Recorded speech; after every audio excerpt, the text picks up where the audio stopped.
Can you confirm with News Nation that you're running for president? Well, that would be a nice confirmation. When there'd be a lot of people that would be very upset about that. But I think you're going to be very happy. I think people are going to be very happy at what I do. I was going to do something last night, actually, that would have made the place really happy. And so we're doing it a few days later. And very happy, very impressed. To your predecessor, who is about to launch another campaign. So how do you reassure them, if that is the reason for their questioning, that the former president will not return, or that his political movement, which is still very strong, will not once again take power in the United States? Well, we just have to demonstrate that he will not take power. In order to make America glorious again, I am tonight announcing my candidacy for President of the United States.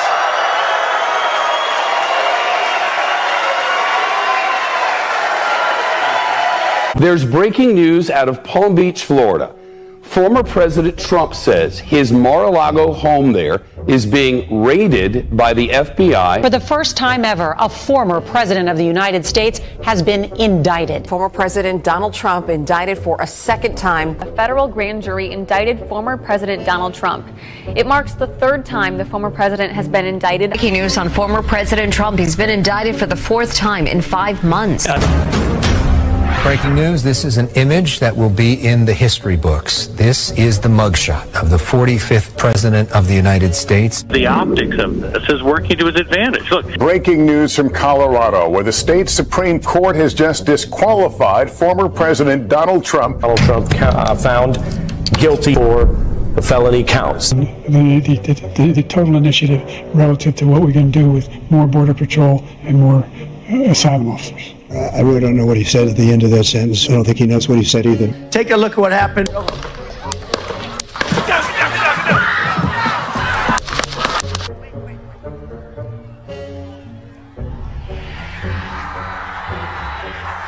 The next president of the United States, Donald J. Trump. Should I just do that?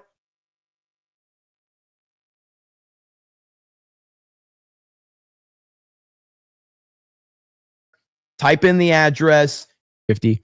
But prevailed in the presidential race in Georgia. Pennsylvania. NBC now projects he is the winner of Michigan and its 15 electoral votes. Donald Trump is the winner in Alaska, picking up 3 more electoral votes. Donald Trump has won the state of Wisconsin. He is the winner of this race, this country's 47th president. Hey, look what happened. Is this crazy? what's going on, everyone? Welcome into CobraCast 199. I am your host, Jeremy Prime, Mage IDOT of Unit 199. Happy to see all of you here on a Monday night. It is Monday, isn't it? I think it is. I can't keep up anymore. I'm getting way too old to worry about what day of the week it is.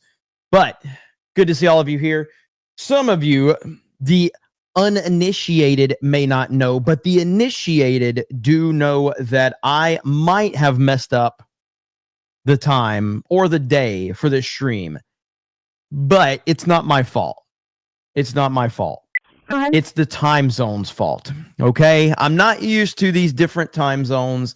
It's not my fault. But we are at my ski resort in Orlando, Florida. Yes, I do have a ski resort here in Orlando, Florida.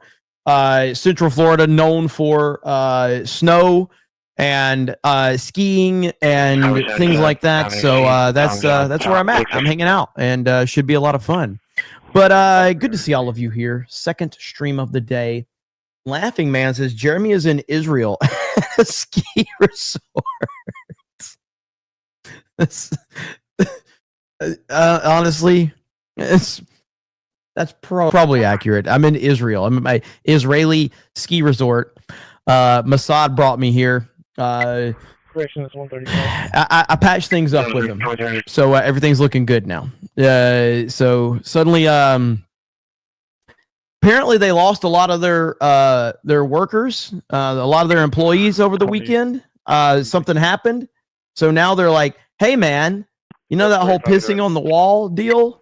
Yeah, we're not too worried about that." I'm like, "What happened?" They're like, "We had to fire a lot of people." Like who? Like a lot of people in India that we had that were going on social media praising Israel, and then we lost a lot of them. I was like, oh man, that sucks. Sorry to hear that. So I got a good deal. So all good, man. I'm feeling pretty good about the situation for what it is. So Brady says, "What's up, my grifta?"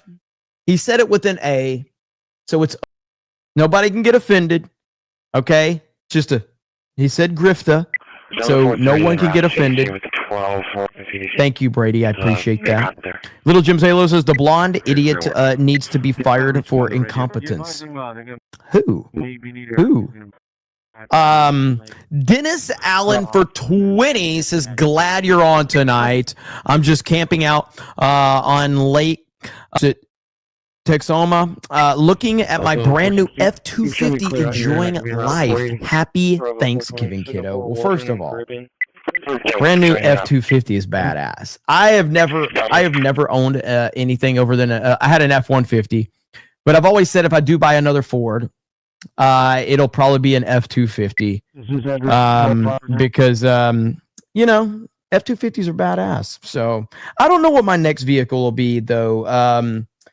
I mean, listen, I'm a pretty successful, Mossad agent. So, and thank you for the 20. I do appreciate it. I'm a pretty successful Mossad agent. So, but I'm still driving a 2017 vehicle. What's up with that? You would think being this elite grifter and Mossad agent that I could have something a little newer, but hey, it is what it is. All good. Yeah, man, enjoy the time at the lake with the F-250. That sounds pretty badass. Ninja Knight says, Jeremy, have you watched Paul Miller before? He has some seriously good points about race relations.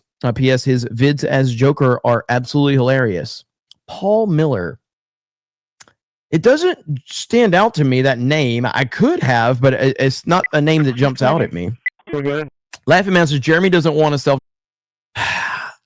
Listen, man, I'm not someone that likes change, but I'm also someone that can admit, if I'm wrong about something or whatever. At this point in time, I just don't see myself ever buying a self-driving vehicle. It's just not something I'm interested in. I do like, okay, so there are, I'll just say this. There are female family members that I think should absolutely have a self-driving car, and I would feel better if some of my female family members had a self-driving car. Actually, I think women in general should have self-driving cars. That's a more broader way to put it. I think women should have self-driving cars. I think it would be much safer on the road if every woman had a self-driving car. I am 100% like, I think you would cut out a lot of the accidents on the road. Old people is another one. Yes. But specifically women. Yeah. I am for that. All women should have self-driving vehicle. Go in there, type in the address, get on Instagram and watch your TikTok videos and just let the car drive you. Okay. I'm okay with that. Swirly BS. He went on $100 boom rant the other day on my stream. For $9.99, says, sorry, I'm on a paycheck budget after spraying Friday. Plus, I'm more soberish. I totally understand. First of all, you don't have to apologize. You dropped like $400 or $500 super chats, which I appreciated, by the way. But don't take food off the table. Obviously, I enjoy the grift for sure, but I always say don't ever take food off the table, and you can always watch me for free forever. I have to earn people's super chats. You don't owe me shit, but I do appreciate it, brother. Vault 95 says that Jeremy kept his promise, and Meek sent us here. I kept my promise. Oh, you talking about the second stream? Hey, man. I missed this weekend. I wanted to go live this weekend because of so much stuff with the Twitter nonsense, but I just had too much going on, so I could not get a chance. D-Day Santa says, ho, ho, ho. I didn't really want you to it exposed that, but we'll take it.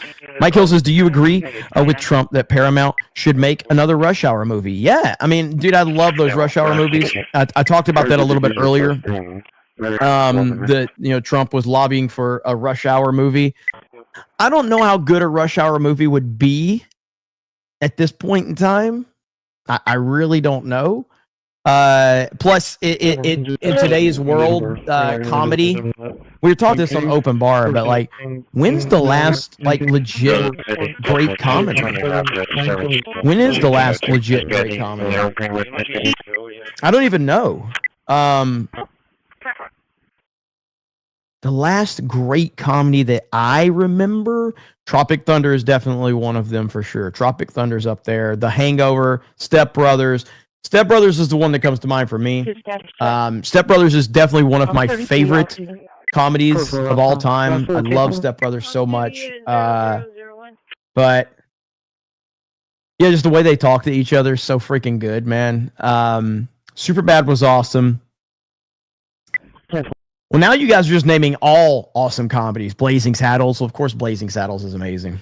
What is a Woman? All right, not bad. Not bad. Now you're getting like Happy Gilmore. Now you're getting to the old school stuff. But yeah, like Tropic Thunder, Step Brothers, those are definitely... Team America World Police is incredibly underrated.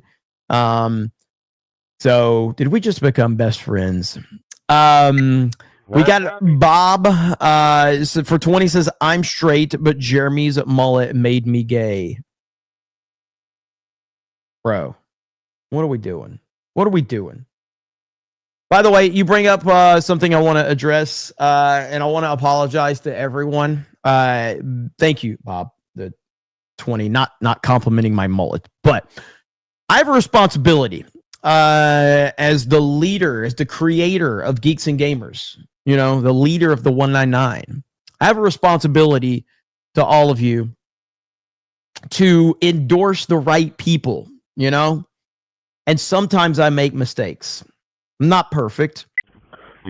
And, well, I am here to formally denounce Criticless. We can no longer be in business with Criticless.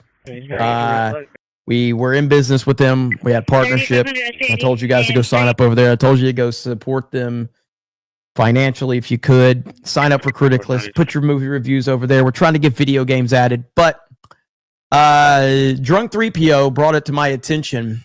Hey, D-Deck Cobra, we might want to rethink this partnership with Criticless. Ladies and gentlemen, the picture I'm going to show you might be disturbing. It might be disturbing. It might upset you. You may want to unsubscribe to me after you see this. But Blaine, the creator of Criticless, and someone that I thought was an all-around good guy until today. Ladies and gentlemen, Blaine from Criticless. There it is. I got nothing. I mean, what are you doing? What are we doing here? I mean, how do you defend this? What is going on, Blaine? Blaine, how did this happen? Like, what steps in your life led you to this moment right here? I don't get it. Is this why you were invited to Bro Island? So I guess this is the clip right here, maybe? Get this support beam out or I'm going to be eating a toothpick. Hold on. And I'm not eating a spoon. Everyone getting revenge on the Josh review. All right. Yes. You ready? All right, I'll eat the carrot. Here we go. Oh, I can't believe I'm doing this. All right, here we go. Oh my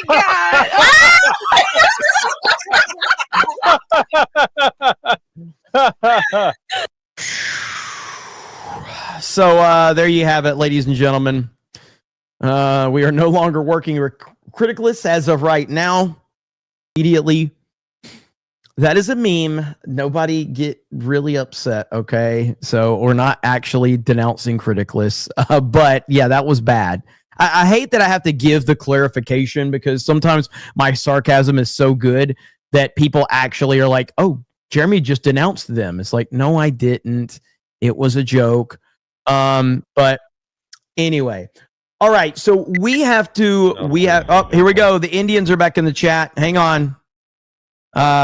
Indians are back in the chat. What's up, India? Hey, India. We're cool, man. We're cool. I appreciate you, India. It is always nice to have the Indians in the chat, letting us know that they're here. We appreciate you. Shout out to you. Shout out to you. Bob's and Vagana. Bob's and Vagana. So anytime you see the Indians in the chat, and they let you know who they are by what they say, then you just do Bob's and Vagana, you know? So that's all you have to do. Okay, so we got to talk about Trump and Mamdani. The Five talked about it a little bit. I have not seen this clip yet, but there was a lot of speculation on how Trump handled this meeting, and I have been consistent with the fact that Trump played Mamdani like a puppet. He played the media like a puppet, and they walked right into it. And so let's hear what they have to say. With Zoran the Destroyer, the political odd couple stunning the pundit class that was bracing for a full-on capitalism versus socialism showdown. Instead, Trump and Zoran found some surprising common ground on affordability.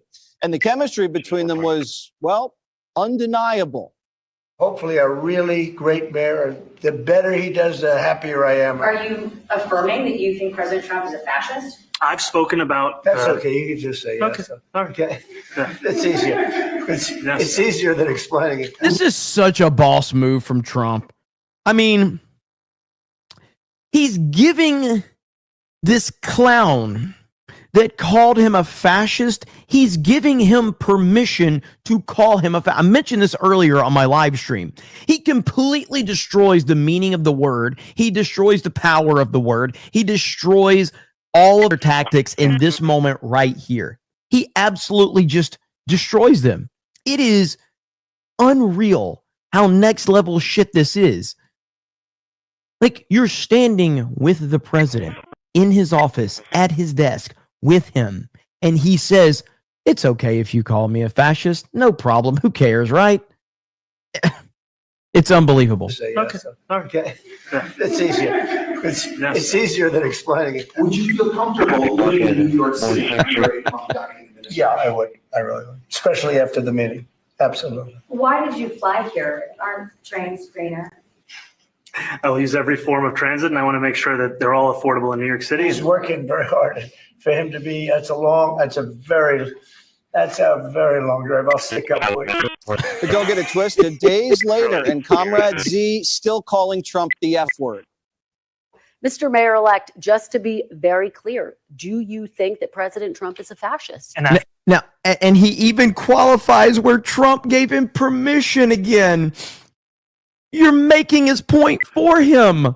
By the way, Swirly BS says Bullet Train, if that's a comedy. I haven't seen Bullet Train yet. I've heard good things about it, so I'm going to have to check Bullet Train out. Mayor-elect, just to be very clear, do you think that President Trump is a fascist? And after President Trump said that, I said yes. And so you do? And that's something that I've said in the past. I say it today. Do you still believe President Trump is a threat to democracy? Everything that I've said in the past, I continue to believe.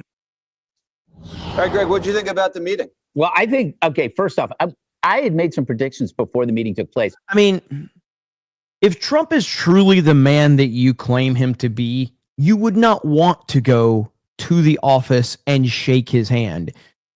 If you truly believed that he was all the things that you said, you wouldn't want to. But you wanted to.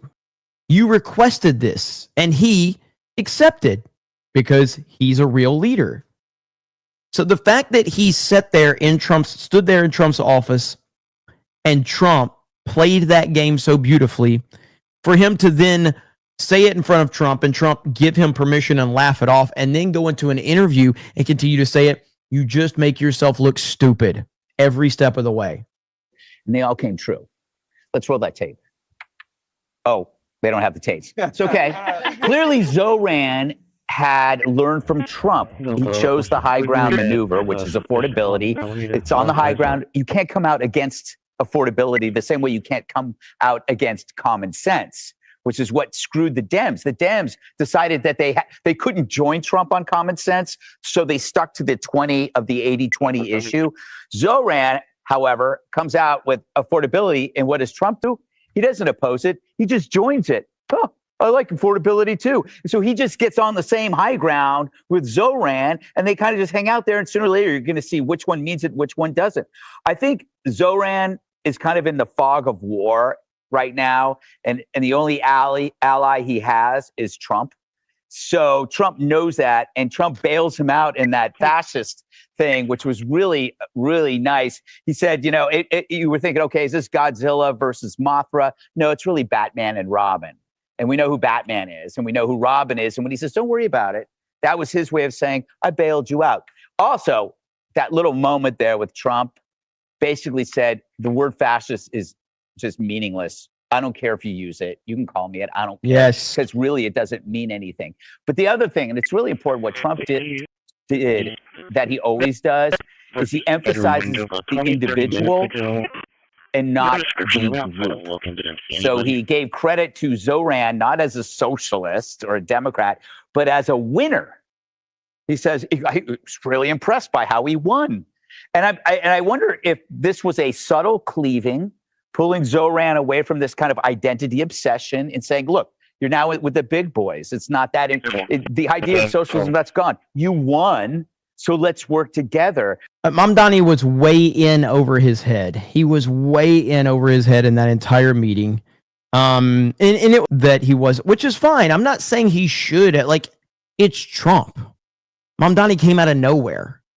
So it's like, of course he was in over his head. That's not necessarily like, I'm not saying that as like he should have been more prepared. You're not going to be more prepared to step in the Oval Office with President Trump. Of course you're not.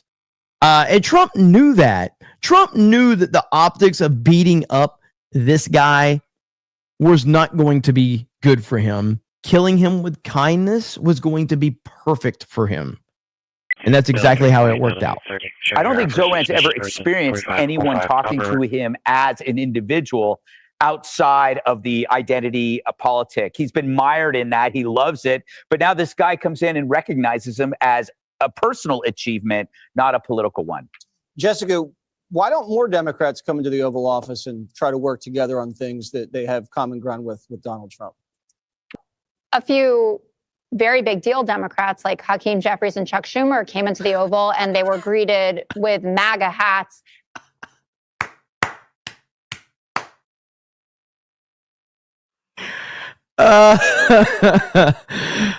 Yes, they did. Trump handed Trump 2028 hats to them when they showed up. And then AI sombrero videos. So Mamdani got a very different visit to the White House than other Democrats. And I think part of it was that Donald Trump was genuinely charmed by him. There are people who don't like his politics that admit that the guy is, off the charts charismatic and very compelling. And I think that Mamdani came into this meeting with exactly the right attitude because he knew he had to go down to DC to make sure that New York City, which we are mayor in a month and a half or so, needs all of its federal funding. And he's not going to get the tax hikes that he wants from Kathy Hochul, either personal, and he needs to make sure that the streets aren't flooded with ICE agents and that we get our money. Trump grinning at him like that was, I don't want to say completely unexpected, but definitely was a picture that I don't think he'll be enjoying as campaign season rolls out because he is giving up the talking point that New York City is going to be a hellhole. He even said, I think conservatives are going to be surprised by how well things are going to go there. And you saw the reaction online from a lot of MAGA folks saying, wait, I thought that he was a communist. I thought he was a socialist, a jihadist. He sold Elise Stefanik out there pretty bad. But isn't that what you want, though? Don't you want to put politics aside to solve problems? Name the person that Trump won't talk to? Trump has literally made a point. He will talk to anyone. It doesn't matter what they've done. It doesn't matter what they've said. It doesn't matter. He will talk to anyone. He's made that clear. Whereas these leftists, they're the ones that have dealt with you can't collab with this person or you can't have this person on your show. You can't interview this person. Trump has never, ever made a point to go, I can't speak with this person because of X, Y, or Z. Like, no, that's never happened. That's a Democratic thing. So it's ridiculous for her to even bring that up. Rosie O'Donnell. Problems. Oh, sure. I'm talking about what's going on with you guys. I'm cool with what happened. But you're mind reading. You don't know what we're thinking. Well, I know what Todd Starnes is thinking.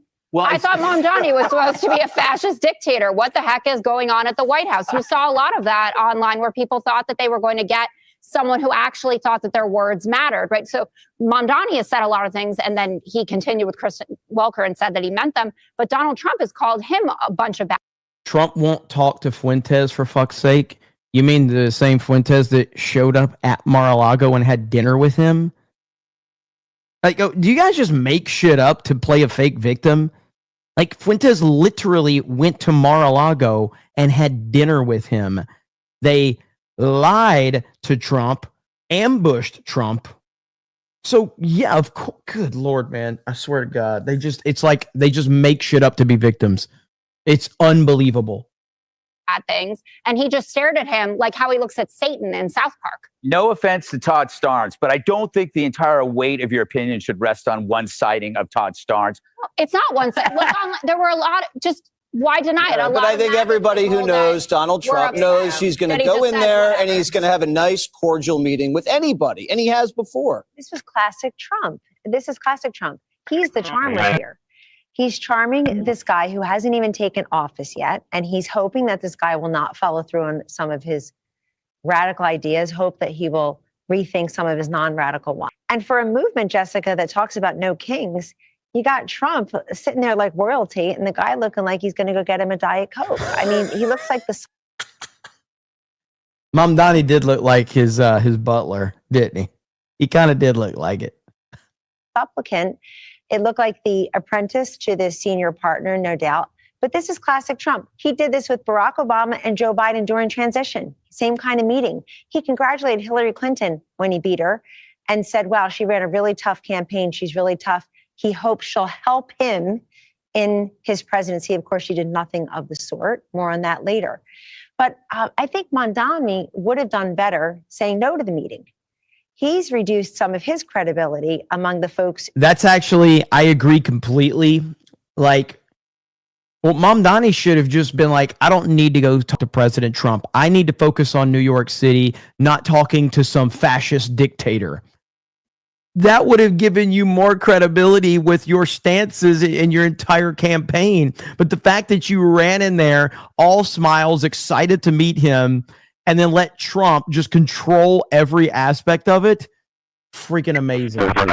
Who basically are addled with Trump derangement syndrome and essentially look at Trump and say, the more that he enrages... Hey, mods, go over to Kick and go over to mod the chat over there. It's getting fucking spammed big time. So me, the less I should engage him. And Mamdani did the opposite here. I hope they can work together for the good of New York and the good of the country. Trump is not someone who goes by what you say. He's someone who goes by what you do. And this guy didn't even take the reins yet. I have something else here. Imagine if Mamdani had gone in there and said, look, I disagree with things you're doing. There you go, Cam, man. I helped you out there for a minute. I put it on followers only because the spam is out of control over there. Here are the names of the people who have been abducted by ICE and deported unfairly. He did nothing like that. He looked totally cowed and charmed to be there. And you know why that is? Everybody does. If you really wanted to make Donald Trump irrelevant and wish him away, you would ignore him. I have never encountered anyone in 10 years of being of the Trump era who can actually ignore Donald Trump. He has a gravitational pull. He has a magnetic field. Comes to Alaska. 2-3 days later, all of Western Europe is there. All of NATO is in the Oval Office. Sheba comes from, Carney comes. The guy in Starmer comes. All these new leaders come right to the Oval. And Zoran Mamdani did the same thing, exactly what a lot of his voters think he shouldn't have done and that they would never do because they don't like Trump, and he does. Kennedy. Well, for someone who's going to Trump-proof the city, he was certainly an adorable little fanboy.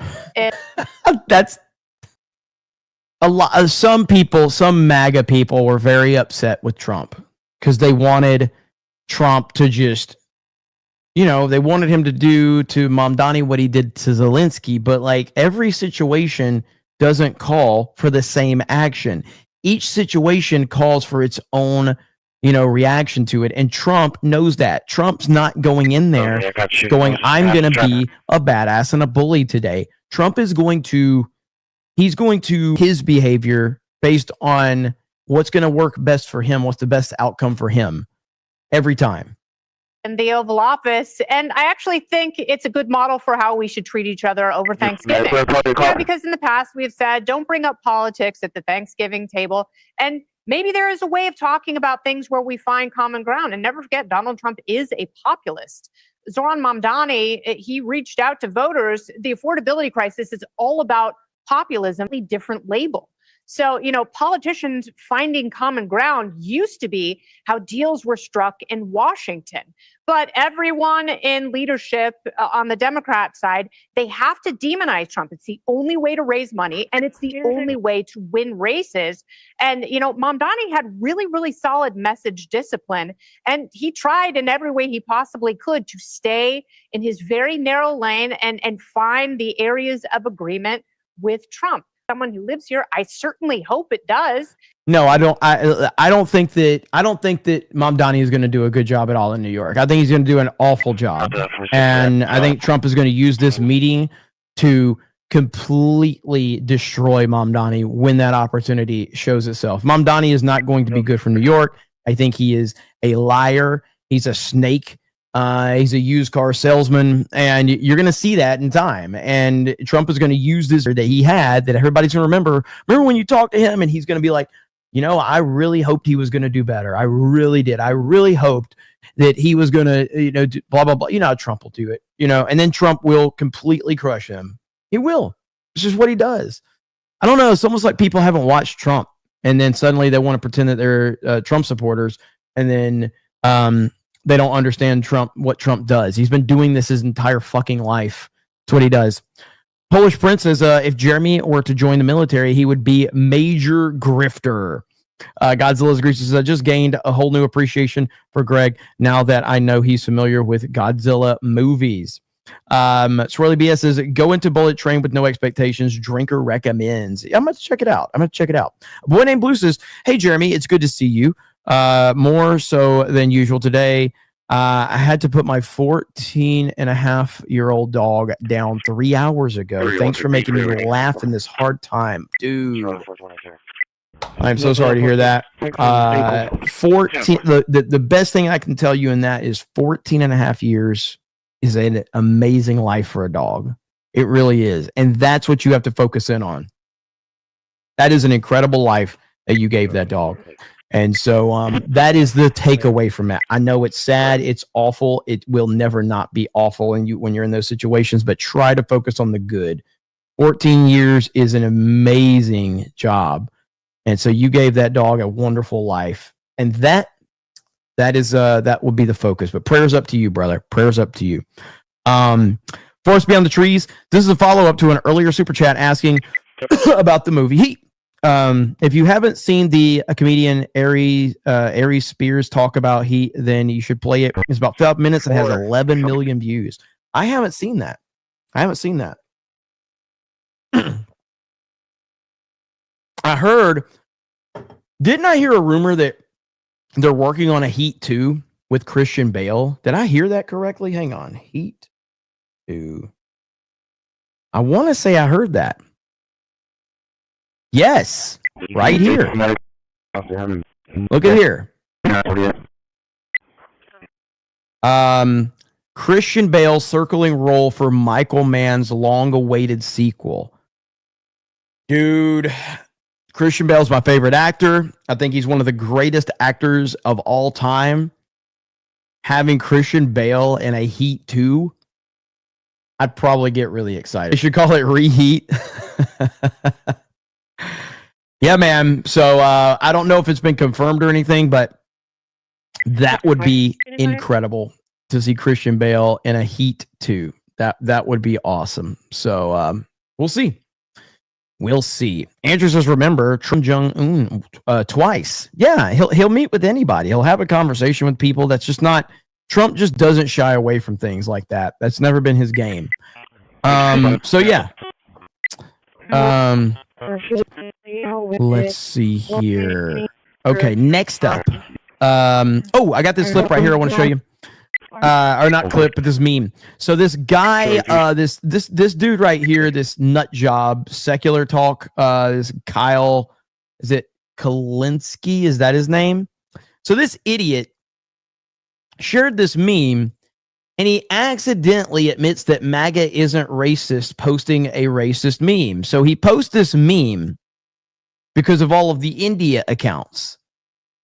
And so it's like, this meme, all you're doing is proving that foreign bots are pushing a narrative about Trump supporters that isn't true. Like, what the hell are we doing? How stupid can you be? It's amazing. Like, what? Okay, thank you for proving our point. Thank you for proving the point about the MAGA civil war and all that other bullshit that's going around. No, they don't get it. None of them get it because they're so busy foaming at the mouth over Trump that they don't actually get it. It is absolutely incredible. Also, listen, I heard a rumor that a few of you were looking for some new shoes. Okay. This has gone pretty viral on the internet. And so, chat, if you're interested, I think these shoes can fill multiple roles for you. Now, if you notice something, you'll have to let me know, okay? But notice anything about these Kirby slippers? Notice anything about these?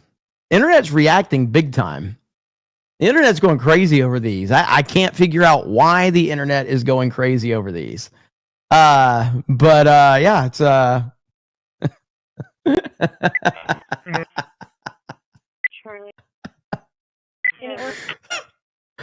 Cozy Cooper says, "Oh, I kind of like those."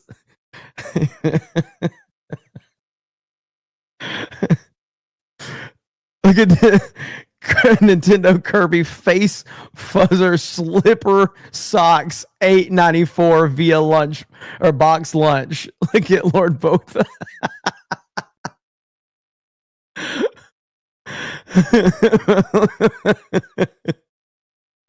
I gotta be careful. Scrolling these. I'm not scrolling these replies anymore. It's that's something we need to be very, very careful of.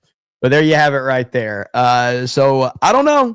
Everybody seems to be pretty excited about these. Seems to be a pretty big reaction going on. Whatever. I don't know why. I don't see what the big deal is, but whatever works. What is this right here? Wait, what? Dave Rubin wanted to euthanize his surrogate's child if the child was defective. What? Where did this come from?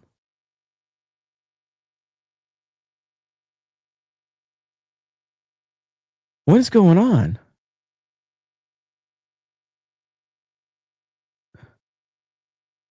Dave Rubin having a surrogate child is not the equivalent of euthanizing disabled children. And then this, and then the quartering is one that retweet. Well, I mean, when two gay men are shopping for a baby, it's only natural to abort ones that are not perfect. It's like being gay is abnormal. I wonder if Dave's parents had known ahead of time that he was abnormal, what they would have done.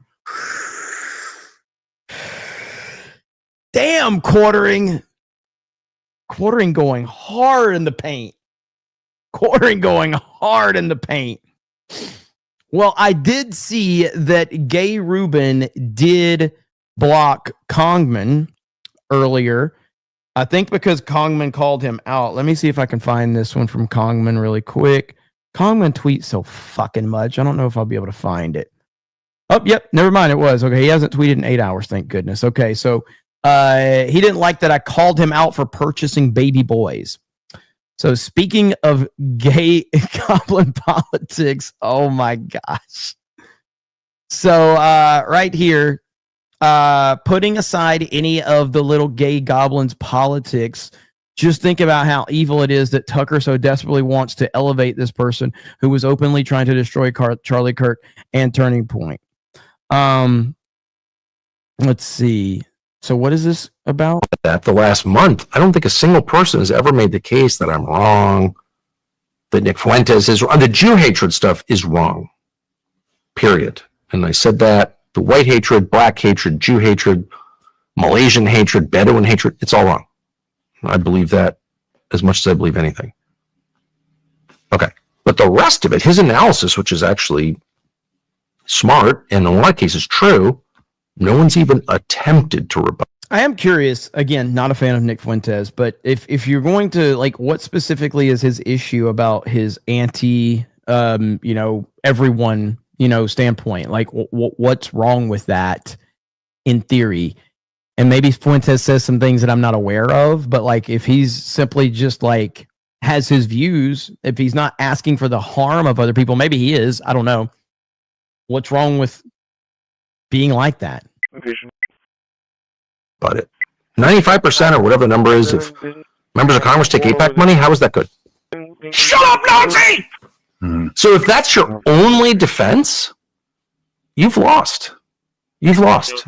You didn't even enter the game. We're playing different games. I'm trying to tell the truth, convince people that what I think is true is actually true. And you're trying to make me be quiet because you don't like it. You can shoot me or you can shoot everybody, but it doesn't go away because the truth is an immovable object. It just exists and you conform to it or you don't, but it doesn't change. I mean, so Dave Rubin has me blocked, I think. Let's see. Yes, Dave Rubin has me blocked. So he also has Kongman blocked now because Kongman called him out for being gay. So there you have it. So Dave Rubin does not like. If Dave Rubin is so proud of who he is, why is he blocking people for calling him what he is? I'm curious about that. Why does he get so upset for people calling him exactly what he is? It's an interesting theory, don't you think? I think Dave Rubin is the people like Dave Rubin and Ben Shapiro. That's where this is where a lot of these people lose the focus and lose the plot. Nick Fuentes is not the problem. Dave Rubin and Ben Shapiro are the problem. And because they are the problem, it's allowed people to look to other Fuentes. Rubin, Ben Shapiro, Mark Levin, those clowns are the problem. If you're upset because someone else is getting elevated, don't look at the person that's getting elevated in people's eyes. Look at the people that had the fucking platform. Look at the people that had the millions and millions of followers and look at where they have pushed everyone to by their own behavior. It's unbelievable that people can't see that. Ben Shapiro is the biggest problem in conservative media, conservative talking points, everything, because he's such a massive name and he has done nothing but slowly lose a ton of the credibility that he spent years gaining. He has lost almost all of it.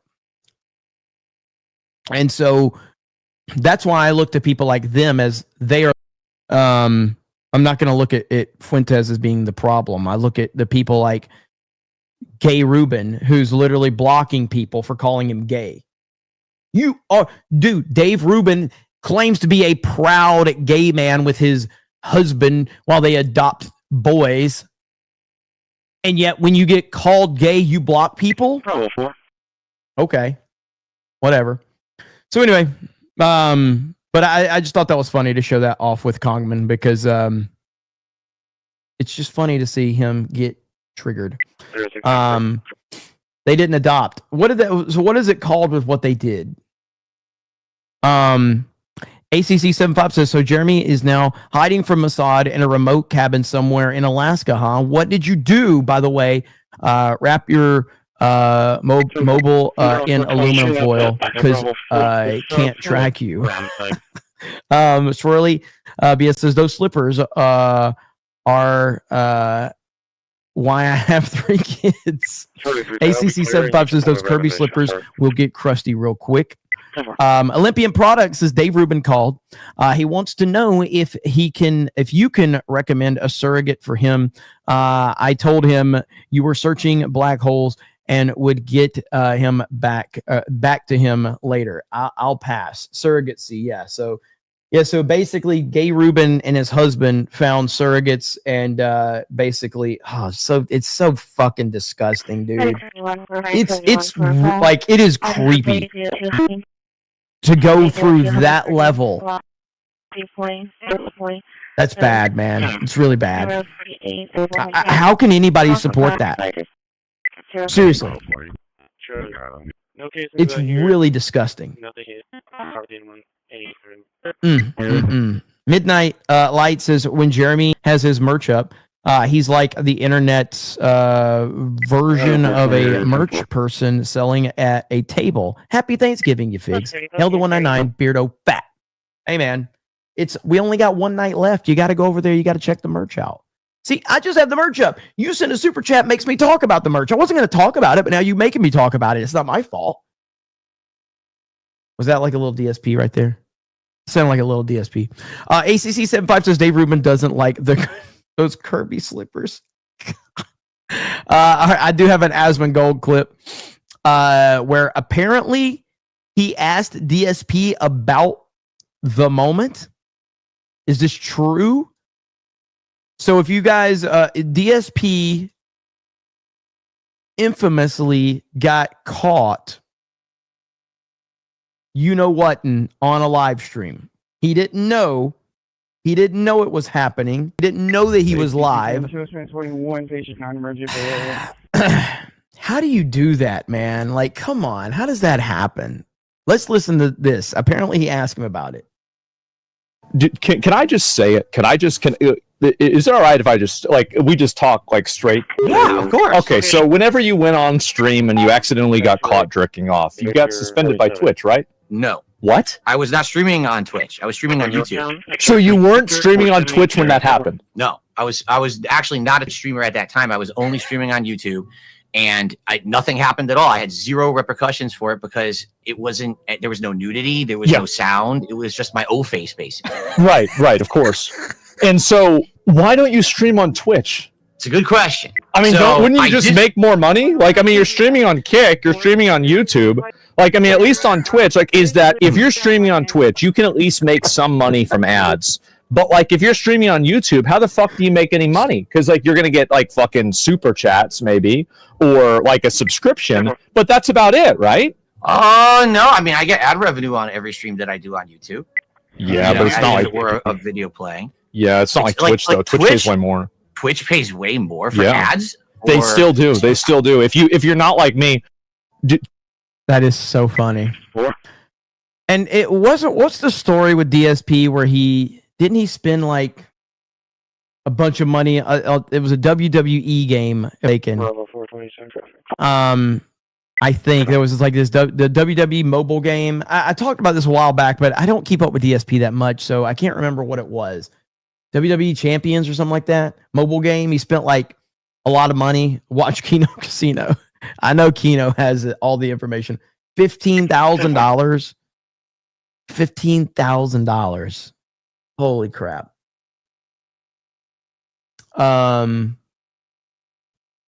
Mike's says, I don't like the way he looks. Well, that's pretty direct. You're just like, I just don't like the way he looks. Let's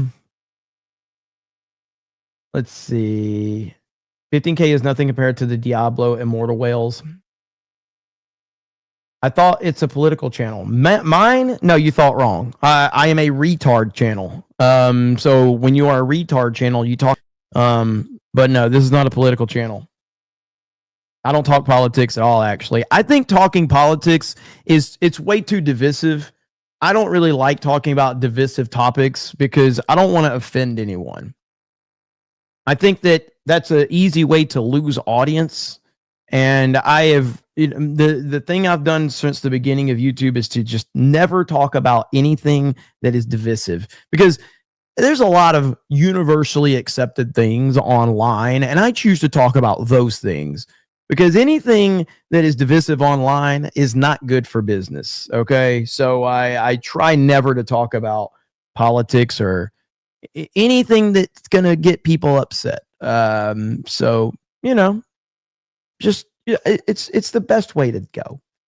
So that's me anyway. Talk about Israel. Oh yeah, I mean everybody loves Israel, so that's why I talk about Israel. Like Israel's like the least divisive topic. Like literally, all of my friends in India love Israel. Every single one of them. Like I haven't never met a person in India that doesn't like Israel. Every single one of them. With that said, okay, we got this video. I am interested in this. Bill O'Reilly takes on social media influencers. Bill O'Reilly takes on social media influencers. I don't think Bill O'Reilly understands social media influencers. I don't think he does at all. Hey, Bill O'Reilly here with another YouTube bonus. Thank you for being a subscriber to our YouTube channel. We hope you're enjoying it. The way that he says that, we are already setting a tone that this man does not understand social media. And he's like, thank you for subscribing to our YouTube channel. We appreciate it. Now, I stay out of the social media world. It no shit.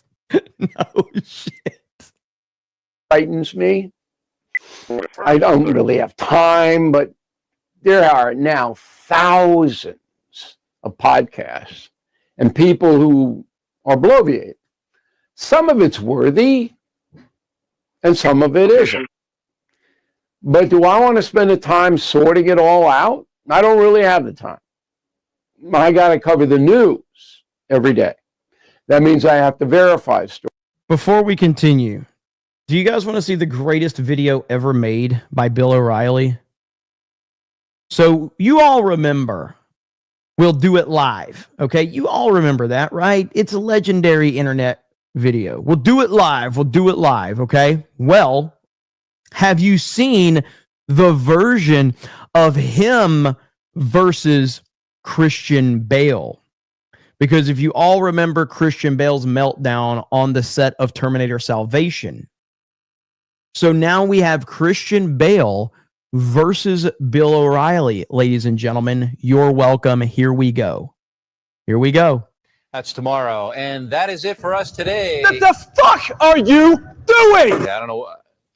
Whatever it is, it's not right on the teleprompter. I don't know what that is. I've never seen that. I want you off the fucking set, you prick. Okay, but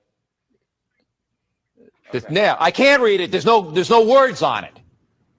What don't you fucking understand? There's no words there. To play us out. What does that mean? To play us out? Fuck's sake, man, you're amateur. What don't you get about it?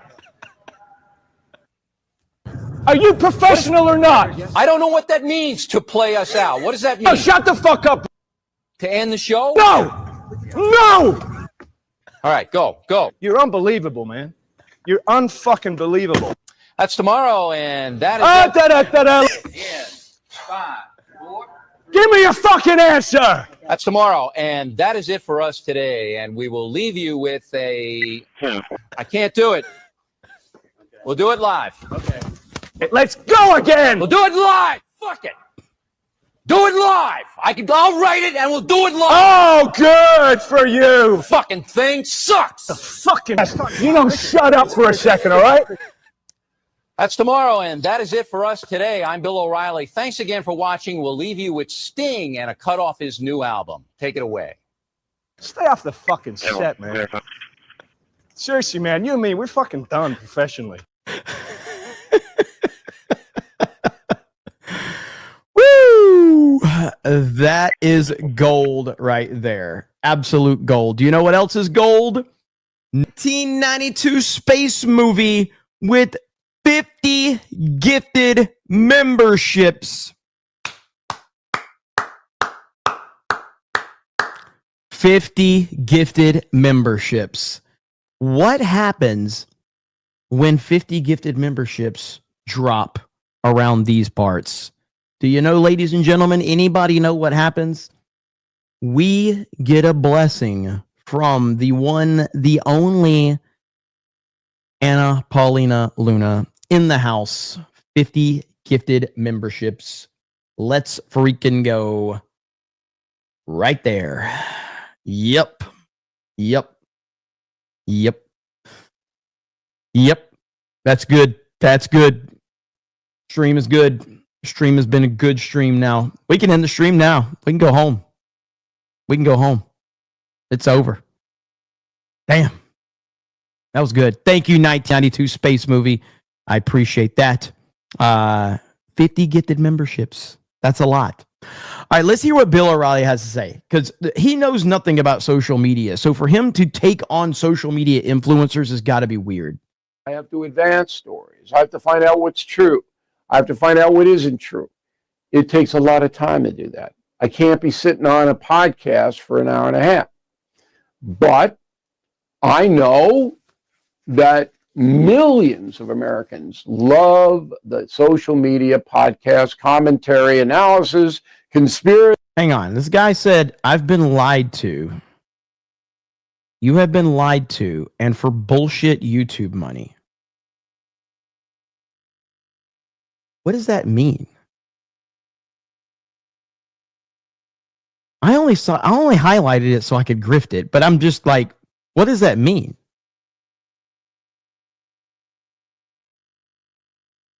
Are you from India? It's okay if you are. I'm not mad at you. Wait, what? Hang on. He just responded. Keep it coming. T-Mobile loves it. What? What does that even mean? What's wrong with T-Mobile?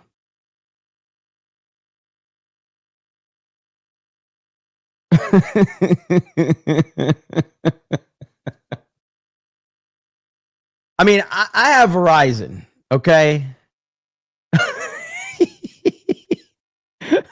Swirly BS for $100 says, hurry up, wife is brushing her teeth. All right, dude, I got to respect that, okay? We have the discount for Sydney Sweeney, okay? Discount, holiday discount, boom, there it is, okay?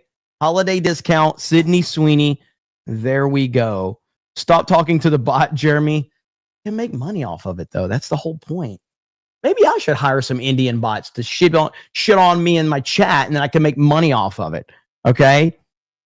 And by the way, red dress is that's a good dress. It's a really good dress. All right? Like that's a good dress. I respect that dress.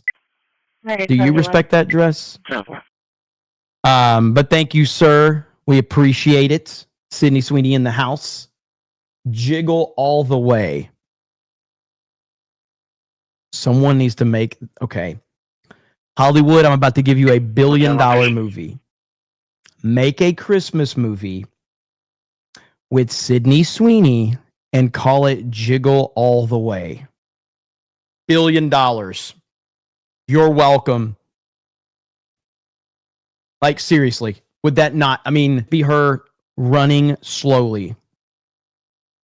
That would make $1 billion. 1,000%. Thank you, brother. Let me take it down before. Okay, maybe she won't see it. Didn't happen, bro. We're good. Bullshit YouTube money. Hail Unit 199. Mod lives matter. Chat lives matter. Zwanny in the house. See there? Bill doesn't look interested. I didn't see that picture of O'Reilly.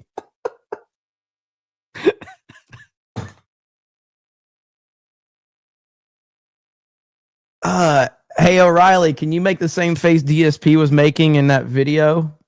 Thanks, Bill. All right, let's continue on. See world. They love it. You ain't get enough of it. I'm going to run down a few people that you probably know. And we're not doing this with any kind of malice. Okay, we don't do that here. Based.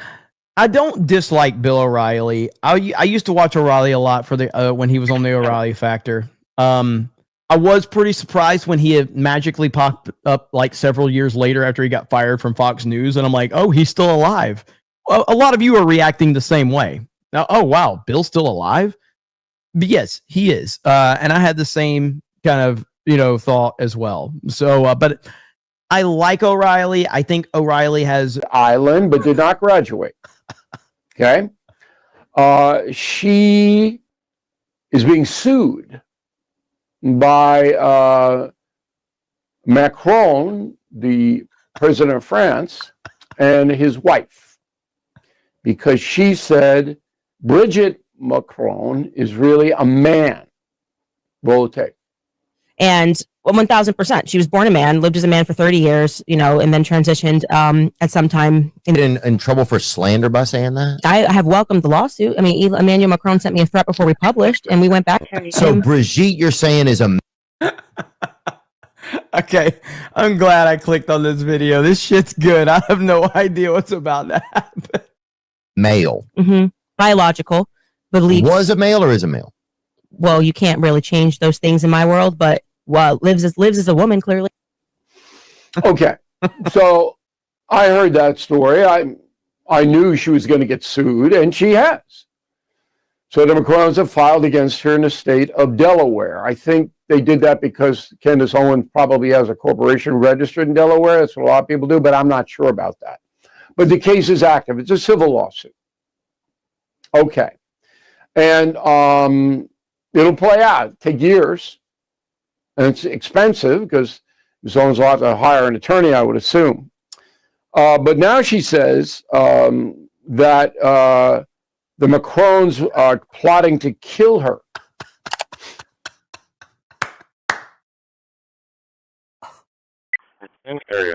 This is great, dude. Having Bill O'Reilly, who has no idea what's happening on the internet, talk about this shit is friggin' glorious. I have no idea who else he's going to talk about, but this is good. This is good content right here.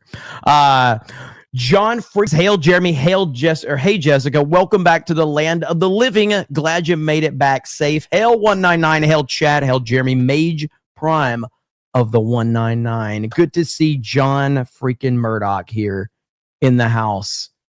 Hope you have a good Thanksgiving, brother. And I will be live all week. I'll be live on Thanksgiving, everything. So it's going to be a good week.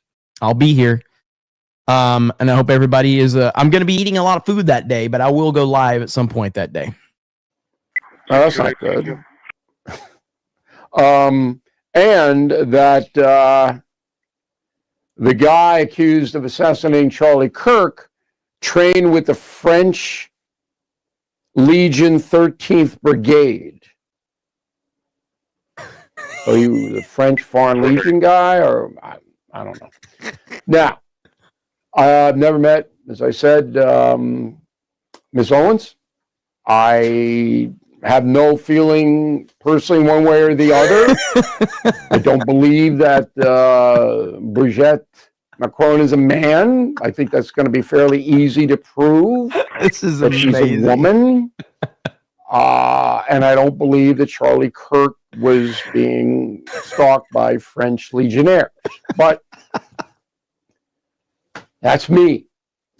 Okay. Under the First Amendment, Candace Owens can say what she wants.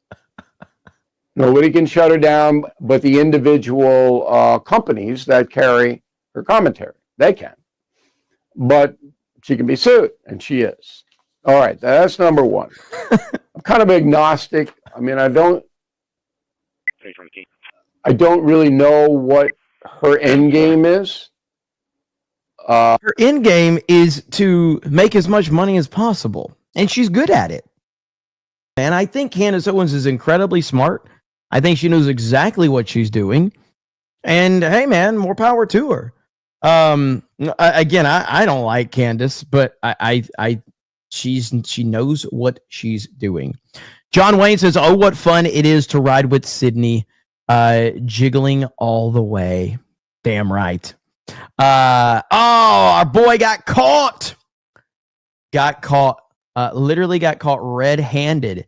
She gave me the finger. Ironically, my wife is long, blonde-haired, blue eyes with fabulous assets. And you already have people in the chat going, does she have a sister? I already saw it. I already saw people responding. So. Sorry you got caught, man, but tell her we appreciate it. Tell her we appreciate it. I don't think that she has a lot of influence over people's lives, but I could be wrong. Again, I'm not in that world. Next. Oh boy, here we go. Here we go. He's 27 years old. Chicago suburb raised. He's been accused of being a white supremacist. He says he's not. And he made a lot of news, or got a lot of attention by saying the Holocaust is exaggerated. Roll of tape. There's Holocaust museums everywhere. They're popping up all the time. And the Holocaust is, by law, required to be a part of the curriculum.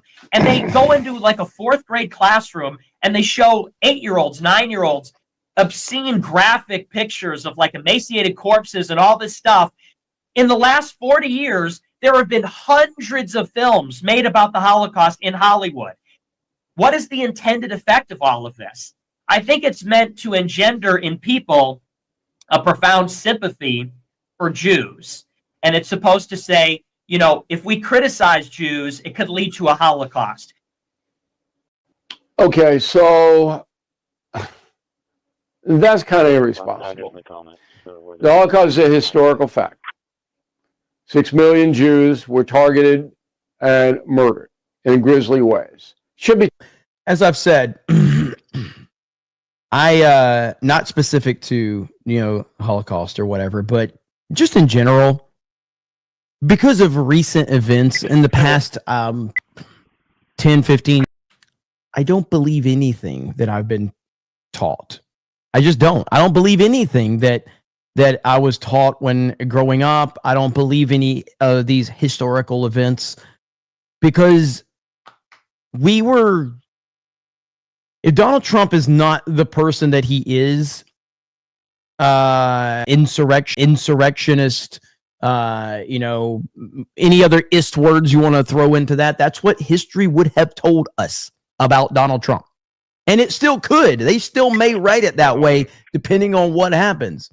But I mean, like, living through 2020 with COVID, when and again, I'm not a doctor, I have to say that shit on this fucking platform, but I literally witnessed they renamed the common cold and told everyone to go get a jab or you're gonna die. They talked people into separating from their loved ones. They talked people into not going to their funerals. They made people postpone weddings over the flu. What do we? And people were just like, yeah, put on a mask, bro. Give me my 5th booster, bro. I have no idea, man. What I do know, what I believe is that the thing that I'm told to believe the most is the thing that I am going to question the most. Because the thing that the media and the powers that be in Hollywood and the mainstream and whoever, the thing that they want you to believe the most is the thing that I am going to question the most. That's just how I'm programmed on anything. So with Bill is going, well, it's a historical fact. Well, so can we just not question anything in history because it's a historical fact at that point? Taught at every school, because it can't happen again. Doesn't matter whether it's Jews or Irish or Lebanese, it doesn't matter. We can't have governments wiping out individual races. Am I going to give people that kind of a forum? You know, if you don't feel sorry. Bill, he has a bigger forum than you. It's sad but true. And that's the boomer in Bill O'Reilly. Fuentes has so much more pull than you, Bill. He just does. Sorry, the innocent people murdered by the Germans in World War II, and not just Jews, but millions of people all over the place, then there's something wrong with you. But the Jews got it the worst. And that's why Israel exists, because they had to have someplace to go. And President Truman knew that. So this guy, that's a real fringe play there. All right.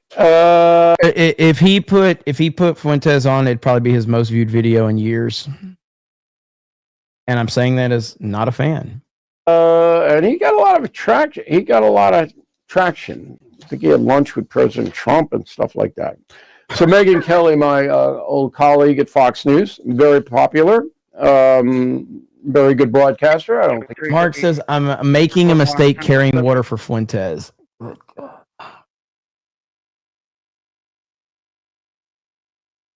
Fuentes haters are just as bad as Fuentes fans.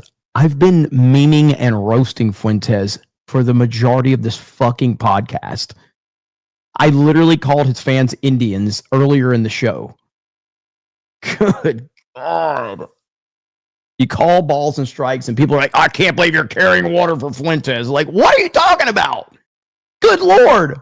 If there's any question about that, skilled. Out on her own now. She makes a living doing analysis on a whole bunch of places, and she's always in social media, and she's very controversial. So the latest thing was her analysis of Jeffrey Epstein. Oh, is this the one I reacted to? And this person has told me. This is the one I reacted to. This was so bad. This was so fucking bad.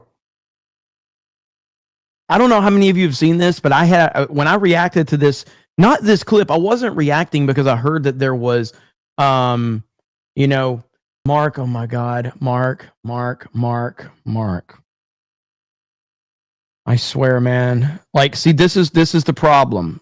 This is the problem I have with Fuentes fans and Fuentes haters, is that you have no ability to fucking think. Mark says, Jeremy, you said Nick Fuentes isn't a problem.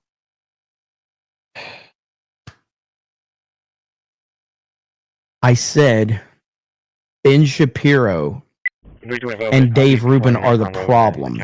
Because if people like Ben Shapiro and Dave Rubin don't lose the trust of so many fucking people, then they are not going to turn to someone like Fuentes. There's always going to be someone to manipulate when others lose support.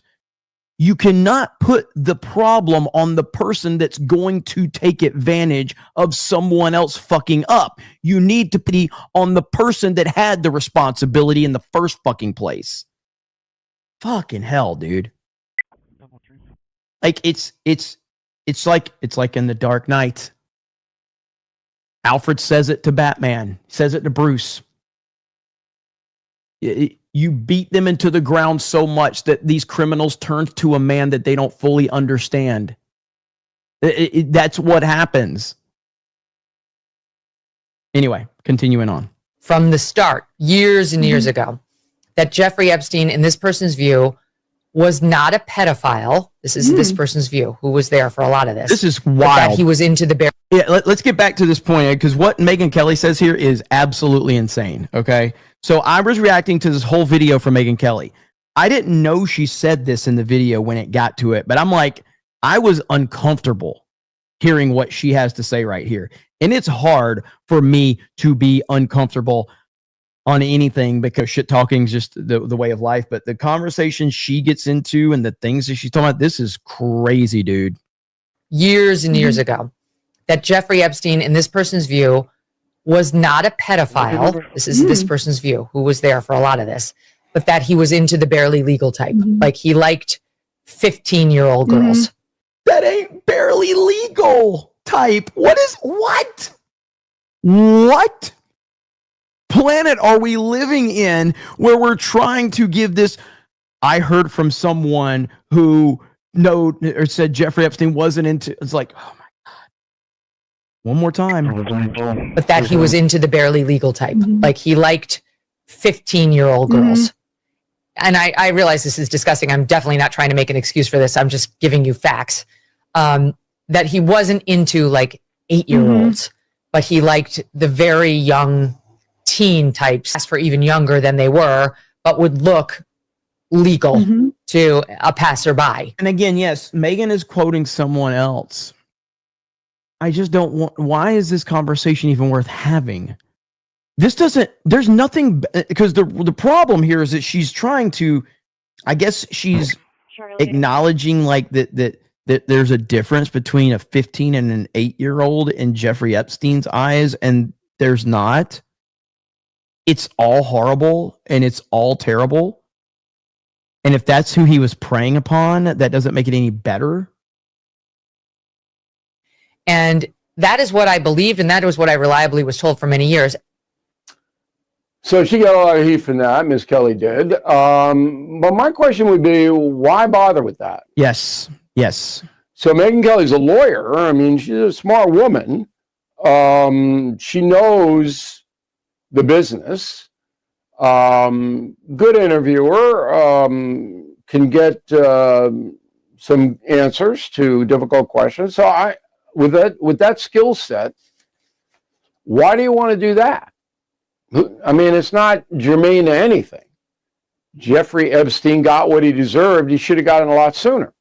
He didn't deserve to be on a planet. All right?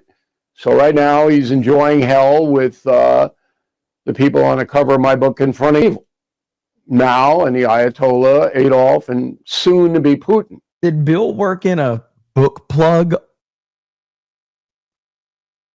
Hey, man.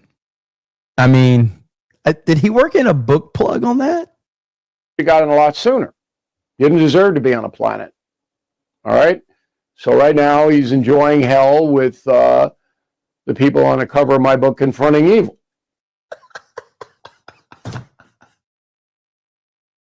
I respect the grift. Respect the grift, all right? Now, and the Ayatollah, Adolf, and soon to be Putin. That's where Jeffrey Epstein is. So why are we trying to define what his proclivities were? I didn't get the end game to that. So when you're a broadcaster and you get into controversial areas, and anything with Epstein is controversial, there's got to be a reason. Or there's got to be, you want to advance the story. This is just, well, somebody told me this, and for what? To me, it's like, why bother with this? So that's what happened there. American homeowners, the FBI. All right, Bill. We respected the grift a little bit, but let's come on now. We got to get past it. So he'll have his promo code. Let's get his promo code there. We respect the grift that much. Your equity today. That's HomeTitleLock.com. Promo code Bill. Promo code Bill. Use the link below. There you That's go. HomeTitleLock.com. Promo code Bill. Laura Loomer. All right, she is. This is Jeremy in 30 years. I hope that I will not be on the internet in 30 years. I hope. But now he's going to talk about Laura Loomer. Oh, boy. Promo code Bill. Laura Loomer. All right, she is 32, Tucson, Arizona. Has a rapport with President Trump. No doubt about that. And here's one of her latest. Go. We need to stop talking about big tech social media censorship as solely a free speech issue. The act of deplatforming and debanking and depriving, mostly white Christian conservative Americans. I'm not a Christian. I'm Jewish, right? But I consider myself to be a white advocate. A white advocate. Okay. Why are we breaking color lines down? I don't think white people need an advocate. We're the majority. We hold the power, always have. Why do we want to be in that kind of a divisive playing field? Well, I mean, because clearly white people have been under attack from the Democrats, from Hollywood, from big tech. Absolutely. So, like, yeah, I don't know what the issue is from that. I mean, is there a white entertainment channel? I remember growing up, there was BET, Black Entertainment Channel. And I'm like, well, is there a white entertainment channel? And they were like, well, CMT. And I'm like, then just name it white entertainment television. Oh, you can't do that. Can't do that. Why? And they're like, oh, you guys have NASCAR. Guess what they started doing to NASCAR? DEI initiatives in NASCAR. Look what's happened to NASCAR since it's focused on DEI initiatives. You know? What's happened? It's dog shit. No one goes to the races anymore. Again, what's the point? I don't know. Is that advancing anything, making the country better? And I say the same thing to the black advocates. If it's all about skin. I mean, ultimately, the bottom line is you know, when I was growing up in the 80s and 90s, you know, there was no emphasis on race. There was no emphasis on identity. It was just people being friends with people, looking up to who they wanted to look up to, whether it was in movies or sports or entertainment, whatever. Like, it was just people being people. Yeah, I mean, you still had different groups of people hanging out with different groups of people because that's just natural. But like, there was never like an initiative to be like, you have to, you know, do this or do that. It wasn't like that. And as after the Obama, you know, presidency, that's where a lot of this identity politics stuff took off. And he was absolutely inserted into that position so that, you know, the powers that be could, you know, push this identity politics stuff. And Obama was the perfect weapon that they installed into the system so that they could elevate this stuff. So I thought that, you know, things were perfectly fine in the 80s and the 90s. You know, I've always found that, you know, you hang out with whatever group of people you're interested in, but you were never pressured to hang out with any particular or vice versa back then. Color, you're not helping the country. Okay, should be we're all in together. Finally, Lara Logan, who I do know. All right, so I know Miss Kelly, and I know Lara Logan. And Lara Logan was an unbelievably skilled reporter. She was CBS News' chief foreign affairs correspondent, appointed that in 2006. And she did excellent reporting from Afghanistan, everywhere. She was caught in a terrible. Jeremy is right. Now people feel the need to emphasize race, for example, now. Yeah, 100%. I mean, even like the reason that I don't know why it is the way it is, but it's like, you know, being a straight white male is definitely the number one overall. But honestly, being a non-straight white thing, an opinion that doesn't line up with the narrative is substantially worse in the eyes of the left. Because if it's easy to dismiss the straight white male, it's easy to go, well, they're toxic, racist, Trump supporter, whatever. But when there is a black dude that doesn't line up with the narrative, the left deems that to be a big issue because you can't dismiss that person when they are out there and they are prominent. That's a big problem for the left. Same with the, you know, a woman, you know, white woman, black woman, whatever. That's a big fucking problem. Huge problem. So anyway. Terrible situation in Egypt where she was assaulted. And I really have a lot of respect for Lara Logan. South African, 54 years old. And now she is, I guess, podcasting or doing something. Is God okay? I don't really know much about Laura Logan, but Creighton says Laura Logan traded BJ's for helicopter rides in Iraq.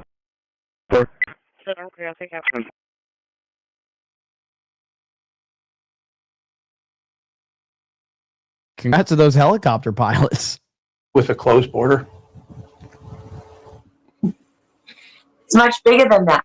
God believes that in sovereignty and national identity and the sanctity of family and all the things that we've lived with from the beginning of time. And he knows that the open border is Satan's way of taking control of the world through all of these people who are his stooges and his servants. And they may think that they're going to become gods. That's what they tell us. Yuval Noah Harari and World Economic Forum. You know, the ones who want us eating insects, cockroaches, and that while they dine on the blood of children.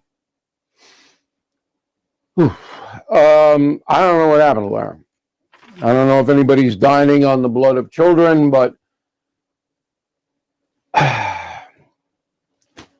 all I can tell you is Wolf was a brilliant reporter at one time. Now, does it bother me that what she said to Bowling? No. Because it doesn't mean a thing. But I feel bad for her. Yeah, I don't really care. And I'm not being condescending. I don't know what happened. Boy, was she a good reporter. She's a better reporter than me. I don't really. Okay, so I feel like Bill O'Reilly has some people that work for him that put some names together for him to react to, because especially Candace Owens and Nick Fuentes, and they were like, Bill, if you do just like a reaction to this, it's gonna get a lot of people talking. Bill has no fucking idea what he's talking about. Like, he truly doesn't. In terms of these social media people, he has absolutely no idea. He really doesn't.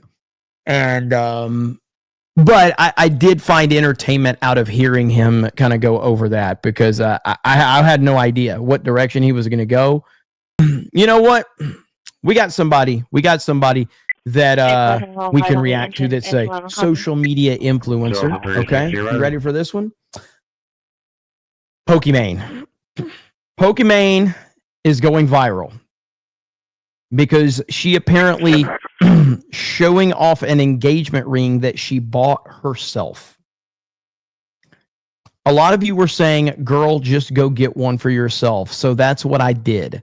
The person that you are engaged to is the most in your that you are engaged to the most in your entire lifetime is your damn self. So why shouldn't I get this ring? Oh no. Oh no. Engagement ring for myself.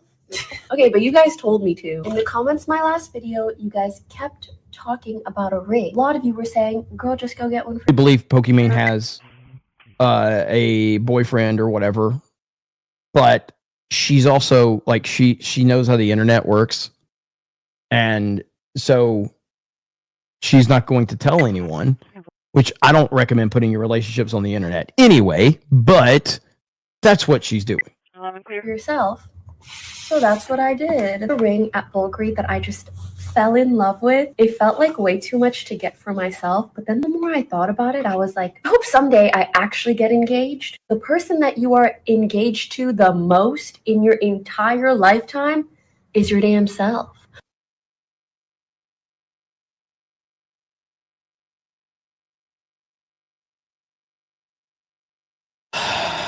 So why shouldn't I get this ring for my damn self? So this is me proposing to myself. Damn! So what's going to happen is a bunch of dudes are going to get in her comments. A bunch of dudes are going to be like, I'll marry you. Here's money. I'll marry you. Here. That's all this is. This is all this is. Look at the gorgeous diamonds. And the packaging is beautiful, the way that it contrasts. You know when jewelry is so pretty? You want to eat it? Is that just me? Like, it's so delectable. Will I be with me for the rest of my life? Well, yes, I've no choice. But yes, I'm gonna have the opportunity to gift my husband the sickest engagement ring for men that there ever was, and I cannot wait. You guys know how much I love gift giving, and just that idea makes me so happy.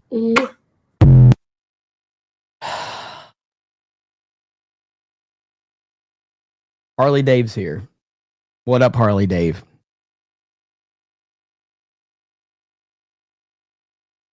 Jesus, that was more. I've not watched it. I've seen people reacting to it online.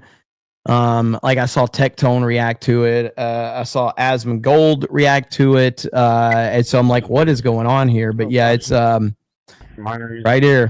Tectone says, "Holy fuck, this is the most pathetic thing I've seen in my entire life." Good lord. I think Asmon responded. There's Matt. This is the most pathetic thing I've ever seen.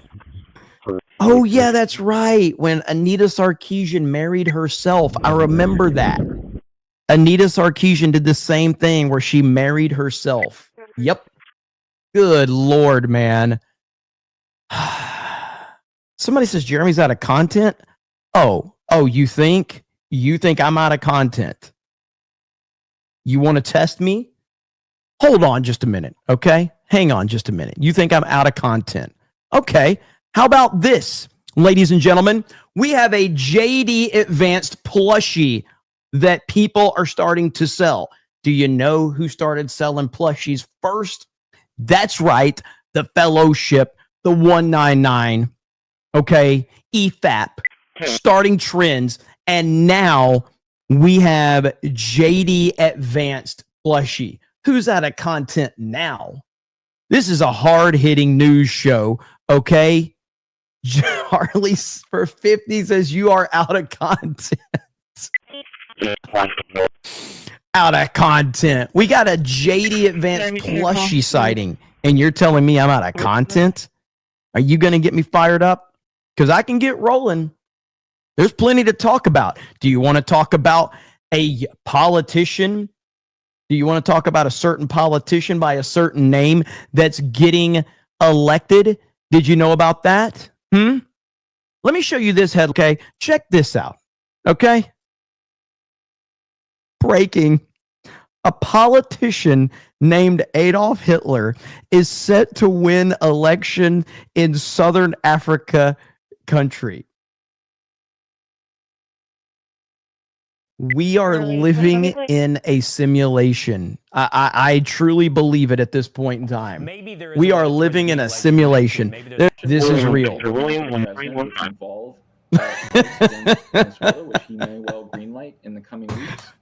It's a simulation, man. I'm telling you. Options that are on the table.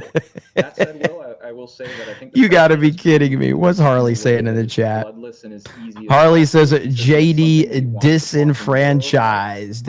Disenfranchised. So yeah, what do you think about this? So here it is. Literally is about to be. That gives new meaning to the term literally Hitler. Trump was literally Hitler.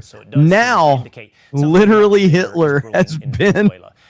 Is going to get elected. Maybe there's a conversation to be had. But if there is not, or if Maduro you can't call Trump literally Hitler anymore. Opportunity, what happens? What do we do? Do you anticipate swirly BS for a proper 1-9? It's been a rough 5 years in oil and gas. We finally got our life back. Not to be a Jeremy, but I got baptized last year, and your free content has meant more to me than you know. I can now show appreciation to you the only way I can. Grind it out. If only a fig is your enjoyment. Dude, first of all, that is awesome, man. Congratulations. And the question at that point will be, are these I am truly a lucky person to be able to do what I do for a living. And I'm blessed to do it by the I'm gonna go full what's his face? Power of the People from WWE. Cam Man's gonna tell me. Why am I drawing a blank on him? He got indicted with Vince. You guys are gonna remember. People power. People power. John Laurinaitis. Yes, John Laurinaitis. So I was going to go full John Laurinaitis, that the people allow me to do what I do. But it really is, no one has to ever give me a dime. And that right there, like, clearly the $200 is nice. But that aside, grifting aside, you know, sarcasm aside, you saying that, like, my free content meant more to you than I know, is truly awesome. Like that, appreciate that. You know, I've been doing this for a long time, and I've met a lot of cool ass people, and I know everybody goes through different things. Everybody's got stuff going on, and I'm a fan of YouTubers as well. And sometimes I lose track of this. So like that week that I was traveling, when I went up to up north to you know, meet the Hasbro guys, or the former Hasbro guys that worked on G.I. Joe, I didn't do a lot of streaming that week. So many people were like, dude, even if you for just a little bit, you know, it matters. I saw Ladybug in the chat earlier. She probably doesn't know I saw this comment, but Ladybug was saying, since no one was streaming to entertain me, I watched Frankenstein. And she liked the movie. Frankenstein's a damn good movie. And I was looking at it, I go, man, I could have been streaming. Ladybug would have been able to watch. So anyway, that being said, I appreciate it, man. And congratulations on everything. Major respect to you, sir. Major respect. Harley Dave says, not to be a Jeremy, but I don't go into the closets. Thank you, Harley Dave. Is Ladybug here? I haven't seen her. See there, Ladybug? Are you here? See, earlier you were saying no one was streaming. Now here I am talking about you. And a shout out to Ladybug. I don't know if she's here, though. I haven't seen her. Harley Dave says, you are out of content. I'm never out of content. My bookmarks on Twitter will never allow me to be out of content. Cosmic Cowboy for 20 says, I don't think you shouldn't question history, but do the research. That's why I have problems with people like Tucker Carlson pushing unproven World War II conspiracies to a wide audience that don't know any better. I mean, ultimately, it's the things that, how do I say this? And I appreciate it, Cosmic Cowboy. I don't know how to explain it. It's just that when there is clearly something that so many people want you to believe without questioning it, I question it. Because no one, what the internet has shown us is that there is no universal opinions on anything, really, except that The Dark Knight is like a perfect movie. But outside of that, there's really no perfect, you know, like opinions out there. There's no universally accepted opinions. And I say that about The Dark Knight because even though The Dark Knight is one of the greatest movies ever made, there's going to be somebody in the chat that say The Dark Knight sucks. Nolan's overrated. Because that's what happens on the internet. There's not a single opinion I can give you. There's even people that say Sydney Sweeney's overrated. Stop. Okay. But so when you see that there's this consensus and everyone just thinks you should get that jab and everyone thinks you should get your 5th booster, and you're like, why? And there's a new series out right now that I've talked about called Pluribus. It's from Vince Gilligan, who's the creator of Breaking Bad and Better Call Saul. This is his new series. And there's a 4th episode out that I haven't watched yet, but there's 3 episodes in. There's a 4th that just released, but I've only seen the first 3. It feels like it's definitely moving towards this kind of like hive mind mindset or this AI mindset of just, hey, whatever you need, we're here to agree with you. We're here to give you your opinion. We're here to validate you. That's what it feels like. Pluribus is so fucking good so far. And again, it could go off the rails, but so essentially the premise is that how do I don't want to spoil anything, but there is this thing that takes over literally every single human being on the planet, except for I think there's 12 people. And every single human being on the planet is now one. They're all one. And they're super happy. And they're here to do anything you need. There's 12 people that were not affected. And the one person that we're following is the one person that she's like the most miserable person in the world. And the whole premise is that everybody is basically a walking AI zombie, and they have no ability to tell sarcasm. So like she requests a grenade as a joke. They brought her a live grenade that she thought was a fake grenade because there's no way they would bring her a real grenade. And it's just, that's typical AI for you, where AI can't tell sarcasm. And that's where we're heading. We're heading into a future of AI running everything if we don't do something about it. And the idea that our emotions, that our feelings, all of that are just completely thrown aside. There's a movie that I've talked about many times. It's one of the greatest movies ever made, in my opinion. It's a movie a lot of people have probably not seen, but it has my favorite actor, Equilibrium, with Christian Bale. And Equilibrium takes place in the future after World War III. World War III happens. It's a devastating war. It's terrible.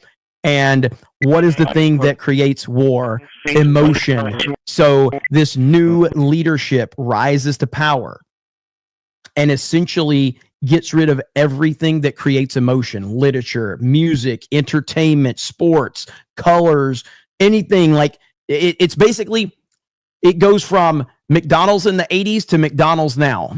There's nothing to create emotion in a new McDonald's. You don't go into a new McDonald's now. You don't see Ronald McDonald. You don't see whimsical colors. It looks like a fucking bank. It looks like the fucking DMV. That's what the world of Equilibrium is created into. And everybody has to take this injection that kind of subdues them. And there's this rebels underground that have saved things like the Mona Lisa and certain literature and music. And when they find these people underground, they incinerate them because they're sense offenders. That's exactly where the fuck we're heading, man. We are heading there if we don't slow something down.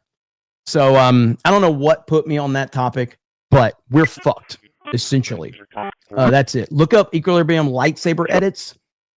I have not seen Equilibrium lightsaber edits. I want to see those now.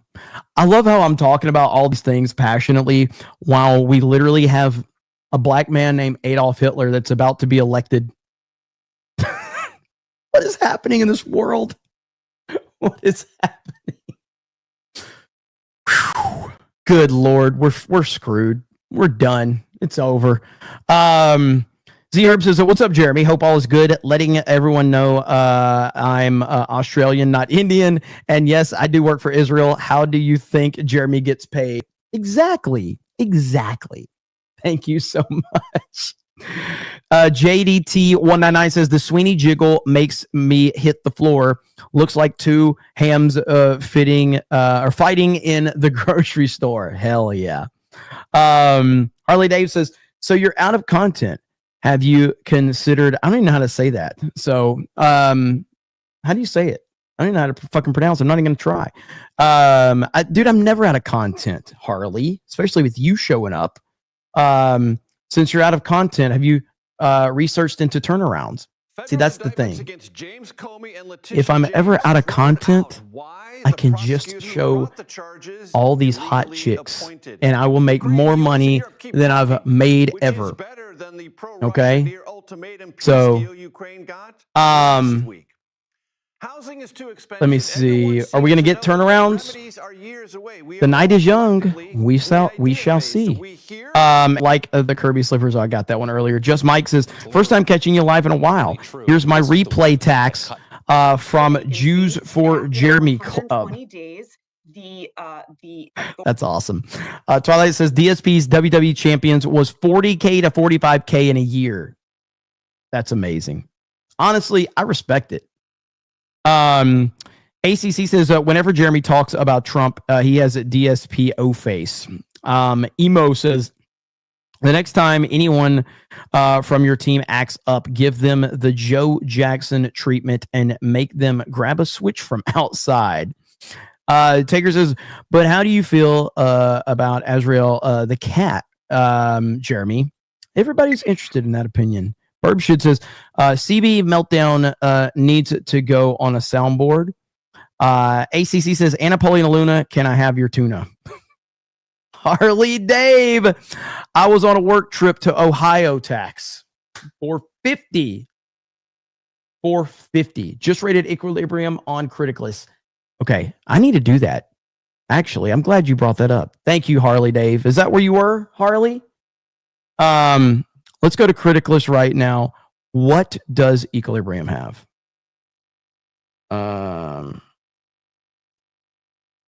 Let's see here. Find that.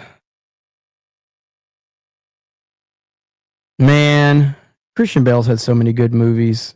It's crazy. All right, Equilibrium has a 70% on Criticalist. We got to change that. I haven't even rated it. 70%? No. That's like a 95%. That's like a 95% minimum. I mean, personally, like, and I'm not here to tell you it's a better movie than The Matrix. I'm just telling you that I prefer it over The Matrix. The Matrix is a better movie because it has a bigger budget, its scope is different and everything like that. But I prefer Equilibrium had a much smaller budget, but I love that movie so much. Thank you, Harley Dave. I'm glad to see you back, brother. Preston Sparks says, Boomer Sooner, we own you. Bama's still going to make the playoffs, so we're good. Jim P says, Cobra Commander, how is this shit ops against MAGA? Specifically, I don't know what you're talking about. If you're talking about like a certain question, I'm not sure. But you know, it's not just about MAGA, but MAGA is the most powerful political movement of all time. But like I said, all of these bots and all of this stuff, it's affected every single aspect of our online discourse. It doesn't matter what it is. It's affected everything.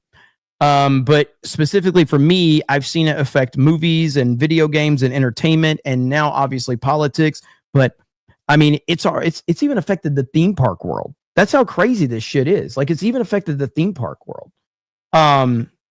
It's everything, and that's what we're finally realizing with what Elon Musk did with showing the locations of these people and the things that they're saying, and understanding that, listen, man, I don't know, man. For me, like, when people ask me, so I'm a sports fan. When people ask me like, oh, well, who's the greatest, football player ever, or basketball player, I only judge players that I saw play. Like, I'm not going to judge like Wilt Chamberlain or, Johnny Unitas. I didn't see these guys play. I only judge on who I saw play. So why the fuck would I listen to someone overseas in India or Pakistan talk to me, or Malaysia? Shout out to Ian Miles Chong. Why would I listen to them as a voice about American politics and how things in America needs to operate? I wouldn't. And you wouldn't either. So it's just about, if you're qualified to talk about it, fine. But I think you need to be qualified to, that's why people keep bringing up the Israel thing. I just meme on it. Never been to Israel, never going to go to Israel. Don't give a shit about Israel. And 99% of the people that talk about Israel online, positively or negatively, have never been either. So why the fuck would I listen to any of them about any of it? Why? I wouldn't. I don't. I just meme on them. Captain Cook says, boring conservatives who know nothing about what they argue have lost academia, then Hollywood, then fantasy and sci-fi nerds, then video games. What's next? It's true. It is true. Swirly BS says, I dropped all my subs to NASCAR after 2020. I gave up on NASCAR when Tony Stewart retired. I don't remember what year that was. Somebody in the chat either knows or could look it up. But I mean, but even then, it was already losing. It was already losing its personality before then. But when Tony Stewart retired, I was done for sure. I've tried to get back into it over the years, but NASCAR has no resemblance of what it was. It has zero resemblance of it. Wall P fake. Yeah, but we like to meme on it, and some people take it very seriously. Where's Johnny MAGA from? That's a good question. That guy loves Trump more than any person. It's crazy. Johnny MAGA. Let's look up his account. He's based in the United States. So, yeah, there you go. He's based in the U.S. He joined in 2021. So, yeah, there you go. So, there's John MAGA. Darth Manic says, no, Jeremy, you'll be on the internet with or for us forever. This is a lifelong commitment. The choice isn't yours. It's ours. We own you. Hail. You know what? I don't disagree. I don't disagree. Brian Stewart says 30 years later on Mario Kart, Galaxy 3, run it back. Did somebody say when Tony Stewart retired? Because I missed it if so. Did you see that Harry Sisson account was made in 2011 when he was 9? I did see that. Piano Dean says, Laura Logan has a couple of great personalities. Interesting. I didn't know that. ACC75 says Bill is slurring his words like Chris Gore. ACC says forget rings, incels by themselves, Kirby slippers. Harley Dave says we should just sell the top of the muffins. Jerry. Sean Living Life says all I want to know about Black Hitler is this: will the trains run on time? Harley says, since you are out of content, would you like a grift? Yes, I would. I would absolutely like a grift. It's been a tough month, man. People are listen, I get it. I could go full DSP on you guys, but I would never do that. I would never do that. But everybody's doing Christmas shopping. That's why we had to drop the price of the Sydney Sweeney to 99 because everybody's Christmas shopping. ACC says Rudolph Rittler Netflix version. ACC says so. Jeremy questions world is round. Alabama take. ACC says we don't question gravity, so Jeremy don't believe in it. Taters Vivo says, but Jeremy, you forgot in history the good guys always win. Phil says, will Ye play his song for him? Jimmy Ray says, wait, what's a turnaround? This is the first time I'm hearing of this. Lord Botha says, here's some tech perspectives into it. When Skynet turns on, they say it's operating at 60 teraflops, which is less than one RTX 4090 GPU today. That is an interesting take. TGFMG says, hey brother, glad to catch you live. Been a long day. Had to put our dog down today, not to put a damper on the night. Thanks for all you do. Hail the 109. God bless you. You're the second person that said that in the chat, man. You're the second person that hopefully your dog had a good long life as well. As I said to the other guy, 14 and a half years was how long his dog lived. And that's, like I said, recently, when I say recently, gosh, it feels like yesterday, but I had a, puppy face, RIP puppy face. You know who else is? Had to put puppy face down. That was, I don't even remember now, man. It feels like yesterday because I miss him so damn much. But he had a good long life, and that was the way I got through it. Because it's just the worst, man. And I second guess the decision. It's the worst. Like, it's such a terrible spot to put a dog owner in, but it's the reality of it. Like, you have to weigh your love for that dog versus how much pain you believe that the dog might be in, or what the doctors are saying. I've never been in a situation where I felt good about making that decision, because you're just always going to question it. But did you give the dog a good long life? That's really the most important question, because you're never going to fully be satisfied with, if you ever are faced with the decision to have to put your dog to sleep, you will never, ever feel like it was the right decision. I can't get through it. I've never felt good about it, and I'm never going to, but I always just go back to the fact that he had a good long life. And that's what I find satisfaction out of. Harley Dave says, motherfucker, now I feel like an asshole of my super chat. Thanks, Jerry. It's the snake pit, bro. They don't care. Right here. Hey, Jeremy, how's your back? Papa didn't go gentle.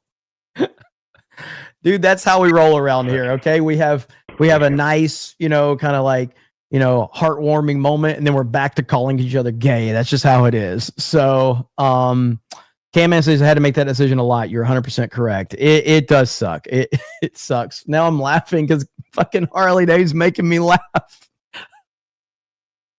Damn you, Harley. Anthony Gaming says, Christopher Nolan, I wish he continued the DC Universe movies. He would make a great Nightwing movie. I believe he would. The thing about Nolan's my favorite director. I'm glad that Nolan moved on from the DC movies. Obviously, I loved all of his DC movies, but it was time for him to move on. And Nolan is the type to do unique IPs and different IPs and new IPs and all of that. I do think that Nolan he's asking for a lot of trouble with the Odyssey. I think that this is going to be by far the most heavily scrutinized project Christopher Nolan has ever done. I don't know how it's going to go. On paper, I don't think it's like there's problems for sure. There's casting problems as well. I think on paper his Batman movies don't sound good either, but they obviously turned out to be great. But the Odyssey, it's such a famous story, and Nolan is grounded in realism. And with the fantastical elements of the Odyssey that people are going to have expectations on, I just don't know, man. I really don't know I'm excited. I'm very excited because it's Christopher Nolan, and I always get excited for Christopher Nolan movies, and I always will. But I don't know, man. He better bring it with the Odyssey, because this thing could go really bad for him. So we'll see. Let's see here. 3, what's up? 3 says, "Hey Jeremy, here's my those sour chicks have lots of cats tax. I want to see where accounts are from, but their cat count should also be listed. Cat counts would be very beneficial." I agree completely. Thank you so much. Pre-on Car says, "Jeremy, which hamburger helper is made for Thanksgiving dinner this year? Quad wide." Well, if I was eating hamburger helper this year, I would go with cheeseburger macaroni. Lasagna is really good too, man. Hamburger helper lasagna. Listen, hamburger helper is pretty fucking amazing. Okay, hamburger helper is one of the greatest things ever created in the history of the world. But I'm gonna go with cheeseburger macaroni mood. So, and then second would be lasagna. But if you've never had a hamburger helper, you ain't living, okay? Because it is fucking awesome. Thank you for making me hungry. ACC says, "So it's normal to miss my dog even after 20 years." Yeah.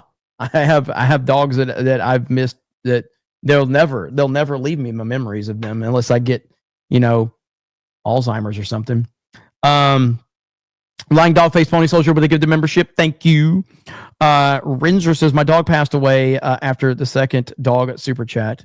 And my wife also giving birth today."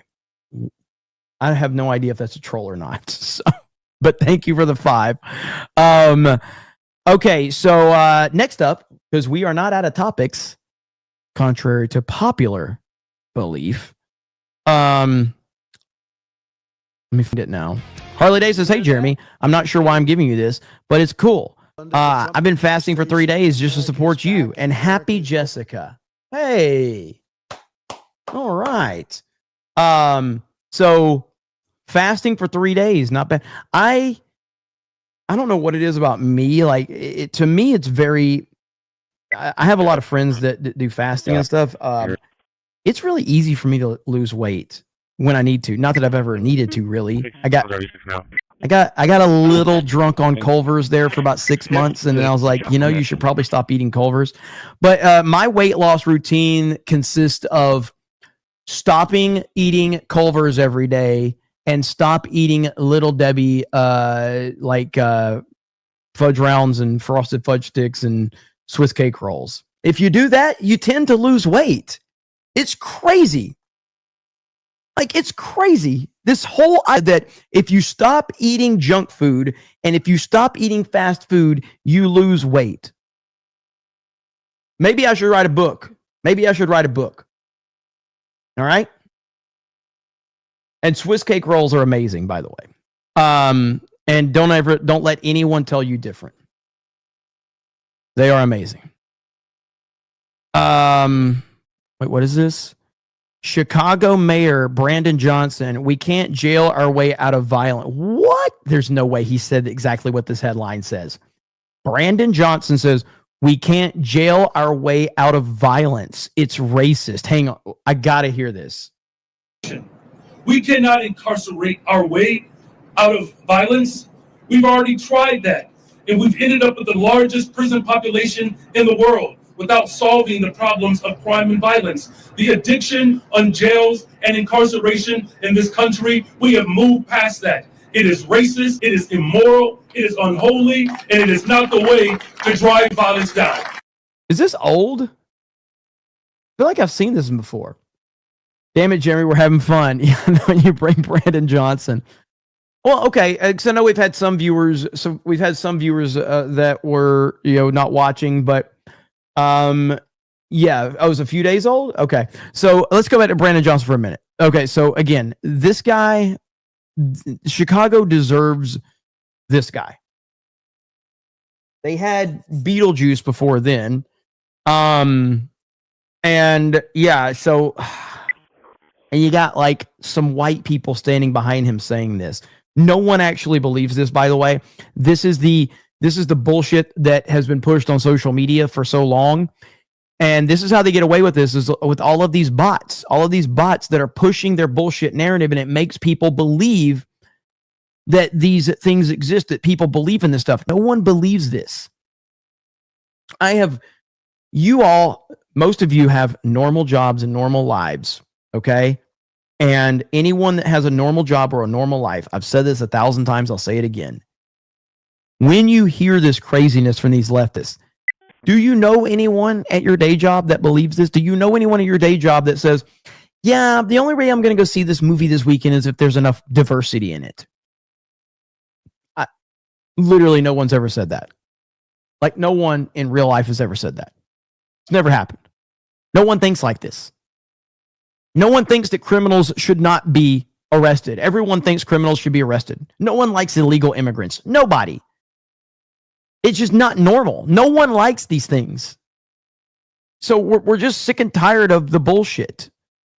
And so as long as we have clowns like that are spewing the propaganda, but at least Elon continues to be one of the key pieces to saving the internet. I mean, Elon, thank God for Elon Musk. But I showed this earlier. We're switching topics here for a minute because you guys said I was out of topics. We got some Kirby shoes to sell. Now, people have been going crazy over these Kirby shoes. I'm not sure why. I don't know what everybody is freaking out over, but these are some Kirby slippers. These look comfortable. So it's not a big deal. Okay. So they look really comfortable. I'm sure the target audience is going to work very well. And I think it'll be okay. I'm looking forward to it myself personally. Like, I think I can have some fun with these slippers. I think. But maybe I'm wrong. I don't know. What do you guys think? I'm sure the male demographics are going to grow a lot with these purchases.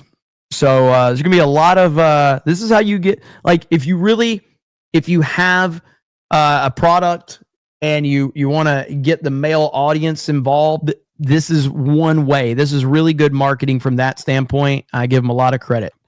For that. So influence popular culture through the sale of Warner Brothers Discovery to Skydance Paramount. As part of his broader push into entertainment that includes a revival of classic action films like Rush Hour. Could it also be the reason for the possible return of Ben Affleck as Batman and the return of the Snyderverse? Trump is a huge Affleck Batman fan. He also reportedly loves blood sport. I've literally never heard Donald Trump talk about Ben Affleck's Batman. I've never heard it. I have heard Trump talk about The Dark Knight Rises. He's got a review. Hang on. Dark Knight Rises Trump. Trump has a review of it. Right here. This is not AI. This is Donald Trump's review of The Dark Knight Rises. Many people have been able to review things, especially movies. So last night, I went to the opening of The Dark Knight Rises, which is commonly known as the Batman movie.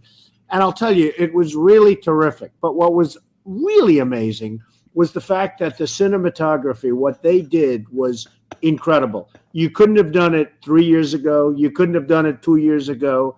The technology was amazing. The movie is really worthwhile seeing. And most importantly, Trump Tower, my building, plays a role. But it really is worthwhile. Cinematography, what they did, great.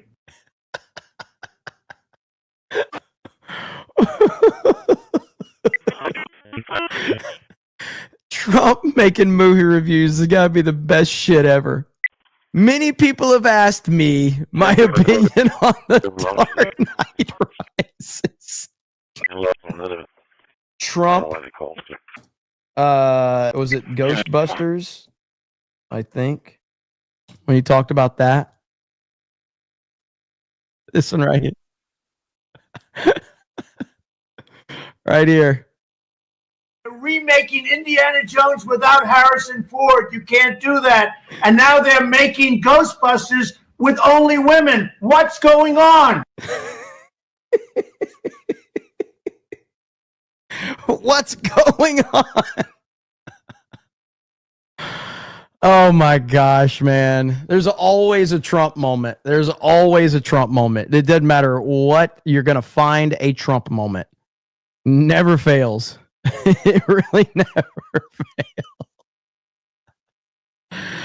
fails. In a different world, Trump would have just been a like an anti-SJW YouTuber.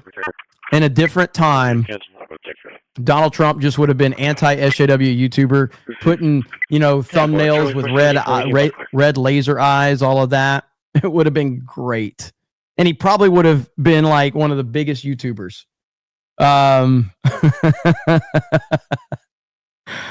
Toddy says Stalwell and Porter governor race unreal, clowns evil. Yeah, it's going to be pretty wild to see how that whole thing plays out. So time will tell. Real Gray Ghost says those Kirby slippers seem great. They really help me out with my girlfriend leaves out of town as a reminder. The Daily Special says NFL my cause. My cleats, Nintendo, hold my beer. ACC says that beat the brown Kirby slippers are still pink inside. Oh, bet the brown Kirby slippers are still pink inside. Okay, the last topic, and then we're going to go because this has been my second stream day, but that's all right. We got multiple streams tomorrow. Don't worry. We're not going anywhere long term. It's going to be a long week because I know that there's going to be people that are going to be looking for content on Thanksgiving Day, and you're going to get plenty of that. But this story right here, I'm very interested in this right here. So Susie Wiles,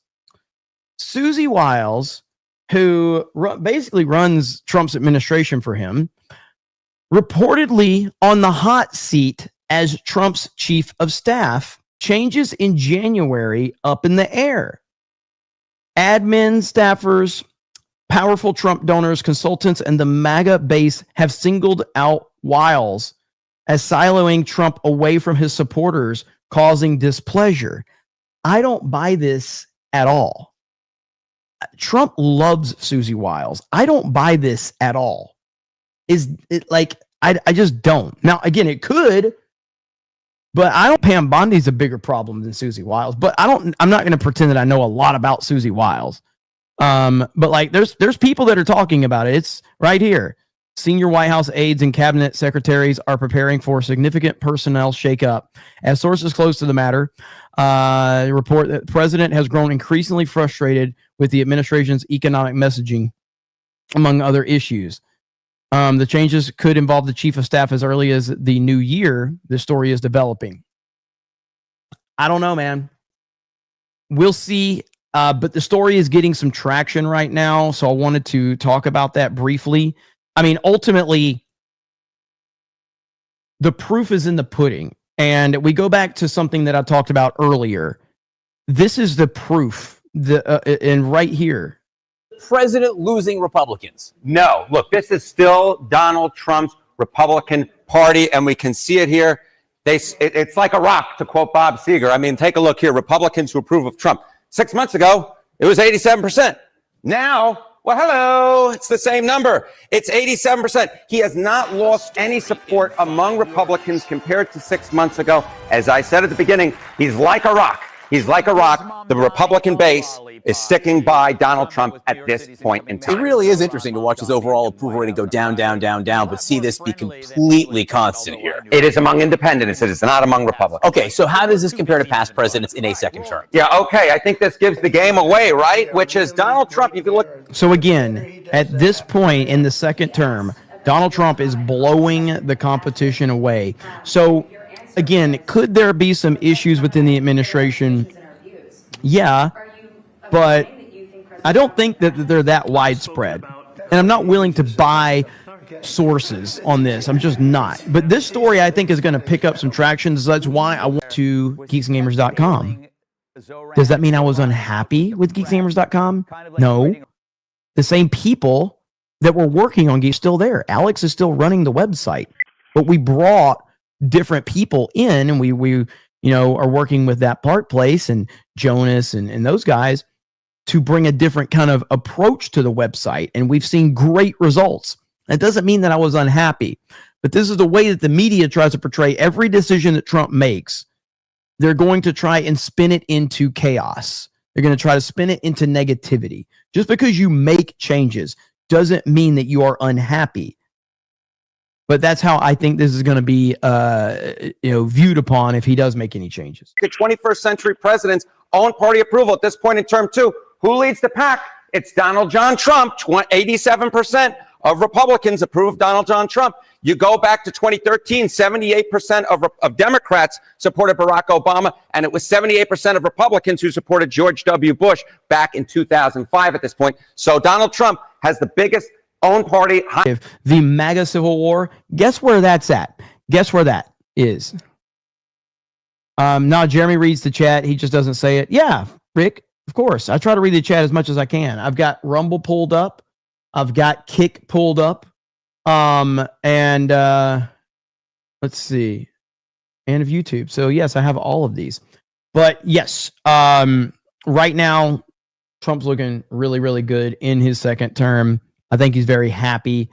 And yeah, the MAGA Civil War bullshit is, notice how there's no more of that. Where's that narrative now that the locations of the people that were pushing that narrative have been exposed? Where's that narrative? Where did it go? Nowhere to be found. Marjorie Taylor Greene resigning from Congress in January. One of the concerns is that Donald Trump backed someone in a primary against her. How has Donald Trump done in his congressional endorsements? You know, when you go up against Donald Trump, you're going up against a buzzsaw, because Donald Trump's endorsement record is, it's hard to find anyone else who beats. That's insane.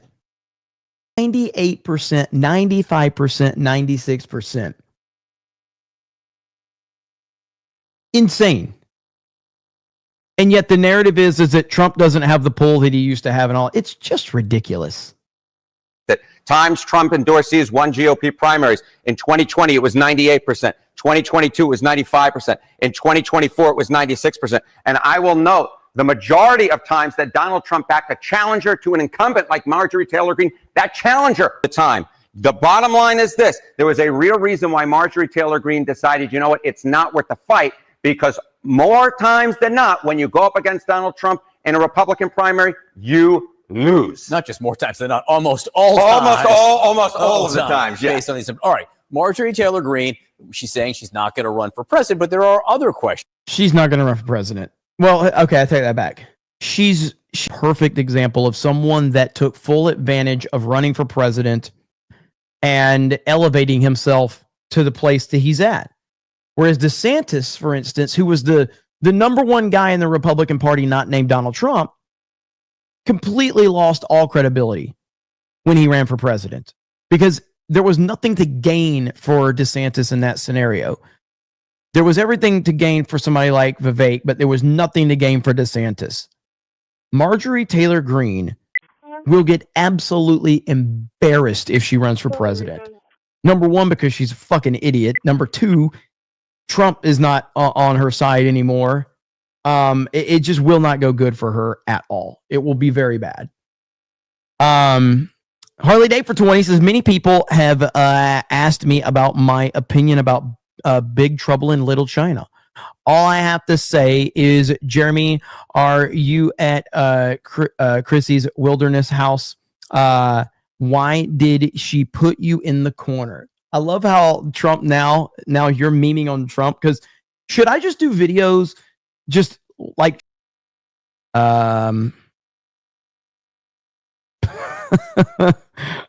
could say that, but hey, you know what? Okay, here. I'll just say this. All right. Many people have asked me about a politician named Adolf Hitler being elected in this foreign country. And I just got to say, we are back as a society. I remember playing video games back during the Black Ops 1 Modern Warfare 2 era. And I had a lot of friends, their gamer tag was Adolf Hitler. And they said a lot of words that Hitler would probably appreciate. So now here we are. What I just said in that, but I was just making it up as I go. So that was probably not a good topic. That was probably not a good topic. Had a lot of friends. Harley Davidson says proof that you don't have any content. That was earlier. ACC says, I got that one. Sean Living Life says, Kerbusy tax. I wanted to say something else. JW says, hey, Jeremy, I sent you a package of your P.O. box. Noted, man. I'll check it out. Thank you so much. I got to get my P.O. box changed to Orlando because I'm in Orlando now. It didn't work out well for you. No, it didn't. It was Elon's plan all along. Hale, I don't know how to say it. Harley, fuck you. Stop trying to troll me. So I moved. Yeah, kinda. No more Pensacola. No more Pensacola. Red shirt, shorts, running outside. I'm wrong. Last home on Bright Street. I will be back occasionally here or there, but yeah. So the old setup is still there. So don't worry. So there'll be like a time where you'll see me in the old setup. The pool house is still there. So, but let's see. I only speak in troll and smartass, says Trim199. You sound like Harley Dave. You sound like Harley Dave only speaks in troll and smartass. Harley says troll tax because you're retarded. So I wouldn't put it any other way. But I do think we're going to end it there, ladies and gentlemen. Dan Campbell says, I was in Panama City. I used to live in Panama City. I used to live there. So, over on Rumble says, Dan Vicious says, a lot of dudes being attacked. Tucker, Nick, Andrew Wilson, yet Candace seems to be boosted on socials. Yeah, I don't know, man. Candace is getting a lot of hate too, though. A lot. Not as much as some of those guys, but Mod Eric says, look at the old videos I sent Jeremy. That is a man, and obvious that Macron is a very gay man. Jeremy is ruler straight compared to him. I haven't even looked into the Macron thing on whatever podcast. And the feminist kind of went after his wife. And he reacted and he kind of walked right into the trap. But I think he crushed this feminist at the same time because the clip is a little out of context. So like right here, I think Andrew Wilson, known for his promoting family values, goes off when a female debater revealed his wife has 3 children from three different men and was previously married twice before him. Okay. But the context got lost in this clip. I'll try to rephrase this. I'm going to reframe. And I'm just going to be totally honest with you. I will never be able to convince you of my worldview. You won't. I know. But the reason is not because I'm not a great orator or I don't make good points or I haven't said things which should be compelling to a person. But Charlie, I just think honestly, you're too fucking stupid to understand them. So Andrew, can I sell you on my worldview? Yes. Your wife has 3 baby daddies and has been married twice before. And you Under you lick your sniz. under your You lick sniz. what is that? You're a fucking dyke. Don't talk shit about my wife, you stupid bitch. Shut your fucking mouth. Shut your stupid bitch mouth. Your wife with the 3 baby. What did I just say, Your dyke? wife with the 3 Sorry, baby I'm sorry, daddies? dyke. Is she morally inconsequential in comparison to your ditch licking? Do the men that you try to Do the women that you try show to? your hatred against? Do you the women they, that you try convince them to? that they shouldn't? You know, like, Charlie, did I pursue bring women? Do they know Charlie? that Did your I bring wife your is 5 family? years older? Did I bring any of your You called family me into fucking anything? Stupid. Did I You say called anything me about fucking your stupid. family being stupid, Charlie? You could. It's You could because go I'm for it. better than you, Charlie. No, it's because you're embarrassed and you know that the traditional values that you try to sell people on are bullshit because Let's you go are not through a it. traditional man. Chuck, let's go through it. You are not a traditional Let's man. go through it, Chuck. Tell me what I'm doing which is immoral. Okay, so the thing is, I feel like there's another part to this clip that I want to find, if I can find it, because that's one part of it. Now, again, I'm not saying I don't know much about Andrew Wilson, but his point stands. That, if I'm not mistaken, I'm trying to find it. The problem is on social media, all I'm seeing is that part of the clip. I'm not seeing the second part where he questioned her, because what this woman is doing, this is a feminist woman pushing leftist bullshit, but yet she's shaming a woman for being the type of woman that she defends all the time. That's the problem that people are missing with this clip.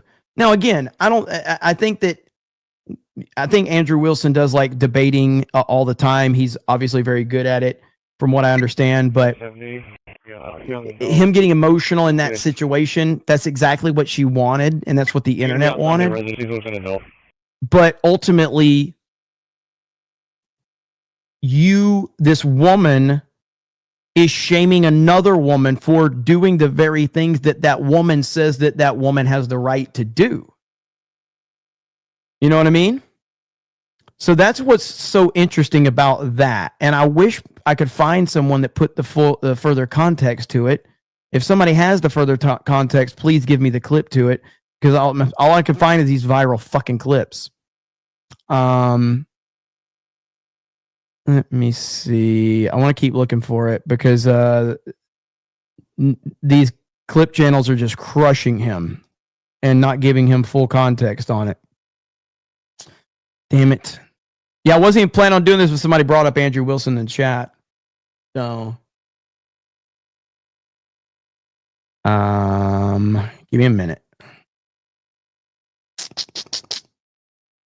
No, I can't find it. And they've got this clip. So I would never go on the Whatever podcast, by the way. I would never put myself in that situation under any circumstance whatsoever. Because the Whatever podcast, I mean, I've seen so many clips from that show that just go mega viral. And it's never good for anyone. I've never seen someone look good on the Whatever podcast. Never seen it. I want to see you on The View. Well, that's never going to happen. I feel like he went after, let's see, if you post engagements, quote tweets. Yeah, nobody else has put the full context. Am I wrong, though? I'm pretty sure this girl, he crushed her with all of the context. But I guess for a future episode, I'll see if I can track it down. I was not prepared to talk about this, so... Or it's just being buried on social media. But anyway, we'll just leave it at that. So, he crushed her with the grift. His wife called in. That's okay. See, that's the one. That's the one I remember. The wife called in and crushed this chick. And of course, none of these fucking clips that I'm finding have that part. All these channels, none of them posted the rest of it. They only posted the part where Andrew gets crushed, but they didn't post the rest of it. Oh, here it is. Okay, I finally fucking got it. Here we go. This debate with Andrew. Your wife has 3 baby daddies and has been married twice Finally. before. Don't talk about my wife. You shut your fucking mouth. Rachel, are you there? Can you hear us? Rachel? Can you hear me? Yes. Did you not have agency when you accepted this debate with Andrew? Yeah, I did. Then what did he do wrong? You do not sound like a person with a college education. And since you lost and you got humiliated, you thought the thing to do would be attack me. And where did you get the idea that I'm promiscuous? I've spent my entire adult life only in 3 long-term committed relationships, one of which is a, almost 20-year relationship with Andrew. Now we're like 18 years in. I did wonder, hang on, Rachel, I did wonder one thing. Tell me, if she had aborted her children with those 3 relationships, would she be less promiscuous or not? I have no question. Just a minute. Just better. He's cooking. Hot. Yes. Yeah, she'd be less promiscuous. Yeah. These people. Rachel, you should have more kids, Rachel. Maybe she should have. So it's less promiscuous if I kill the children? I mean, you're not killing children. You're having an abortion. Did you just say to me that my life would be better if I had aborted my children? If I were in your shoes, I would have had a better time doing that.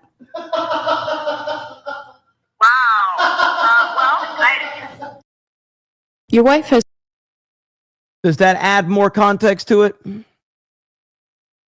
Does that add more context? Because yes, you see that viral clip of Andrew Wilson and everybody's reacting to it, but they didn't, most of the places that clipped that out of Andrew Wilson didn't add that. That was an annihilation. That was an absolute annihilation. And it just shows how evil this chick is. So yeah, Andrew Wilson got a little worked up and emotional. You know what? That's what happens when you love your family and someone attacks your family. People like this chick don't know what that feels like. And I say this, I don't know Andrew Wilson, but the clips I've seen from him, the dude is pretty on point with his debating and how he does things. So if Andrew Wilson's biggest crime in that clip is that he cares about his family and he doesn't like when they're attacked, well, sign me up. I agree completely with him. So, but yeah, this was a thing that went really viral, but this happens so much on social media where no one wants to give the context. So, but I figured I would want to do it from my perspective. The chat says only here waiting for you to play Arc Raiders. I got to get everything set up. So I have all of my gaming stuff, but it's not set up yet. So I will though. Harley Dave says Ryan's inner monologue. The chat says Jeremy's not going to be on The View. Not with that hair. We'll see. But before we end the stream, ladies and gentlemen, we have to tell you one more time, okay? And this is the first time I've talked about it in the last 5 minutes. The first time in the last 5 minutes. But there it is. Boom. You got about 23 hours before this campaign ends. The 199 hoodie, the Unit 199 Cultural Task Force, and the IDOT hat all ends tomorrow at midnight after Tuesday night's main event. So if you haven't, go over there, check it out. I've had a lot of people posting. They're finally getting their stuff from Rip-A-Sim for that first campaign. We want to get all this out to you before Christmas. So hopefully you guys go and check that out. I appreciate it. Nandor says that women like her are why I'm 37 and still single. Hey man, don't give up. Don't give up. There's some good ones out there. So, but thank you so much. Link right there in the chat. The mods are dropping the link. Thank you to Harley. Appreciate you. Harley Dave, you freaking mad lad. You lunatic. Always making things crazy around here. Swirly BS, I know you got in trouble with the lady tonight, but drop some bombs. 1992 space movie, those 50 gifted memberships. Let me see. Dan Campbell says, Jeremy, make sure, hang on, where's it at? Jeremy, make sure you read my comment on this video as soon as the stream ends. It will explain to you, the audience, why Bill O'Reilly, why is irrelevant in Tucson, Arizona. Okay. I mean, I think O'Reilly's not as relevant as he used to be in general, but I do think he has. I think Bill still has some real interesting takes. So, but he's completely out of his mind when it comes to internet culture and shit like that. That IDOT cap is hot. It's pretty freaking sexy. Isn't it? It's pretty sexy. Let me see. We'll do it live, says Harley Dave. Did you see my video earlier, Harley, of that with him and Christian Bale? Check it out. It's awesome. But let's see. Meat Bun says, I got an email from Ripperson about some issues with the hat from the last campaign. What's up? Yeah, it was just they just caught something before it was going to ship out. I'm glad it was a quality control issue, so I'm glad they caught it. So they offered some discounts and things like that. So good stuff. Good stuff. So I'm glad they caught it though. ACC75 says, I'm a single guy. Is it tacky to buy? I don't even know what that is. On my wall? No, it's not. I bought. Is it Nero Heaven? It has boobs. Google it to see if it's tacky. I don't know what the hell you're talking about. Listen. Being a single dude, you can do whatever the fuck you want. Nobody gives a fuck. And don't apologize, okay? As long as it's not illegal, I don't care. So if it's illegal, then go for it. But I don't know what the fuck you're talking about there. But as long as, or if it has nothing to do with, creepy shit, then do whatever the fuck you want. I don't care.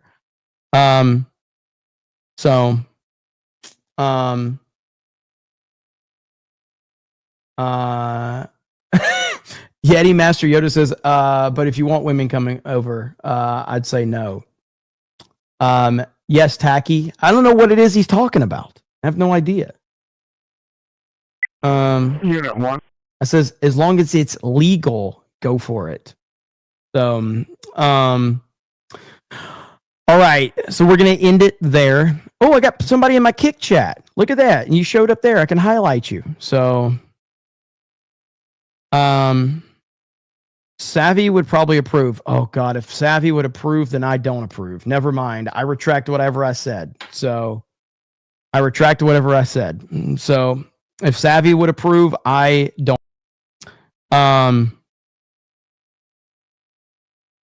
Don't care to women. Find the one meant for you. That sounds like something a dude that's never been with a woman say. There is not. I'm just telling you right now. If you have a wife or a girlfriend, you are catering to that woman. I'm sorry, okay? I don't know what women you've met, but I have never met a woman that you have to do all this shit for them. You have to fucking apologize for shit you didn't do. You have to fucking deal with shit. You have to listen to shit that you don't care about. You can't watch the game. You can't play video games. 4 kids married 24 years. Well, you're lucky. You and that guy are lucky. It's a joke. Don't get offended. I'm just fucking with you. Okay. Let's see. Yeah, I don't know what that is. So Jeremy gets it like crypto. Yeah, I don't. So Baconator Play says channel update. Got my severance. Here's the tax. I'm at 44 subs and just posted a new video. Let's freaking go. Let's freaking go. Congratulations, man. Is Epic Mike in my chat? ACC says it's not like I framed Toadette on my wall. What's Epic Mike saying? Oh shit. I just fucking unstarred that one. I meant to fucking start. Let me see. I'm looking for Epic Mike. Why am I mean? What did I do? You're in my Kick chat. I could go full DSP, okay? You know what? I'm going to do it. I'm going to do it in my Kick chat. Hang on just a minute. Hang on. Watch this. Kick chat. This is for you, okay? Hang on. Let me find it, okay? Let me find it.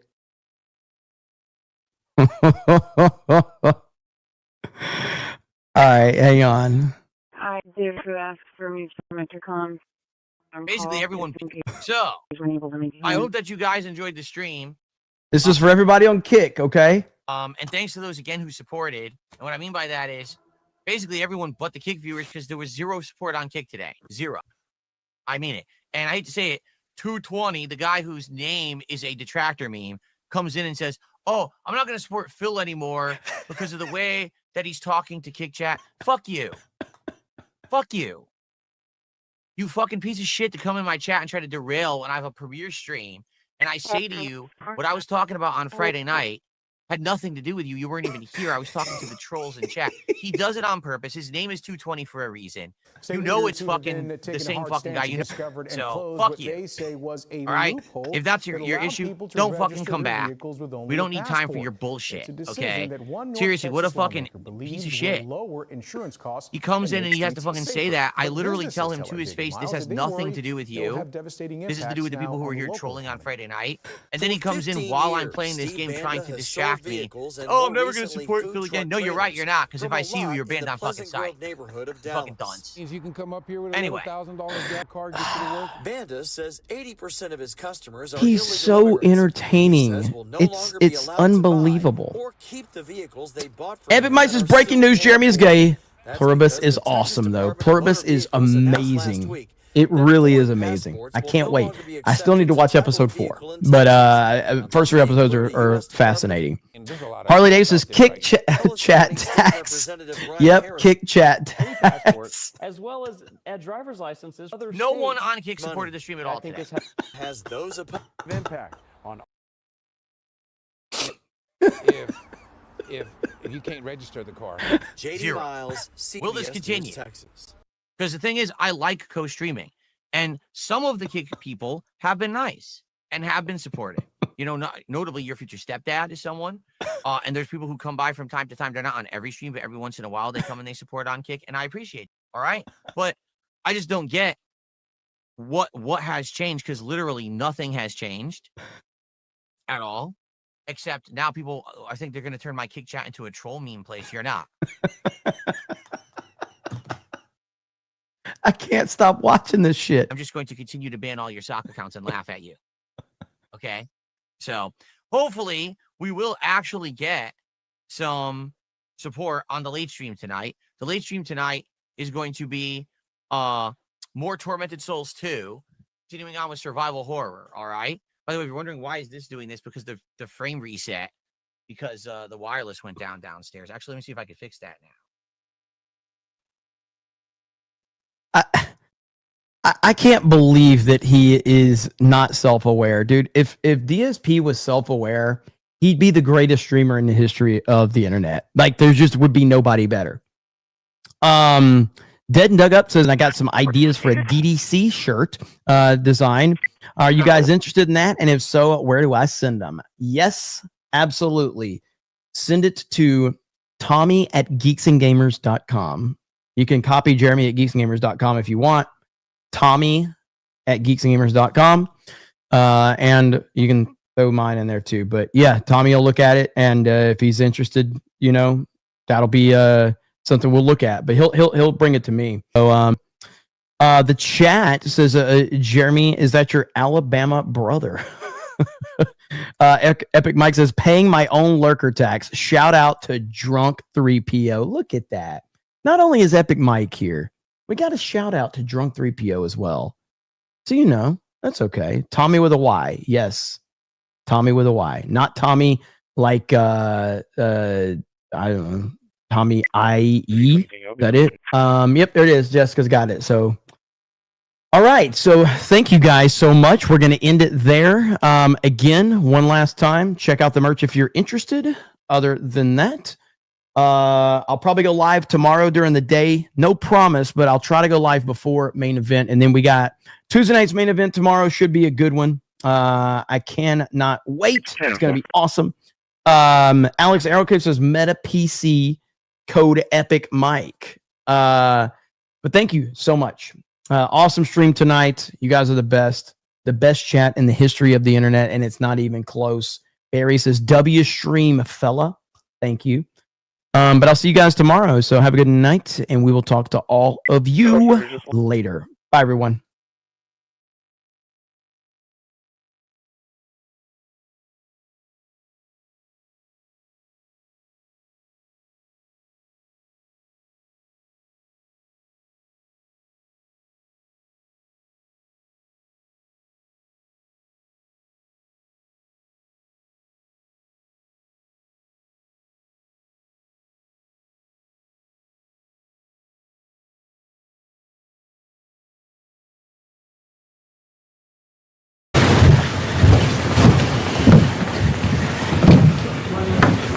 Morning.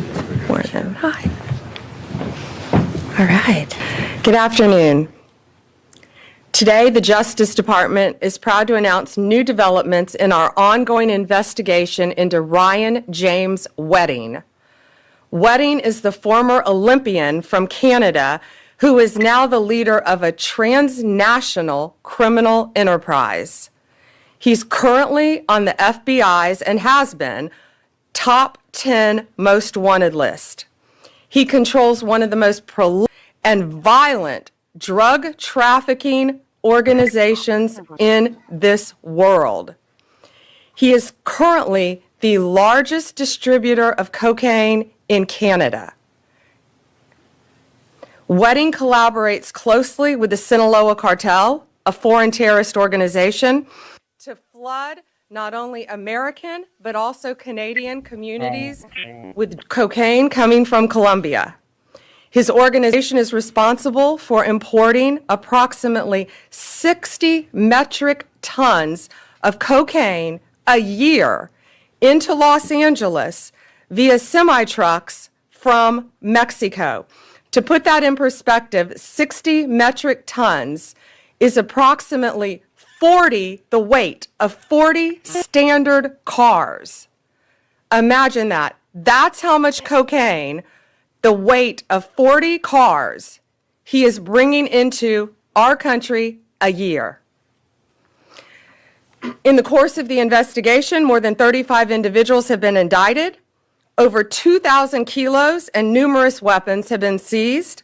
Approximately $3.2 million in cryptocurrency has been recovered, and over $13 million in physical assets has been confiscated.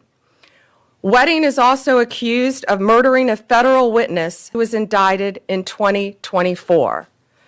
He used a Canadian website called The Dirty News to post photographs of the witness and his wife in order to locate him, which ultimately succeeded. The witness was gunned down in a restaurant in Medellin before he could testify against Wedding. Today, we're unsealing a new indictment, charging Wedding with 2 additional counts of witness tampering and intimidation, murder, money laundering, and drug trafficking. The website that was used to hunt down this witness and his wife, that has since been removed. That has been deleted. Protecting federal witnesses from retaliation is core to the department's mission. It's about individual safety, but more, it's a Department of Treasury. The State Department has raised the reward for Ryan Wedding from $10 million to $15 million. We're offering $2 million rewards for information leading to the arrest of those involved in the murder of the witness. The Treasury Department's Foreign Asset Control is seizing assets belonging to approximately 19 of the targets associated with Wedding's criminal enterprise, worth hundreds of millions of dollars. I want to thank the FBI, the U.S. Attorney's Office for the Central District of California, as well as our Canadian law enforcement partners for their steadfast commitment. Drug kingpin. We are coming for you. We will find you. Be accountable and held to justice for your crimes. It's killing our kids. It's killing our friends. It's killing our relatives. And this guy is responsible for a tremendous amount of that horror. President Trump gave us one mission: make America safe again. And we will not sit idly by and let these drug dealers continue to do business, run roughshod on our neighborhoods, and put the American people and our Canadian people in harm's way. To the American people, the Justice Department will use every tool available to catch these monsters. Thank you to all of our partners in this fight. From day one, Ryan Wedding has been on the top of Director Patel's radar to get him. We have talked about him constantly. And I'd now like to introduce Director Patel, who has done a tremendous job in his efforts to catch these monsters. Director Patel. Thank you, General. As the Attorney General stated, our mission since the Attorney General and the Deputy Attorney General and this tremendous team was assembled by President Trump is to safeguard American lives. Already this year, thanks to the Department of Justice's leadership, in combination with the interagency, including this FBI, have seized record amounts of narcotics, including record amounts of fentanyl. All of these narcotics are enabled by our enemies to go after our youth and our communities and kill and destroy American civilization. Under President Trump's leadership, we have been shutting that down since day one. As the Attorney General mentioned, this is an indictment, an additional indictment, an arrest of multiple subjects, nearly a dozen more, and that brings the total to approximately 36 indicted. And you'll hear the details from the tremendous here by the Attorney General. Most importantly, you do not get to be a drug kingpin and evade the law. Make no mistake about it. Ryan Wedding is a modern-day iteration of Pablo Escobar. He's a modern-day iteration of El Chapo Guzman. This Justice Department and this FBI will work with our Canadian counterparts and the government officials across the world to bring him to justice. He is responsible for engineering a narco-trafficking that we have not seen in a long time. He will not evade justice. We are here today because this Department of Justice, behind Attorney General's brilliant leadership and the Deputy Attorney General, have made it clear to the American people with the indictments they have brought that law enforcement and agencies like this FBI will lead the effort to go out there and make sure these animals are brought to justice. And that's exactly what we will do. This interagency step is a huge, huge justice for so many American lives lost and so many American lives saved. Thanks to the courageous efforts of law enforcement. This is what a great team looks like, working together for the American people under the motto that President Trump set forth to make America safe again. It's incredibly humbling for this FBI to be a part of it and to lead out the efforts on Ryan Wedding. And for those of you out there that have any information on Ryan Wedding, now is the time to speak up. Now is the time to help us. This FBI always engaged the public around the world for their assistance in bringing some of the world's most dangerous criminals and terrorists to justice. And we are doing so again today. He will not evade justice. He will not evade our capture. He will not evade arrest, and he will not evade prosecution. Because of the Attorney General's leadership here today, we are taking a huge step in that direction. And I'm honored to be a part of this FBI and leading its men and women in law enforcement on a daily basis.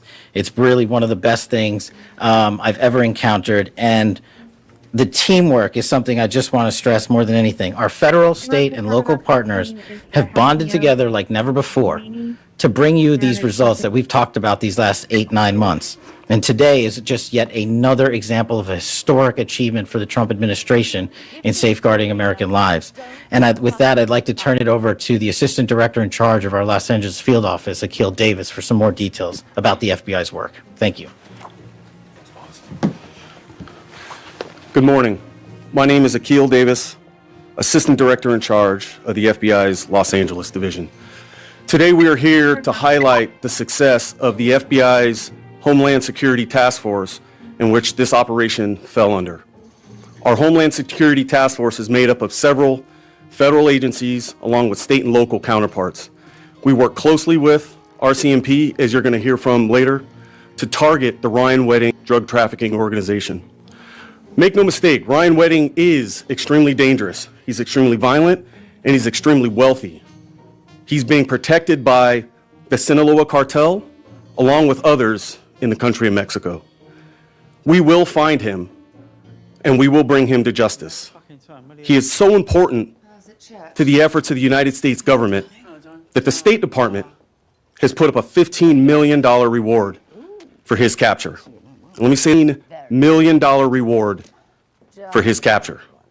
Ryan Wedding has orchestrated murders against his rivals, against cooperating witnesses, against anybody that crosses his path. And as you've heard already, he has trafficked record levels of drugs, fentanyl, heroin, cocaine, methamphetamine, all the things that are rampant on our streets. He has been a part of that and a main cause of that. And that is why you see so much resources dedicated to dismantling his organization, which we have done mostly here today. We will capture Ryan Wedding. We will bring him to justice. If you have information leading to his capture, you can contact the FBI at 1-800-CALL-FBI or tips.fbi.gov. Make no mistake, Ryan Wedding is dangerous. Do not approach him on your own. Please call us and let us do our job. Thank you. I will now turn it over to United States Attorney Bill Asaley. Bill Asaley came from California to be here today. That's how important this case is. And President Trump, Deputy Attorney General Todd Blanche, and I are thrilled to have Bill Asaley on our team. I think Deputy Attorney General Blanche talks to Bill Asaley daily, and I talk to him at least once a week. He is doing an incredible job to keep America safe and to keep Californians safe. So it's my honor now to have Bill join us. Thank you, ma'am. I'm Bill Asaley. I am the First Assistant U.S. Attorney at the Central District of California, the leader of that office. As the Attorney General said, today an indictment was unsealed against Ryan James Wedding, a former snowboarder who was once an Olympic athlete and who is now on the FBI's top 10 most wanted list and the subject of a $15 million reward. Wedding and 14 other defendants, including a Canadian and a Latin pop star, are federally charged with orchestrating the January 2025 murder of a witness who was shot 5 times in the head at a restaurant in Colombia and who died instantly. Wedding placed a bounty on the victim's head in the erroneous belief that the victim's death would result in the dismissal of criminal charges against him and his international drug trafficking ring, and would further ensure that he was not extradited to the United States. He was wrong. The murder also involved a Canadian website, as the Attorney General discussed, which claimed to be a news outlet. This so-called news outlet, the Dirty News, was paid by a co-defendant to post a photograph of the victim, witness, and his wife online so that he could be hunted down and killed. Law enforcement yesterday seized that website pursuant to a judicially authorized warrant. That website no longer exists. I want to say this to Mr. Wedding and to the other defendants involved in his drug trafficking organization. Your days are numbered. Our agents and prosecutors will relentlessly pursue you and anyone who assists you and bring you to justice, not just anywhere. We're going to bring you to justice in the United States of America. And I want to just add a couple things here. Mr. Wedding is the most prolific cocaine trafficker in Canada, but he used Southern California, my district, as a hub for his logistics to move the cocaine. The reason he selected California is because of California's weak laws on crime. They knew if they were popped with cocaine in California, they probably wouldn't get much of a sentence. But they made one big miscalculation. They didn't think about us, the U.S. Department of Justice, Attorney General Bondi, and what this administration would do to individuals like him who use the United States to traffic their drugs. And he will be brought to justice. I'm confident of that. I want to note the lawyer that we arrested yesterday. We arrested 12 people yesterday in an international takedown. You're going to hear more about that. One of which is this lawyer in Canada. His lawyer advised them to kill this witness. His lawyer told him if you kill this witness, the case would be dismissed. That lawyer is now in custody, and he'll be extradited and brought to justice here in the United States. So all this to say, it doesn't matter who you are or where you are. When the United States government and this Department of Justice decides we're going after someone, we're going to get you. America always gets its guy. And let me tell you this as well. Not only do we have a mandate from the Attorney General and as the Attorney General and the FBI Director said, to make America safe again by the President, through this operation today, we're making North America safe again. And with that, I'll turn it over to Chris Landberg, Senior Bureau Official at the Department of State. Great, thank you. Good morning. So I'm Chris Landberg, head of the International Narcotics and Law Enforcement Bureau at the Department of State. I want to thank the Attorney General for hosting us today for this important event. So today, the Department of State, as you've heard, is continuing to fulfill one of President Trump's first promises when he took office, to stop the brutal criminals who are trafficking deadly drugs in the country. In coordination with the FBI and our partners in Mexico and Canada, the Department of State is increasing our reward offer, as you have heard, to up to $15 million for information leading to the arrest and or conviction of Ryan James Wedding. This is a $5 million increase from our previous reward offer. Wedding abandoned an Olympic-level athletic path for depraved violence and cocaine trafficking. He worked closely with the foreign terrorist organization Sinaloa Cartel, as you've heard, to traffic quantities of cocaine from South America to the United States and Canada. As you have also heard, his heinous crimes did not end there. In January 2025, Wedding allegedly ordered the murder of a U.S. federal witness in Medellin, Colombia. In addition to our focus on taking down Wedding, we are offering rewards up to $2 million each for information leading to the unknown assassins responsible for that January 2025 murder. We hope the public will recognize these criminals taken the day of the assassination in Medellin and will come forward to identify them. These brazen, illegal activities will be stopped, and the State Department will continue to apply all its tools, including rewards programs, to pursue violent criminals, drug traffickers, and those who assist narco-terrorist organizations. We will continue to build a stronger, safer, and more prosperous hemisphere in the Americas by ensuring that no one, not even former Olympians, is above the law. Thank you very much. And now I'd like to introduce John Hurley, Undersecretary for Terrorism and Financial Intelligence at the Department of Treasury. Good morning, everyone. Thank you, Attorney General Bondi, for all the work you do to keep our communities safe. Today, we're leveraging Treasury's longstanding counter-narcotics tools alongside law enforcement and international partners for maximum effect. Under President Trump's leadership, alongside these partners, Treasury is targeting one of the FBI's 10 most wanted fugitives, Ryan Wedding.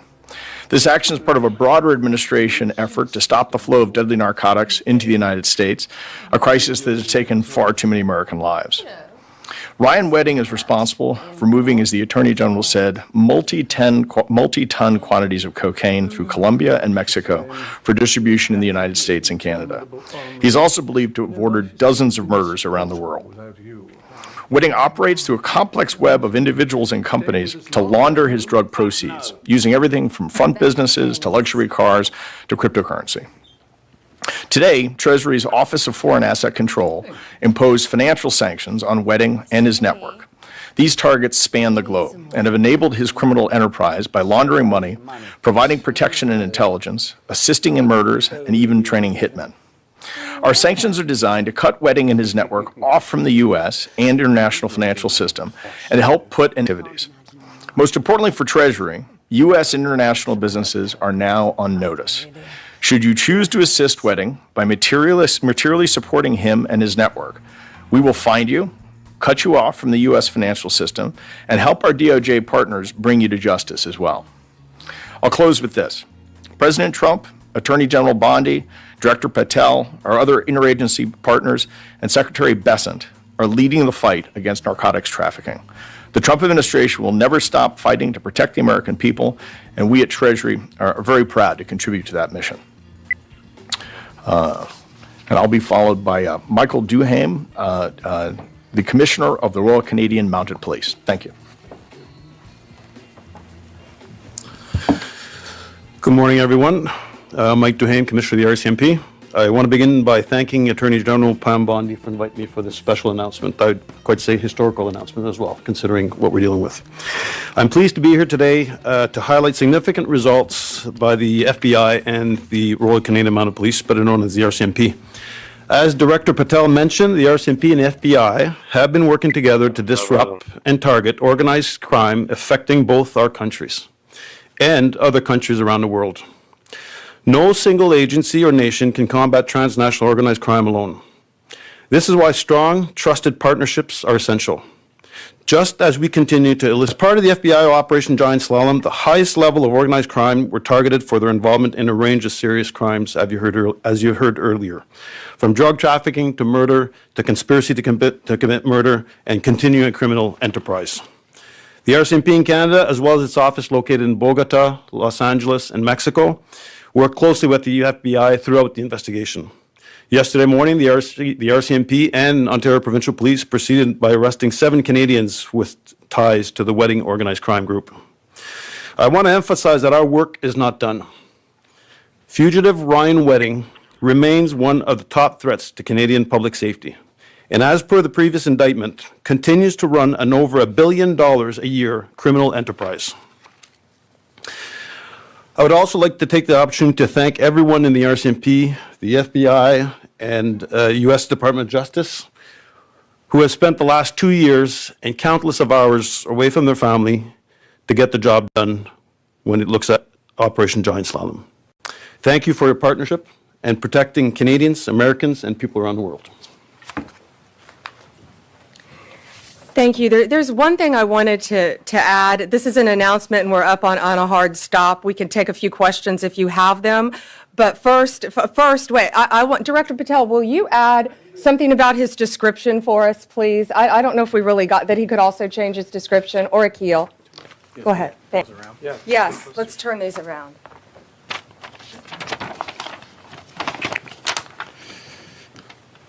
Ryan Wedding is approximately 6'4", and 230 to 250 pounds. As you see in these pictures here, please understand that he might change his hair color, his appearance, and do anything to avoid capture. But someone like Ryan Wedding is going to stick out in Mexico. And that is why we're soliciting the public's help and arrest him. Again, there's a $15 million reward for information leading to his arrest and capture. Thank you. Questions? General Bondi, on topic first, it was mentioned that the Sinaloa cartel is helping to protect him. Are Mexican authorities cooperating with the U.S. in helping to secure his arrest? And I also have an off topic as well. Yes, it's a short answer. Do you want to add something, Akil? Sure. We're working with our legal attaché office housed at the embassy in Mexico City to try to locate and arrest Wedding. Again, due to significant protection by the Sinaloa cartel and others, that has been difficult. And that's why it's so important that you get his picture out there. He could change his hair color. He could change his appearance. You know, he's got some powerful people protecting him. But this is $1 billion a year of drugs that he is charged with being responsible for. $1 billion. Go ahead, now, off topic. On the Epstein files, does the new investigation by the Southern District of New York U.S. Attorney prevent the department from releasing all of the remaining files? So we have released over 33,000 Epstein documents to the Hill, and we'll continue to follow the law and to have maximum transparency. Also, we will always encourage all victims to come forward. What are the next steps, Madam Attorney General, for the DOJ regarding what we assume President Trump will sign into law with the Epstein files? Is this going to be on the Justice Department website? What are you doing here over the next 30 days as we understand it? We will continue to follow the law with maximum transparency while protecting victims. When you say follow the law, Madam Attorney General, do you mean that you will provide all the files by 30 days? We will follow the law. The law passed both chambers last evening. It has not yet been signed, but we will continue to follow the law, again, while protecting victims, but also providing maximum transparency. that.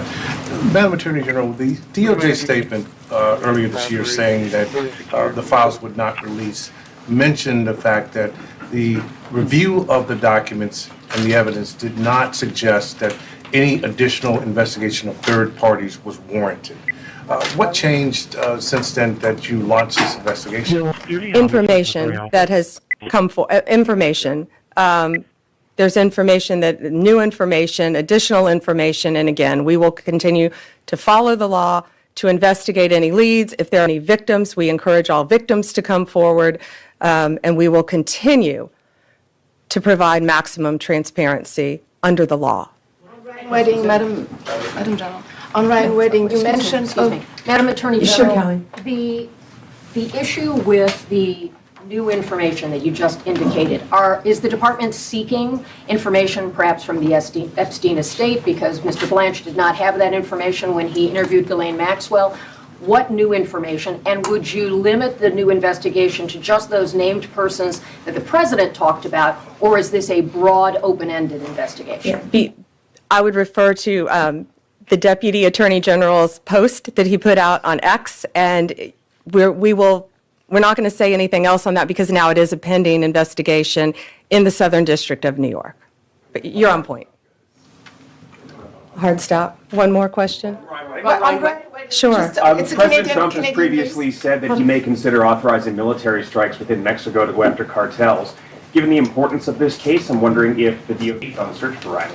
Yeah, we're not going to discuss anything with the Department of War right now, but right now I will tell you it is the Treasury Department, the State Department, our office, the FBI, working with Canadian authorities and working with the Mexican authorities hand in hand. And that includes the Mexican military. You had one more on wedding? Yes, please. Sure. Cece, you mentioned a Canadian lawyer, if you can tell us more about it, the extradition of a Canadian lawyer. And also a question for Commissioner Michael Duhem on 7 other individuals who are linked to Ryan Wedding. If we can tell us on the extradition, what are the next steps? Sure. Do you want to take the Canadian? I think Bill will take the attorney because that attorney is being prosecuted in California, and then I'll turn it over to Director Duhay. Yeah, the attorney, he's named in the indictment that was unsealed today. His name is Deepak Pardkar, Paradkar. He is a lawyer. I'll have the Canadian police commissioner provide more details. He was one of the people arrested yesterday. I understand he initially refused to come out of his home. He put up a little bit of resistance, but he was eventually taken into custody. It was very important for us to get him because when you have people who are officers of the court, who are lawyers, we take oaths to protect the public and defend the law. And when you have lawyers who are assisting international drug trafficking players on how to evade law enforcement and to murder, we can't have that stand. So it was very important to us that the lawyer be charged and the lawyer be brought to justice. I'll have the commissioner speak about the extradition process. There are about, I believe, 7 individuals that were arrested in Canada. We are still looking for one more individual in Canada, and they will all be extradited here to the U.S., where they will be brought to the Central District of California, and they will be charged and tried here in our court system. So I'll let the commissioner speak more about the 7 Canadians. Well, the 7 Canadians were arrested in the province of Quebec, some in Ontario, some in Alberta. We still have eyes on another person, but they are being charged conspiracy to commit murder, trafficking, as I listed earlier, conspiracy, drug trafficking, and murder as well. Timeline of the extradition. Well, that's before the courts, and I don't control that, unfortunately, because it happened tomorrow if it's just to me. Any chance you can say that in French very quickly? 7 sur 8 ont été arrêtés au Canada, dans la province de Québec, dans la province d'Ontario, ainsi qu'en Alberta. Nous sommes à la recherche d'une dernière personne. Les gens sont arrêtés, les 7 sont arrêtés, sont en prison présentement et attendent le processus d'extradition pour les ramener ici à faire face à la justice américaine. Merci. Thank you all. Thank you. Thank you. Do you want to take a? Yeah, go ahead. What was the question? Did the Attorney General has previously said that she would refuse to release any information that would re-victimize the victims, and I'm just wondering whether that stands, after the passage of this law. Well, the law isn't signed into law yet, and of course we're going to protect victims, and the law as written allows us to do that. You know, the law has carve-outs to protect victims and to protect information surrounding victims, which is what we do not only but in every case. So that's it's a fair question, but neither the House nor the Senate's version, the same version, suggested otherwise. So Thank you.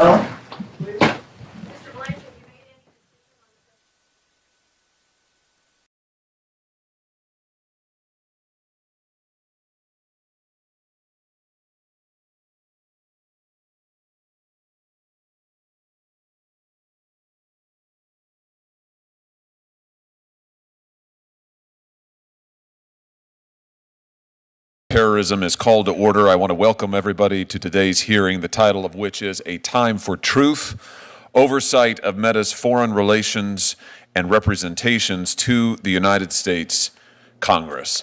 Let me just say as we begin, this is a hearing that Facebook has tried desperately to prevent.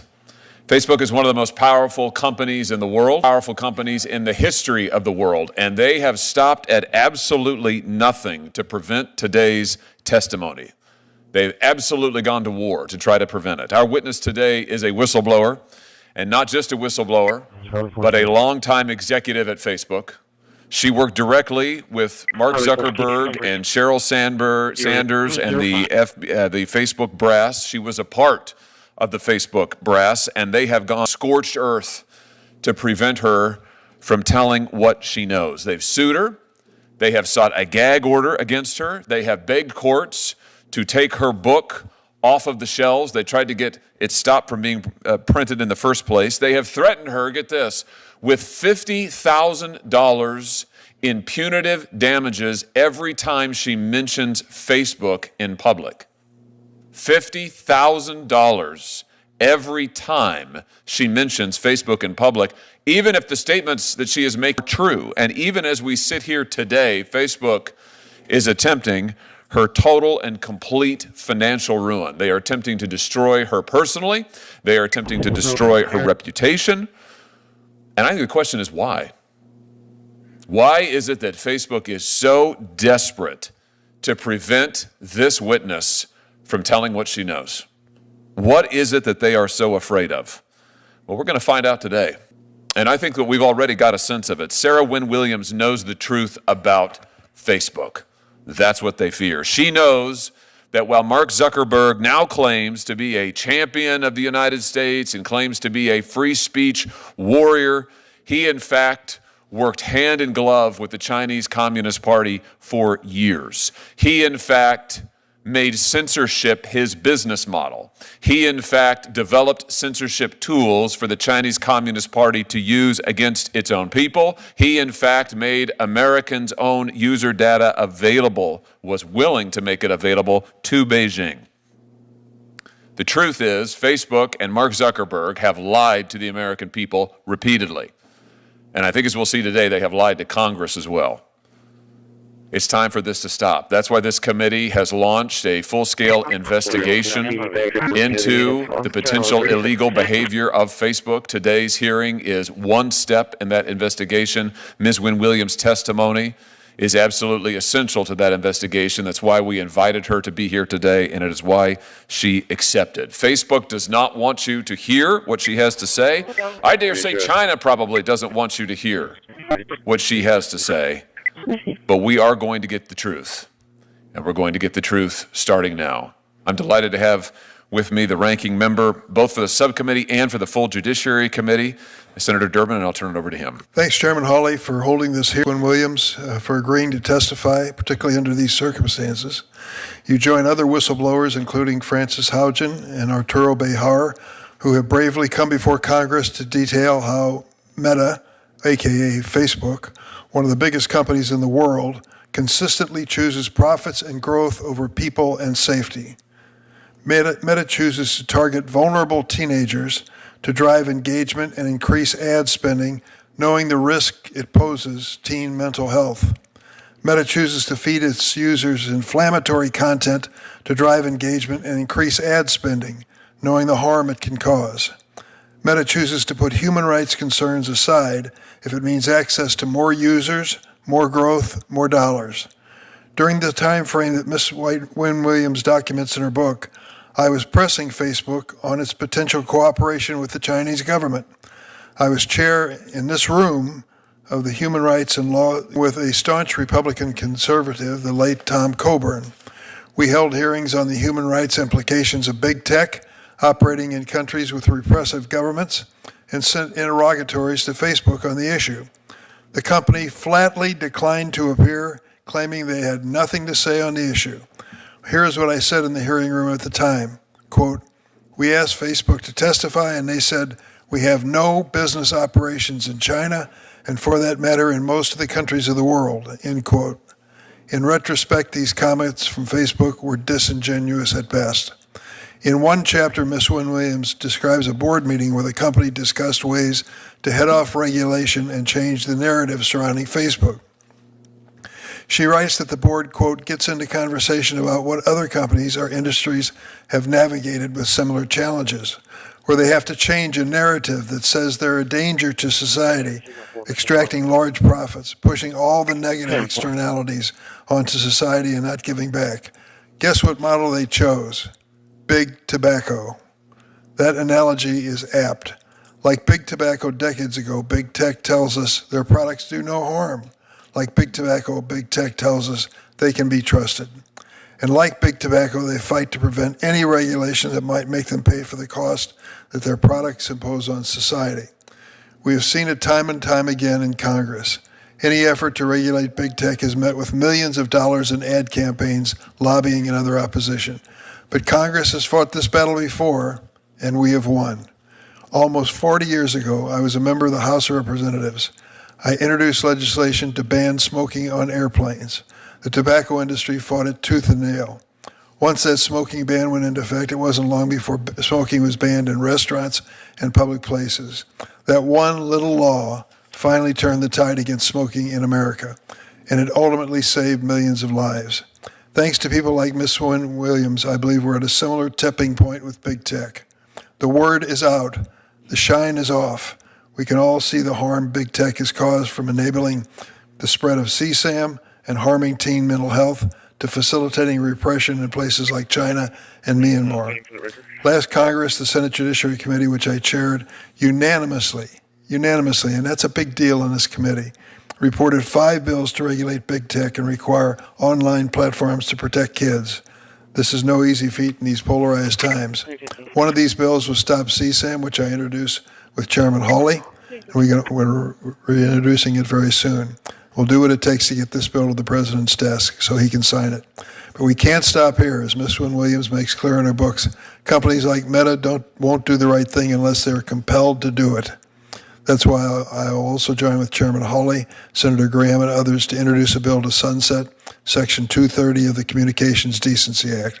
For nearly 30 years, Section 230 has shielded big tech from liability for the harms they cause. Only by removing that liability shield will big tech finally have to take the steps companies and all other industries have to take to protect their customers. Unless and until Congress imposes accountability on these companies, nothing will change.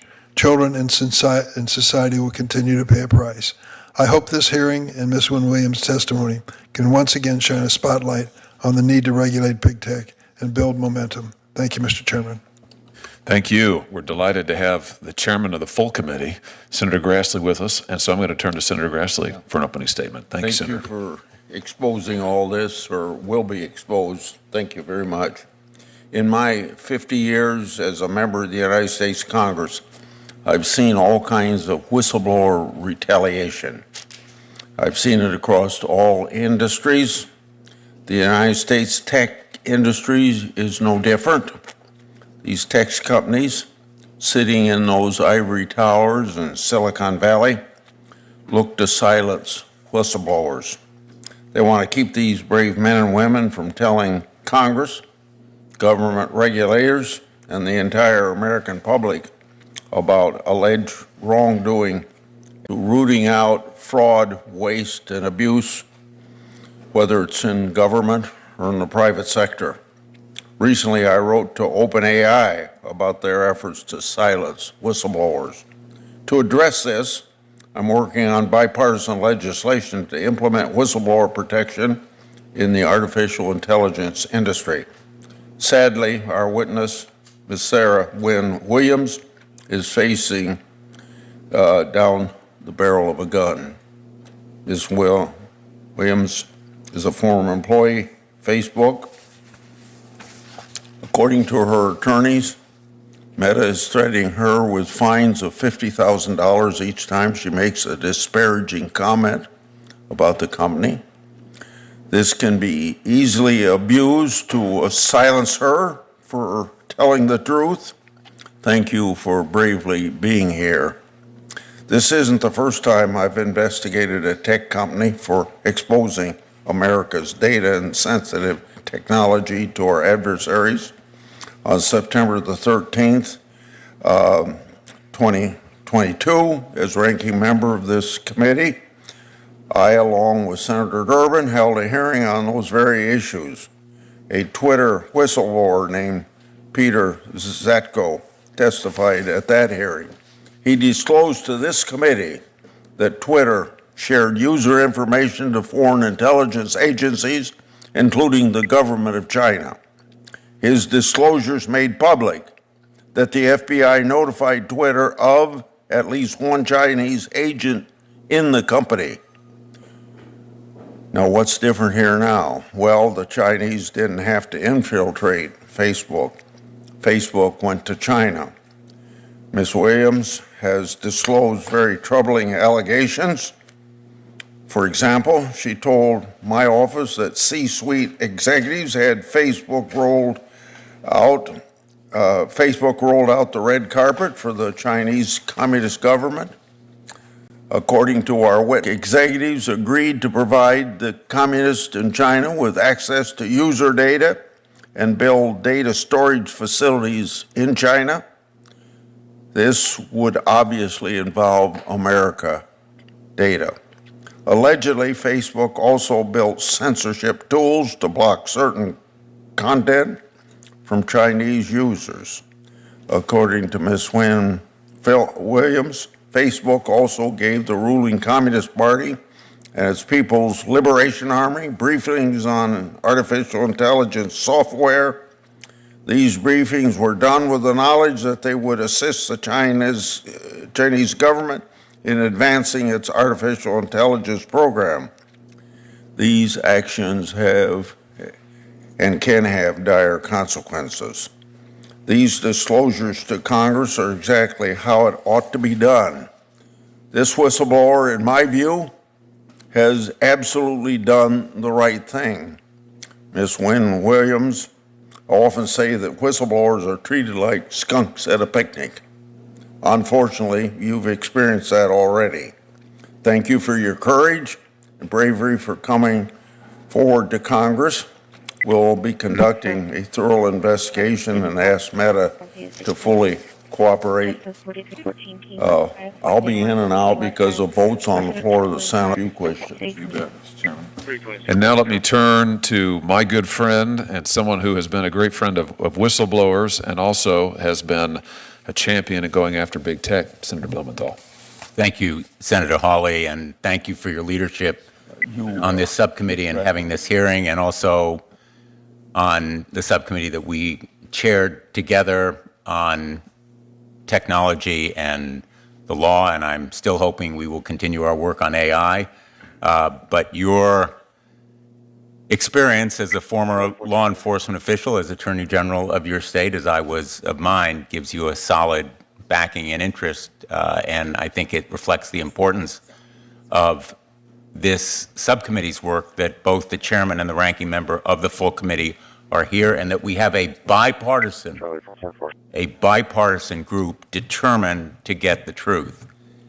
And let me just say right at the start, I just so tremendously admire your courage, Ms. Wynne Williams, in standing up to Meta, a gigantic economic and political force, and to China that would like to see you silenced as well and is cheering from the sidelines, or maybe not even from the sidelines, what Meta is doing. And what it is doing is absolutely despicable. It is disgusting and a supposed free speech champion, Mark Zuckerberg and Meta, to use a campaign of threats and intimidation to try to silence you. But it is part of a pattern.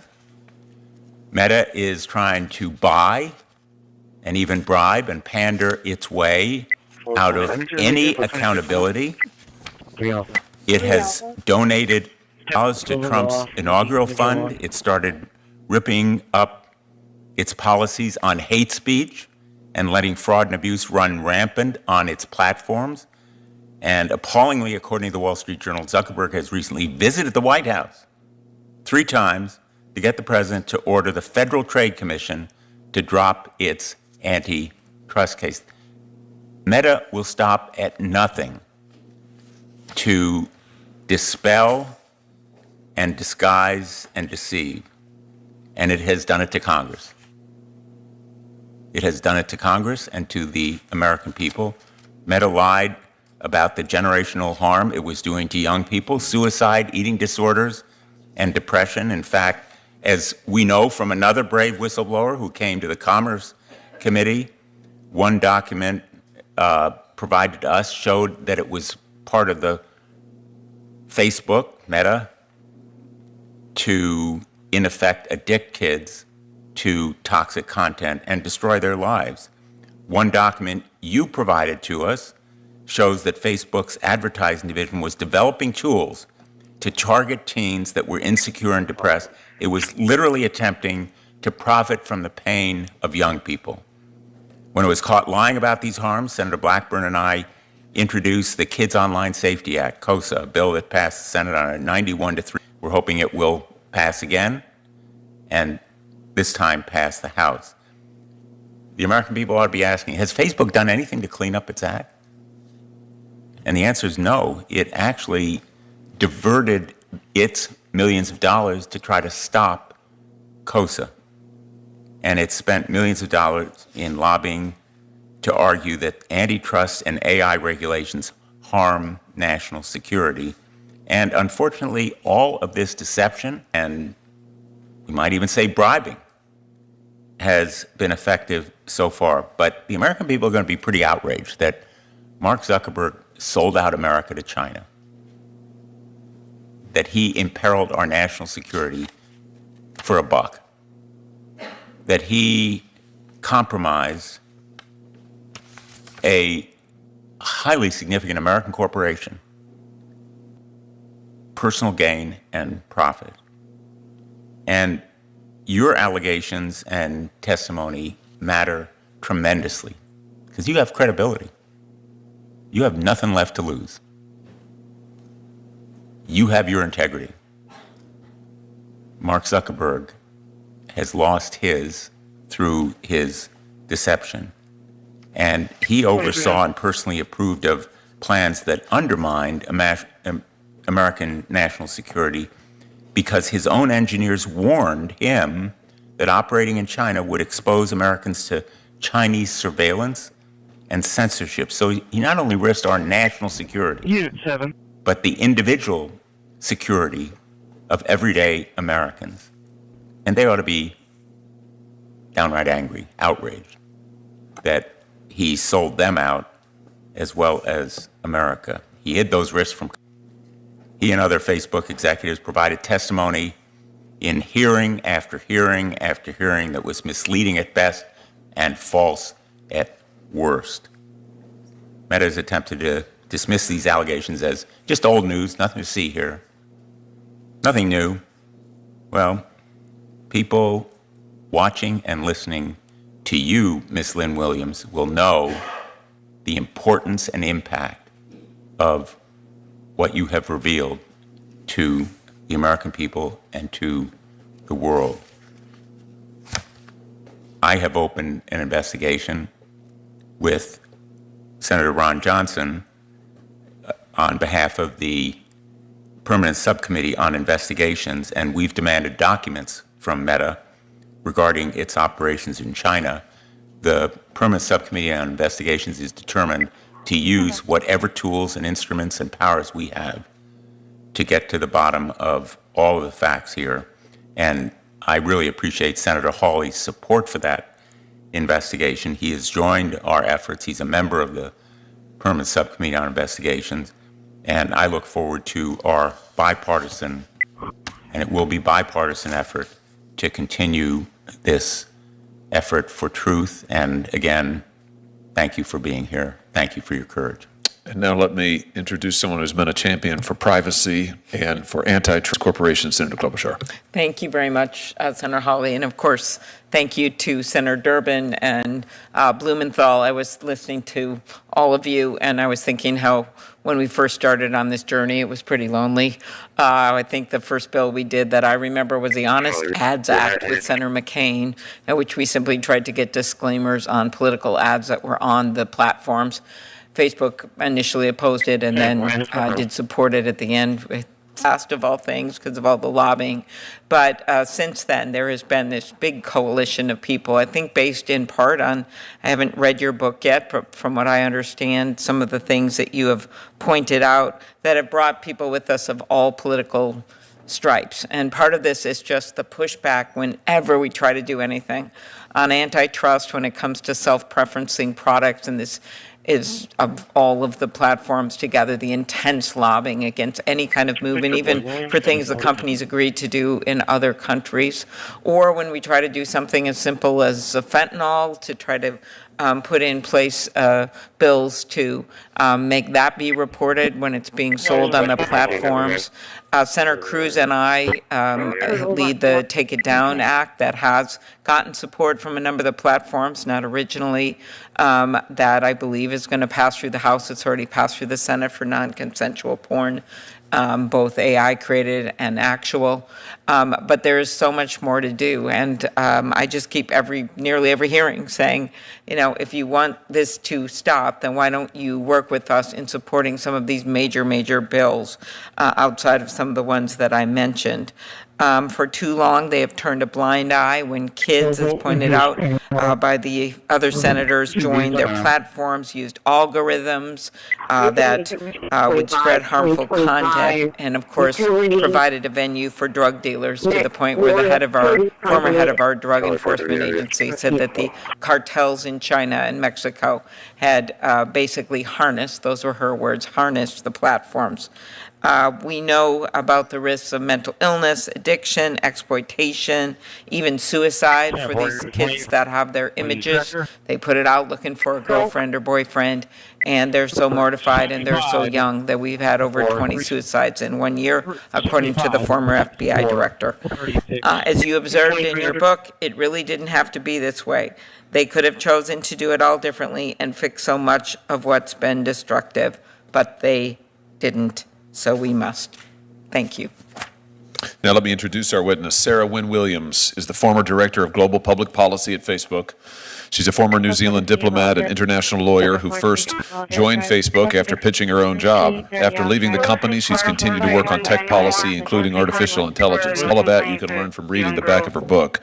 But there's more to it than that. She worked at Facebook from 2011 through 2017. She witnessed Facebook's rise from a niche tech company to a global superpower capable of bullying nation states. And she wasn't just some mid-level functionary. She worked closely with Mark Zuckerberg and Sheryl Sandberg. She arranged their meetings with world leaders across the globe. She heard their plans for China. She's no ordinary whistleblower, and she comes to tell us not merely about what has happened, but also what is coming. Now, it is our Ms. Wynne Williams and the Judiciary Committee and its subcommittees to swear in our witnesses before they testify. So if you would, let me invite you to rise, raise your right hand, and we'll get started. Do you swear that the testimony you're about to give is the truth, the whole truth, and nothing but the truth, so help you God? Thank you very much. We'd love to hear your opening statement. Take as long as you need. Chairman Hawley, Ranking Member Durbin, and distinguished members of the committee, thank you for the opportunity to speak with you today. My name is Sarah Wynne Williams, and I served as the Director of Global Public Policy at Facebook, now Meta, for nearly 7 years, starting in 2011. Throughout those 7 years, I saw Meta executives repeatedly undermine U.S. national security and betray American values. They did these things in secret to win favor with Beijing and build an $18 billion business in China. We are engaged in a high-stakes AI right arms race against China. And during my time at Meta, company executives lied about what they were doing with the Chinese Communist Party to employees, shareholders, Congress, and the American public. I sit before this committee today to set the record straight about these illegal and dangerous activities. Meta's dishonesty started with the betrayal of core American values. Mark Zuckerberg pledged himself a free speech champion. Yet I witnessed Meta work hand in glove with the Chinese Communist Party to construct and test custom-built censorship tools that silenced and censored their critics. When Beijing demanded that Facebook delete the account of a prominent Chinese dissident living on American soil, they did it, and then lied to Congress when asked about the incident in a Senate hearing. The willingness to censor was not the only troubling thing I witnessed. I watched as executives decided to provide the Chinese Communist Party with access to Meta user data, including that of Americans. Meta does not dispute these facts. They can't. I have the documents.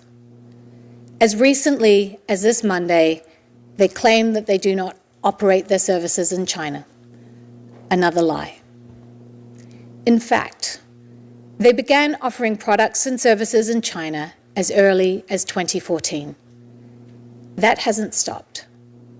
Their own SEC filings from last year show that China is now Meta's second biggest market.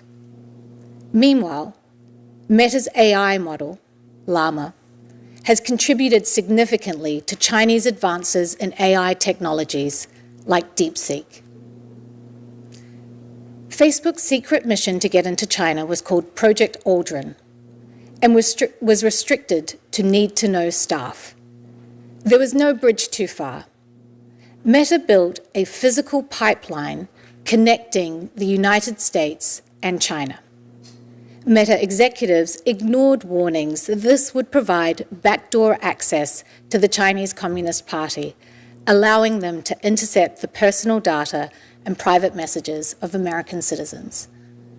The only reason China does not currently have access to US user data through this pipeline is because Congress stepped in. Meta started briefing the Chinese Communist Party as early as 2015. These briefings focused on critical emerging technologies, intelligence. The explicit goal being to help China outcompete American companies. There's a straight line you can draw from these briefings to the recent revelations that China is developing AI models for military use, relying on Meta's Llama model. Meta's internal documents describe their sales pitch for why China should allow them into the market by, quote, helping China increase global influence and promote the China dream. The truth about what has gone on in China matters. I filed a shareholder resolution asking Meta's board to investigate its activity in China, and I filed whistleblower complaints with the SEC and the DOJ. The measure of how important these truths are is directly proportionate to the ferocity of efforts to censor and intimidate me. I relied on their commitment given in 2018 that they would waive their rights to pursue forced arbitration. Despite that public commitment, they've brought a case against me for hundreds of millions of dollars. Now, they have a legal gag order that silences me, even as Meta and their proxies spread lies about me. This order is so expansive that I'm speaking with members of Congress. The gag order was sought by a company whose CEO claims to be a champion of free speech. The American people deserve to know the truth. Meta has been willing to compromise its values, sacrifice the security of its users, and undermine American interests to build its China business. It's been happening for years, covered up by lies, and continues to this day. I am here at considerable personal risk because you have the power and the authority to hold them accountable. Thank you. Thank you, Ms. Wynne-Williams. We're going to have 8-minute rounds of questioning, and I will start. Let me just start with something that you referenced, Ms. Wynne-Williams, a moment ago. Facebook Meta issued a statement again last night saying that they don't do business in China. Now, is that true? Facebook Meta is not doing business in China? Is that accurate? That is not accurate, Chairman Hawley. Facebook has a $18.3 billion business in China. And to give just one example, in 2014, it launched Oculus in China with a strategy of playing dumb. And Oculus has continued to grow as a significant part of their business. In fact, they have, since 2014, 2015, they have launched multiple apps in China, often without, well, always without seeking authorization from this government, not informing their shareholders, not informing Congress, not informing the public. And now they have employees in China. Is that accurate? They have a partnership with Tencent in China. Is that accurate? Their Oculus VR business is in China. Is that accurate? So tell me this, why has Facebook Meta been so obsessed, if I can use that word, with breaking into the Chinese market? What is this all about? It is incredibly valuable for Meta. Monetarily. Absolutely. So we're talking about profit at the end of the day. We are absolutely talking about profit. Profit and power. Let's talk about what Meta has been willing to do for profit and power. You said just a moment ago that Meta's dishonesty started with the betrayal of core American values, and you mentioned that Mark Zuckerberg has pledged himself as a free speech champion. I notice he talks a lot now in the American media about free speech. I notice he talks a lot when he goes to the White House about free speech and how Facebook won't censor and Facebook will protect the rights of all. Have you ever known Mark Zuckerberg to censor on behalf of China? Yes, Chairman Hawley. Let's talk about a few specific instances. In 2017, the Chinese dissident Guo Wengyi suddenly had his Facebook profile shut down. Now, Facebook at first said that this was a temporary glitch. Was that true to your knowledge? No, Senator Hawley. In fact, Facebook shut down this dissident's page. This dissident, as you pointed out a moment ago, was living on American soil at the time. Facebook shut down that page based on pressure from the Chinese Communist Party. Is that accurate? That's accurate. Let's just take a look here at the documents. Here's some meeting notes taken shortly after a conversation with a Mr. Chow, who's a Communist Chinese Party member, a government official. Here, Mr. Chow asks Facebook, it says to Facebook that they want Mr. Guo's Facebook page dealt with.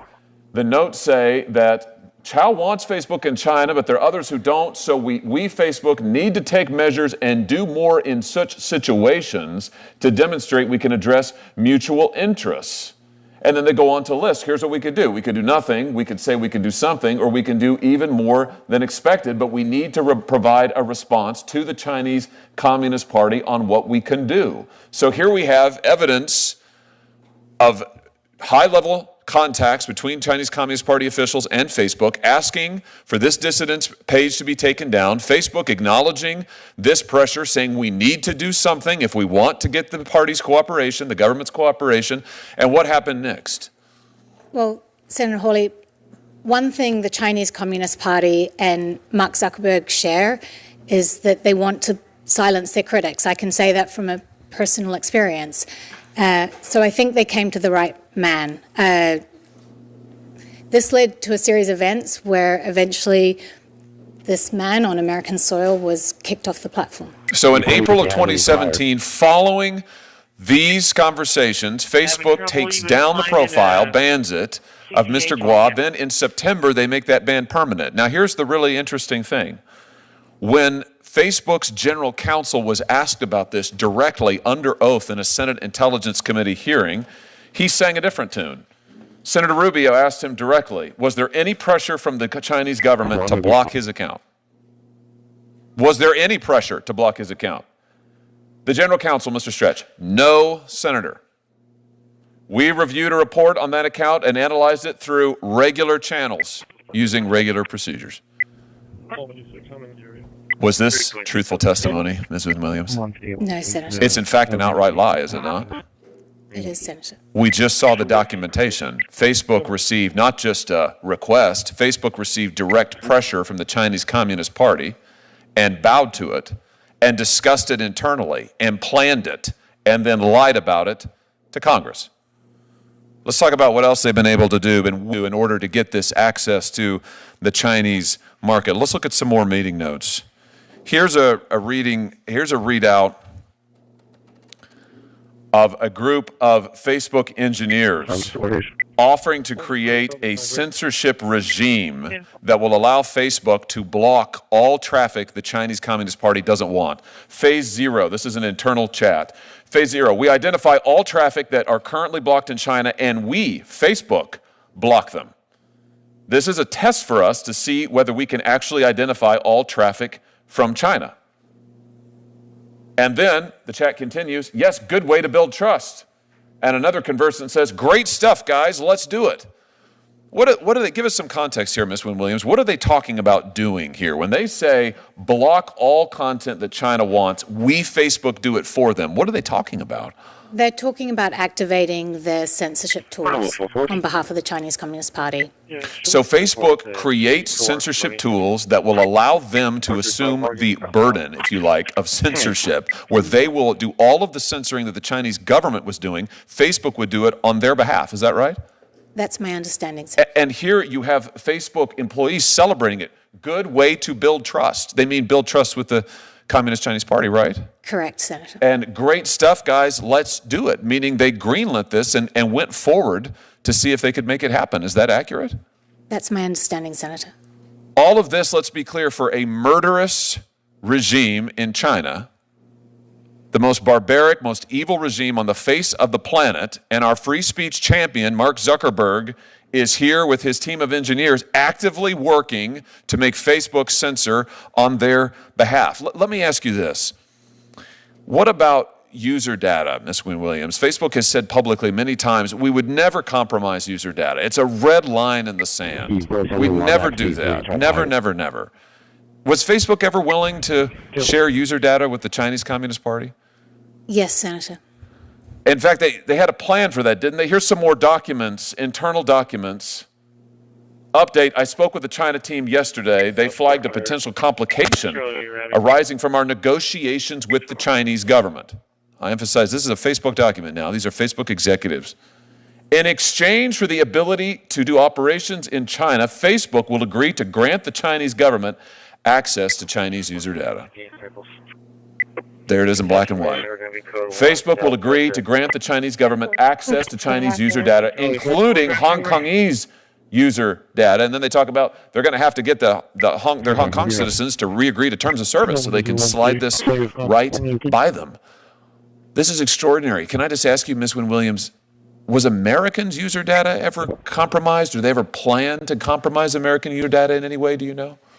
One of the challenges with the servicing a market as big as China was the internet infrastructure that would underpin that. So I mentioned the cable that they joined between the US and China, and that would be very helpful. But in servicing this market, but it would still mean that the service would be slow. So they contemplated using POP servers, and POP servers as a technical closer to the end user. The challenge with POP servers is that you can't segregate data. It would have American data, it would have Chinese user data, and it would be on Chinese soil.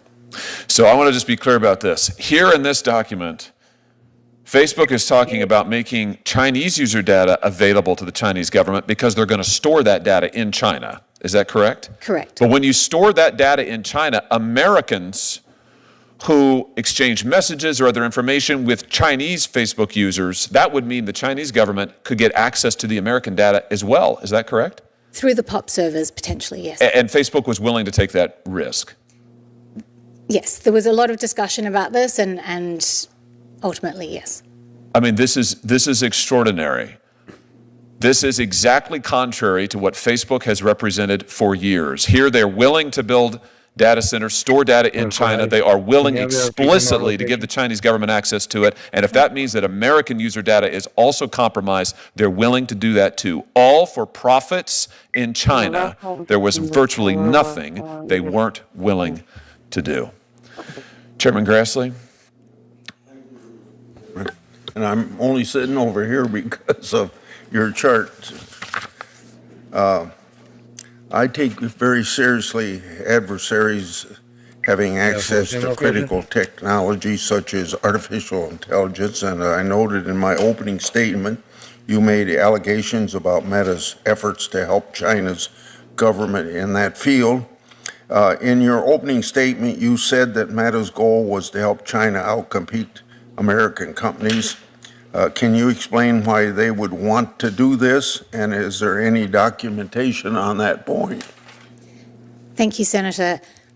They saw, I guess, part of the value proposition that they could provide the Chinese Communist Party was their expertise in helping Chinese officials. So they explicitly, and I would be happy to provide you with the documentation, called out U.S. firms. They said, we can help you, China, not have to rely on firms like Cisco or IBM because we can help you with the technical expertise. So they were offering on, things like how to build more efficient data centers or how to ensure that engineers could better understand technology like photo tagging. Okay. And then, and by the way, that documentation would be appreciated. What was Meta's ultimate goal when they briefed Chinese government on artificial intelligence technology, and what information and technology did?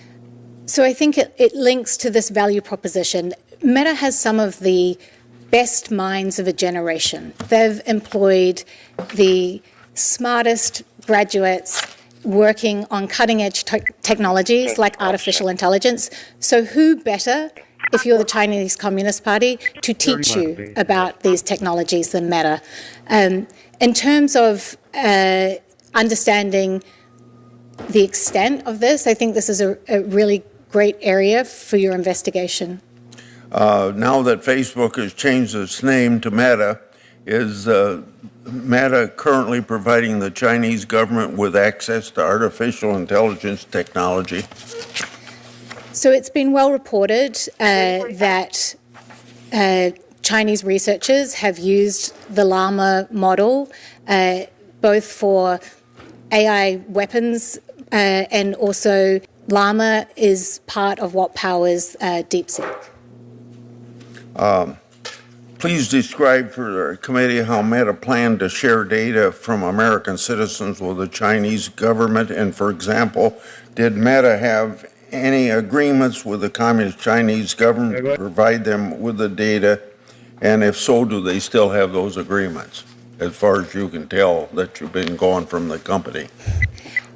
So part of the challenge, as I mentioned, was building the internet infrastructure to support their China ambitions, and it was through that internet infrastructure that they would gain access to potentially American citizens' data. I think, again, this is another very good area to investigate and get further information directly from the company. Who at Meta facilitated these conversations, and what officials in the Chinese government did Meta staff meet with? There were many meetings between the Chinese Communist Party and Meta. So right from the top, Mark Zuckerberg met with Lu Wei.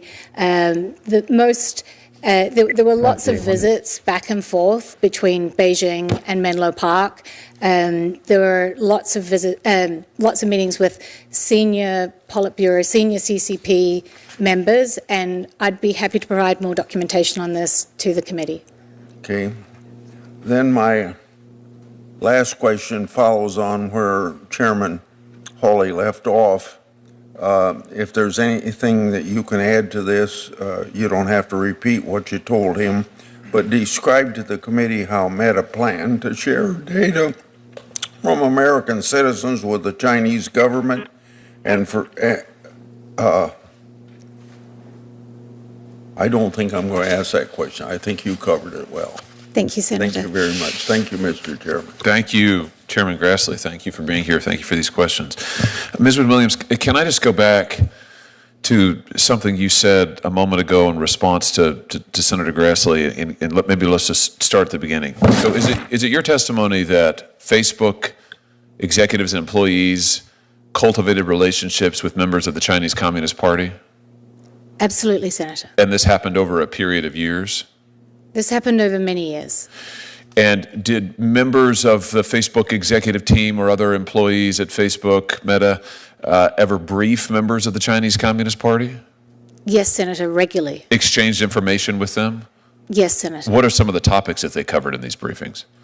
I mean, it's incredibly broad. So you had meetings at the top executive level, so Mark and Cheryl, and you had meetings, all the way down to, regular engineers who would be providing briefings on cutting edge technology like facial recognition, which is obviously very helpful to the Chinese Communist Party.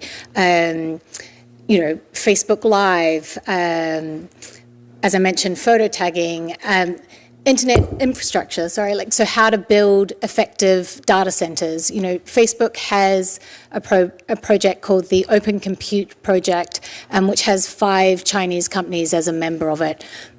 So it was at every level on every aspect of the different technology that Facebook has.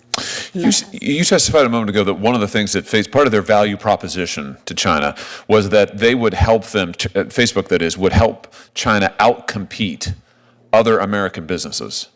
Can you just say more about that? I mean, that seems like an extraordinary thing to me. Here you have an American company going to our chief foreign adversary, on whom we currently have tariffs of like 10 billion%, and saying, hey, we'd love to help you. We would love to help you beat all of these other American companies. That's extraordinary. I mean, what can you tell us about that? I mean, I'd be happy to provide the documentation. I mean, literally the documents in which they were writing this were called our value proposition to be put before the CCP.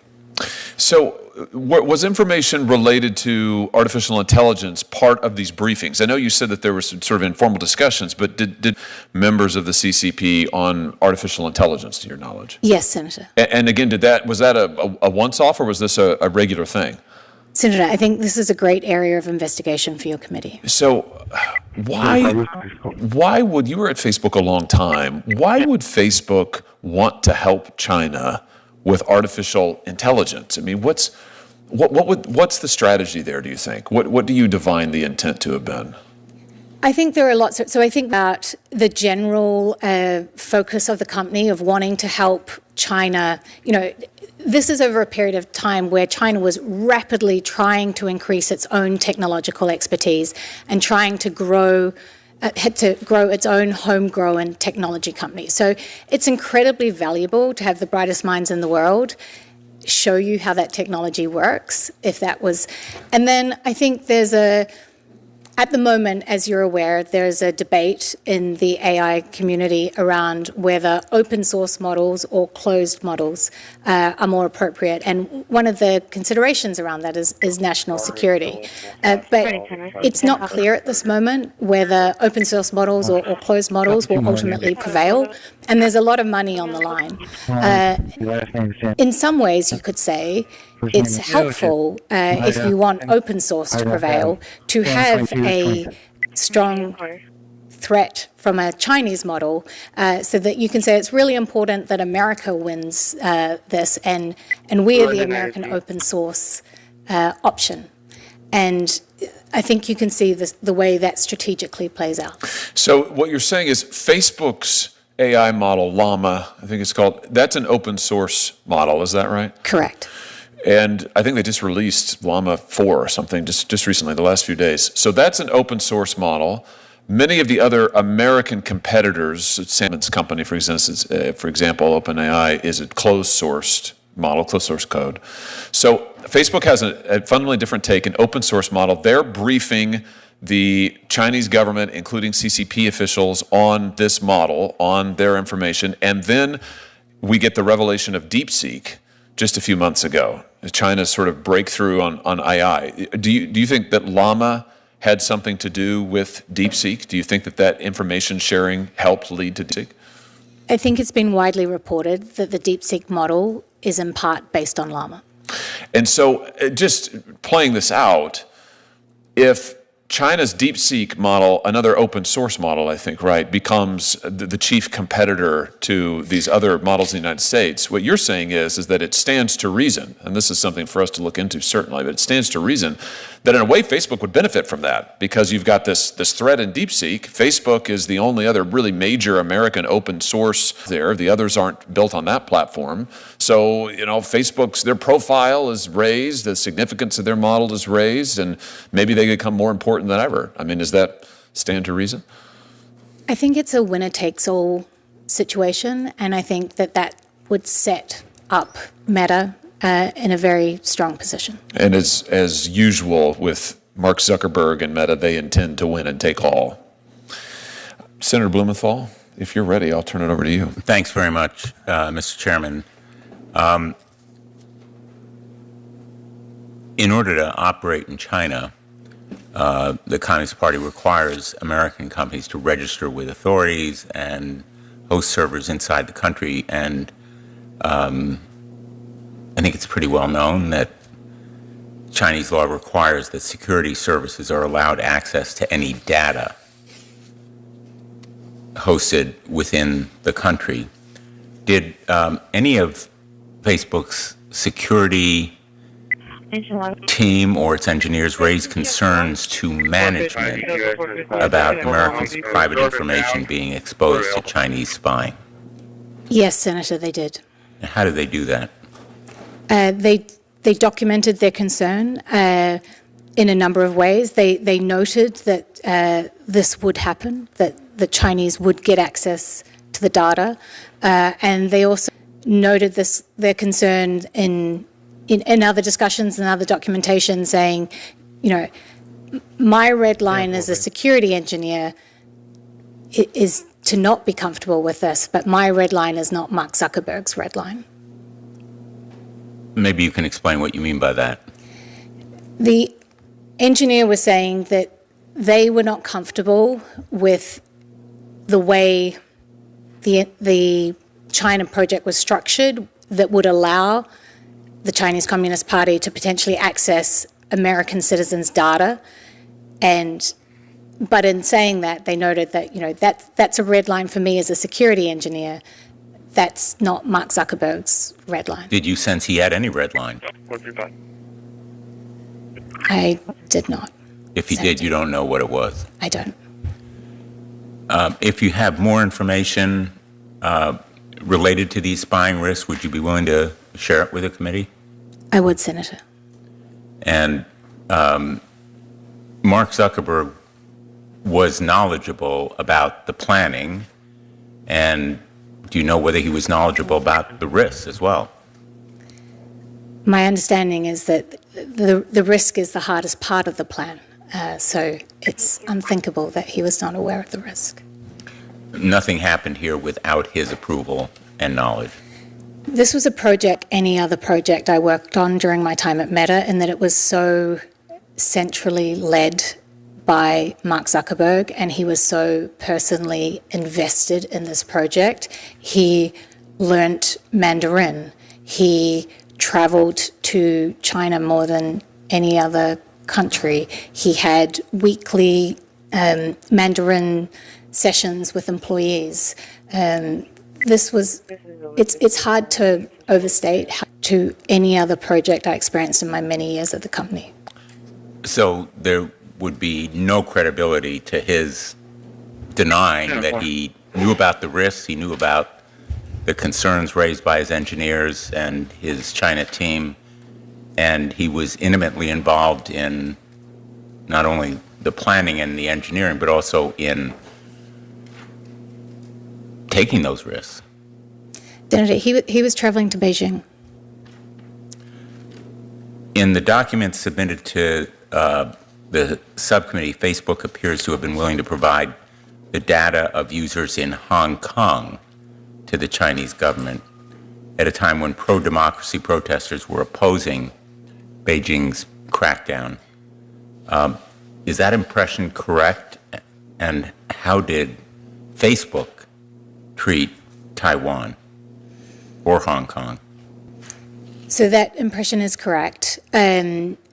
One of the more surprising things is that as part of the censorship tool that was developed, there were virality counters.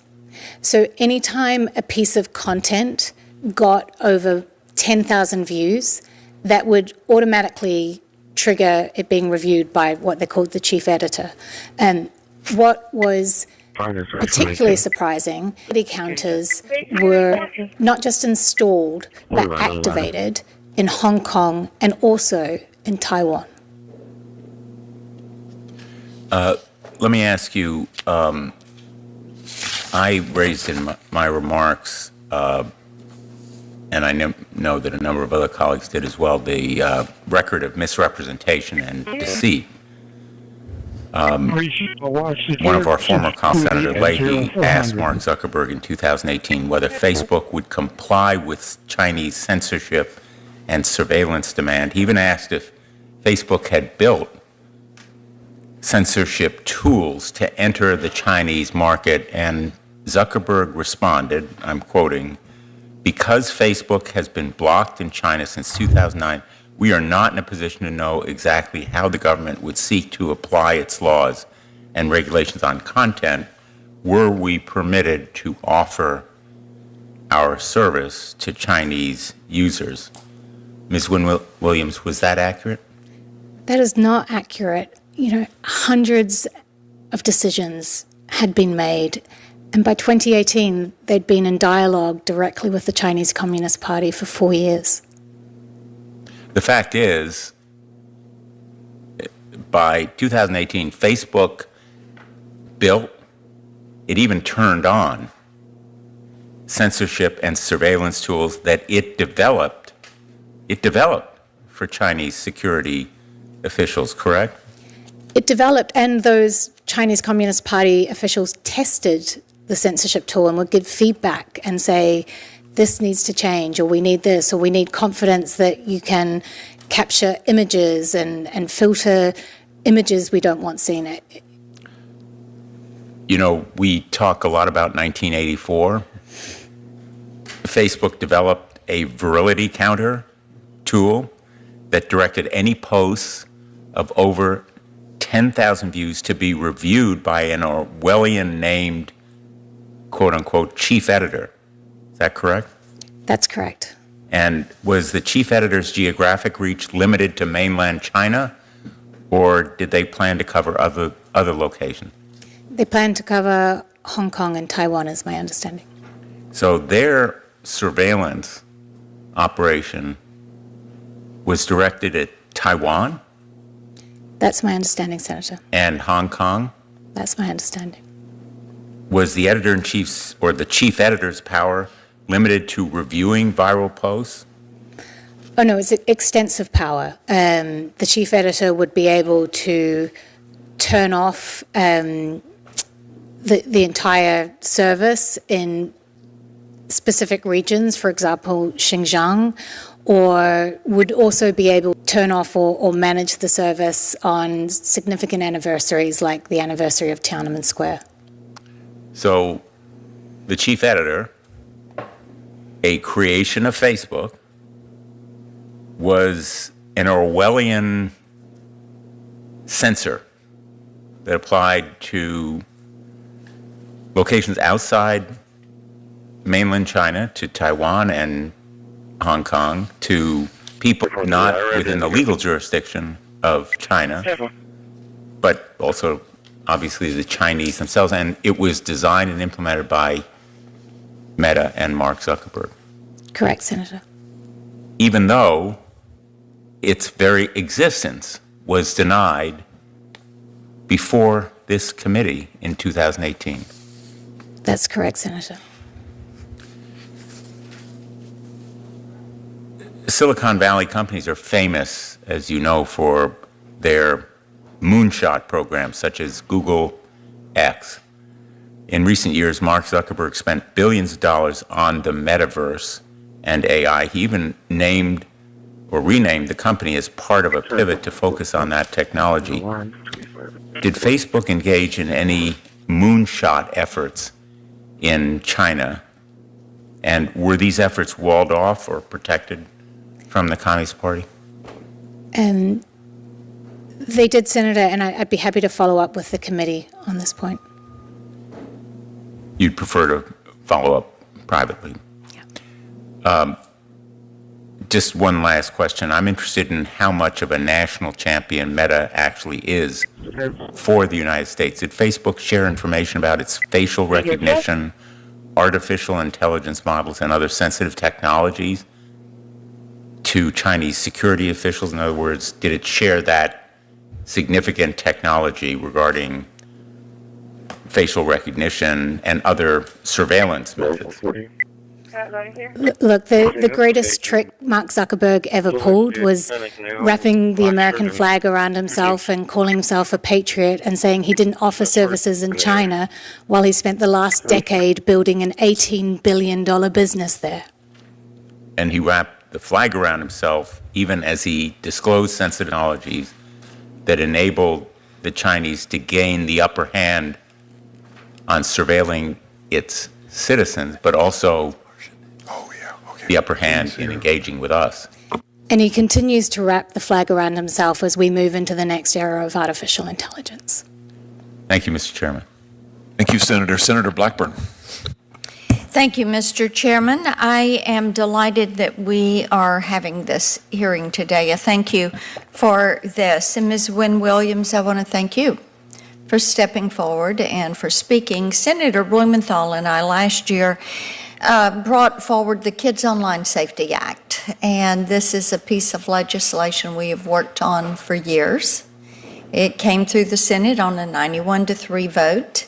It failed in the House. As you would imagine, Meta spent millions of dollars lobbying against us and against the legislation, while at the same time they were claiming how much they cared for children and how they wanted to take care of children. And of course, one of the problems, as we have heard these heartbreaking stories from parents of trying to reach out to Meta, no response, of the cyberbullying that was taking place, the pleas from principals and child psychiatrists to do something, and yet they would not do it. And I noted in your book that you talked about Meta targeting children with ads based on their emotional state. And if you want to talk about something that is cruel, I'm a mom and a grandmom. And to kick a kid when they're down, that in essence is what it is kicking them while they're down. That is disgusting. And I find it so interesting that Mark Zuckerberg has said he's turned over a new leaf. My response to that was, leaves change color with the seasons of the year. And I am curious as to whether this is a season for him or if it is something that is truly going to be making a difference. And I think he should explain to us. He's been before this committee before.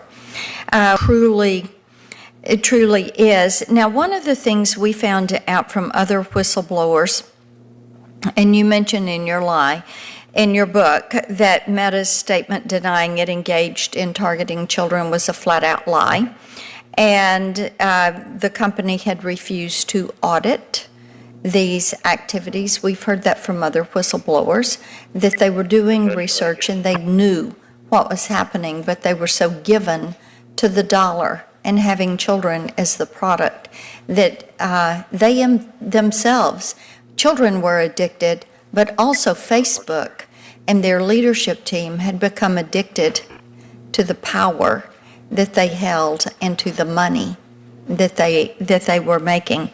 But talk to me a little bit about your experience with Meta and how they would choose to cover up or deny that they were harming kids. Thank you, Senator. One example is that Facebook was targeting 13 to 17-year-olds. It could identify when they were feeling worthless or helpless or like a failure. And they would take that information and share it with advertisers. One of the things about advertising is advertisers understand that when people don't feel good about themselves, it's often a good time to pitch a product. You know, people are more likely to buy something. And so what the company was doing was letting these advertisers know that these 13 to 17-year-olds were feeling depressed and saying, now's a really good time to serve them an advertisement. Or if a 13-year-old girl would delete a selfie, that's a really good time to try and sell her a beauty product. Or if a 13-year-old girl is... So let me interrupt right there. Sure. If she deleted a selfie, then Facebook was in essence, or Meta, Instagram, they were in essence tracking her activity online.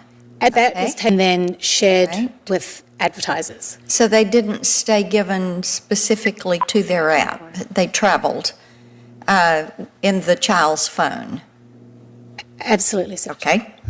Excellent. Thank you. Thank you for that. I think it points up some of the harm that is there. One of the things I wanted we've talked about China and their launch of apps, Facebook's apps in China.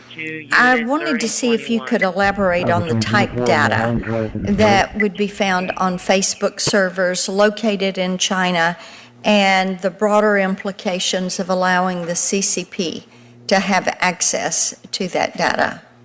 Senator, I mean, we've just spoken in your last question about, just one example of the amount of information that this company has. It is unfathomable. It's very, very hard to wrap your mind around the amount of data that this company has on each person who logs on to its service. It's private messages, but so much data. And all of that would channel through a POP server. So then it is not just limited. The data Facebook holds, or Meta holds, is not just limited to the Meta applications. So basically, Meta has the ability to build what I call a virtual you of an individual, where they go, the transactions they have, the different apps that they rotate from one to another. Is that accurate? Absolutely, Senator. Okay, thank you. I've got one other question I want to come to you on. Heard not only from you, but from others, that Mark Zuckerberg would veto recommendations from his team when it came to improving practices that would protect children or would protect data. And he would do this because he would say it was too costly. And I just find that astounding. In the physical world, we have laws that protect an individual's privacy. We have laws that protect children and protect them from being exposed to certain harms like alcohol, tobacco, sales, meeting predators, pedophiles. So I wanted to know if you had witnessed that he or the C-suite were actually vetoing recommendations that would have provided consumer protection and protection of children in the virtual space. Yes, Senator, and as a mother of 3 children, that's one of the more difficult aspects to reconcile with this company, that it is not a company that looks after users, particularly those 13 to 17, which they regard as vulnerable yet very valuable. And then, how long were you employed at Facebook, and when was your last day? I was employed from 2011, and it's slightly complicated, but I finished in the end of 2017. 2017. Okay. Thank you very much. Thank you, Mr. Chairman. Senator Durbin. Thanks for being here. That reference that I opened up with, that you made in your book to a strategy, a message strategy for Meta, and someone suggested tobacco as kind of the guideline that you might want to follow, some dangerous product that was lessened in intensity to the public by misrepresentations. As I mentioned at the outset, I was part of the effort to bring them down. Didn't realize I'd reached a tipping point with smoking on airplanes, but it turned out to be one, and things changed. You make a reference as well in the book that a lot of the executives at Facebook protected their own children from what might have been an exploitation, which you've described here, the algorithm that analyzes your activity on the board and says, well, just deleted a selfie, good time for an ad. Somebody had put that together. So these executives at Facebook protected their own kids from that kind of exploitation, correct? Senator, that was one of the things that shocked me when I moved to Silicon Valley, is that it's a place full of, wooden Montessori toys, and, executives would always speak about how they have screen bands in the house, or, I would say, oh, has your teen used the new product we're about to launch? And they're like, my teenager's not allowed on Facebook. I don't have my teenager on Instagram. Like, these executives, they know the harm that this product does. They don't allow their own teenagers to use the products that Meta develops. I mean, the hypocrisy is at every level. So I wanted to just tell you a follow-up to that story. Eventually, the children of tobacco executives became my greatest fans and supporters. And they would basically shame their parents by saying that, the kids at school are saying this, or I just heard something, or I read something. Dad, tell me that you aren't part of that tobacco conspiracy to keep the truth from the American people. They became a force, a moral force in the conversation. It's just speculation, but I hope that that is the case here as well. I hope you're right, Senator. I read these things, and so I want to ask you a question that is more generic, but I'm just curious as to the decision process at the highest levels. When there is a decision being made about what you're going to turn over, what Facebook, Meta, is going to turn over to the Chinese, all their demands that you said the company denied to so many other countries, but for China, when the decision is being made about exposing American privacy material and data so that the Chinese would have access to it, Americans not knowing that. The security questions that you raised, the AI information is given to the Chinese that makes them, quote, more competitive, but also means that they have sources of information that could compromise the security of the United States. I mean, when you consider each one of these, they kind of grow in gravity and magnitude.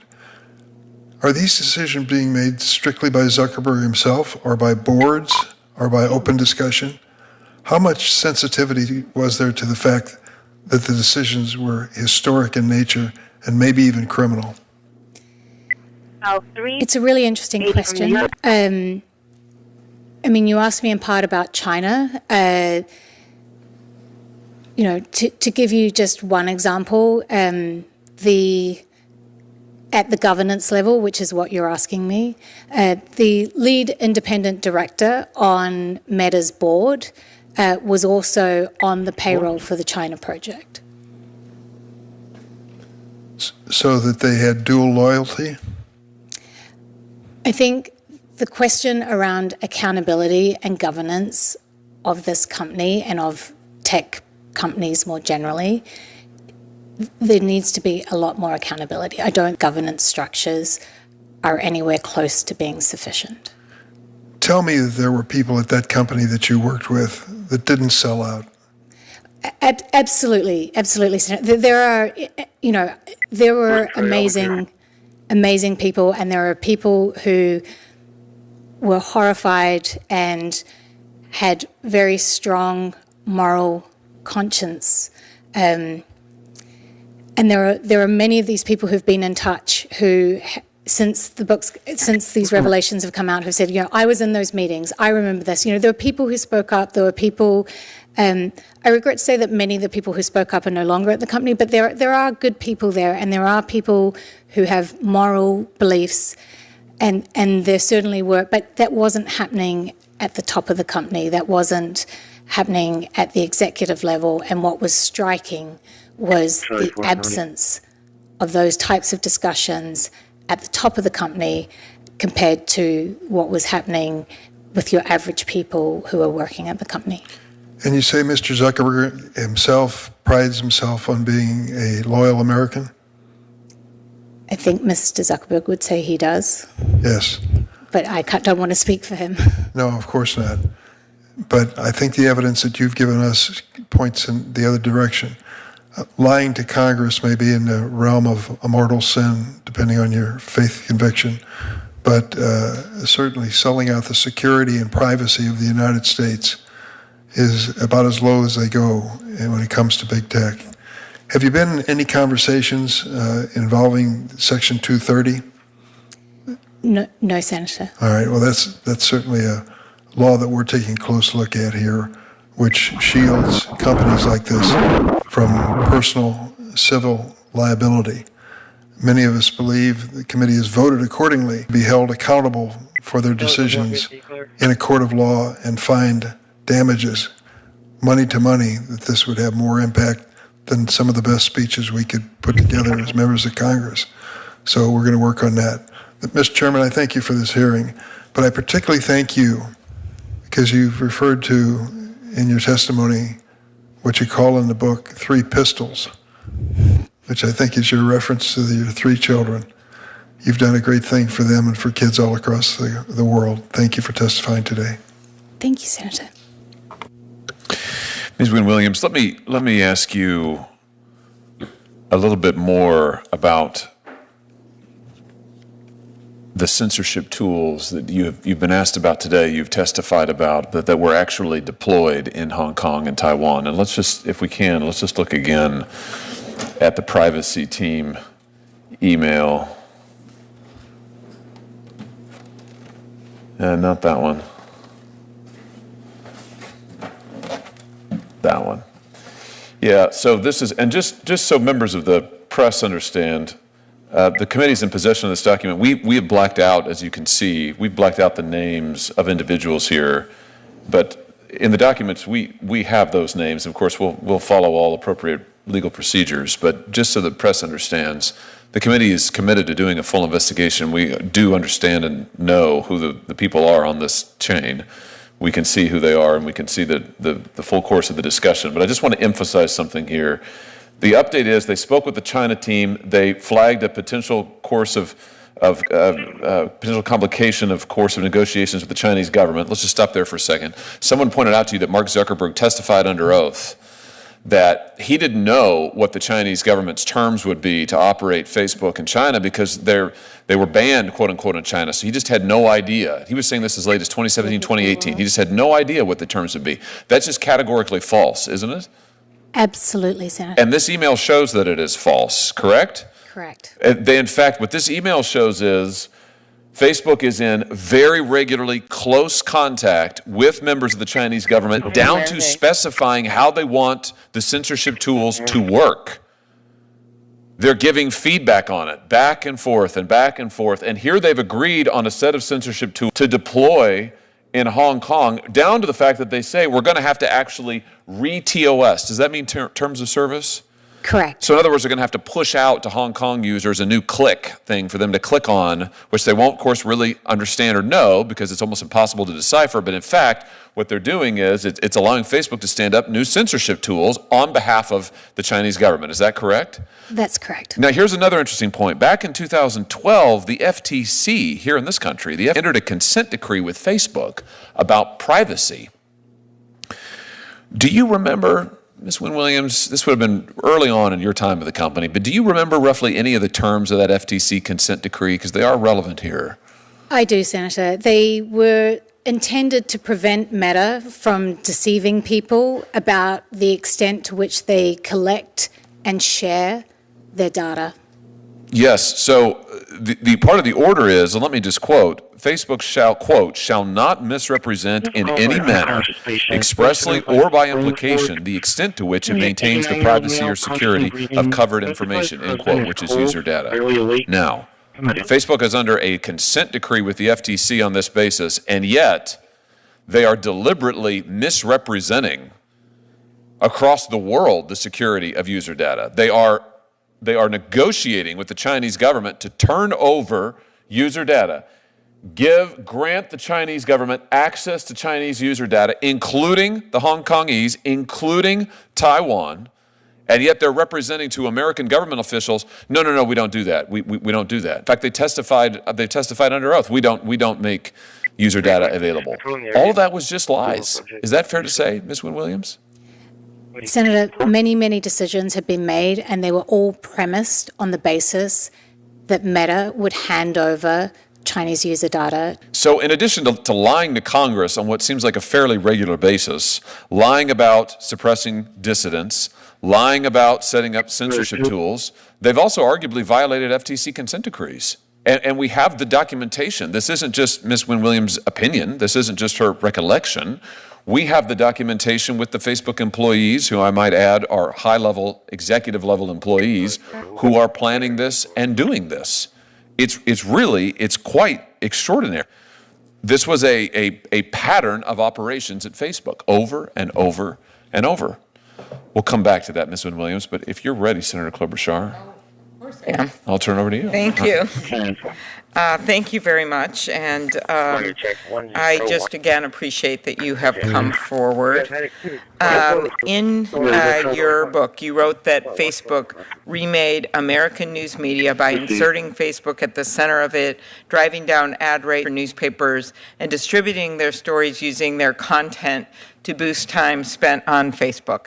Senator Kennedy and I, as a side, have a bill to push negotiations for the price of content, which I think is really important. But could you explain how Meta uses news content to boost time spent on Facebook, and how that allows Facebook to sell more advertising without paying publishers their fair share? I mean, the key thing that Meta is obsessed with is engagement. It's keeping people's attention on the services that Meta owns for as long as possible, using whatever tools it can. So definitely the work of publishers and the work of many dedicated journalists, and also increasingly they're utilizing AI to keep engagement, often AI based on the work of journalists and authors.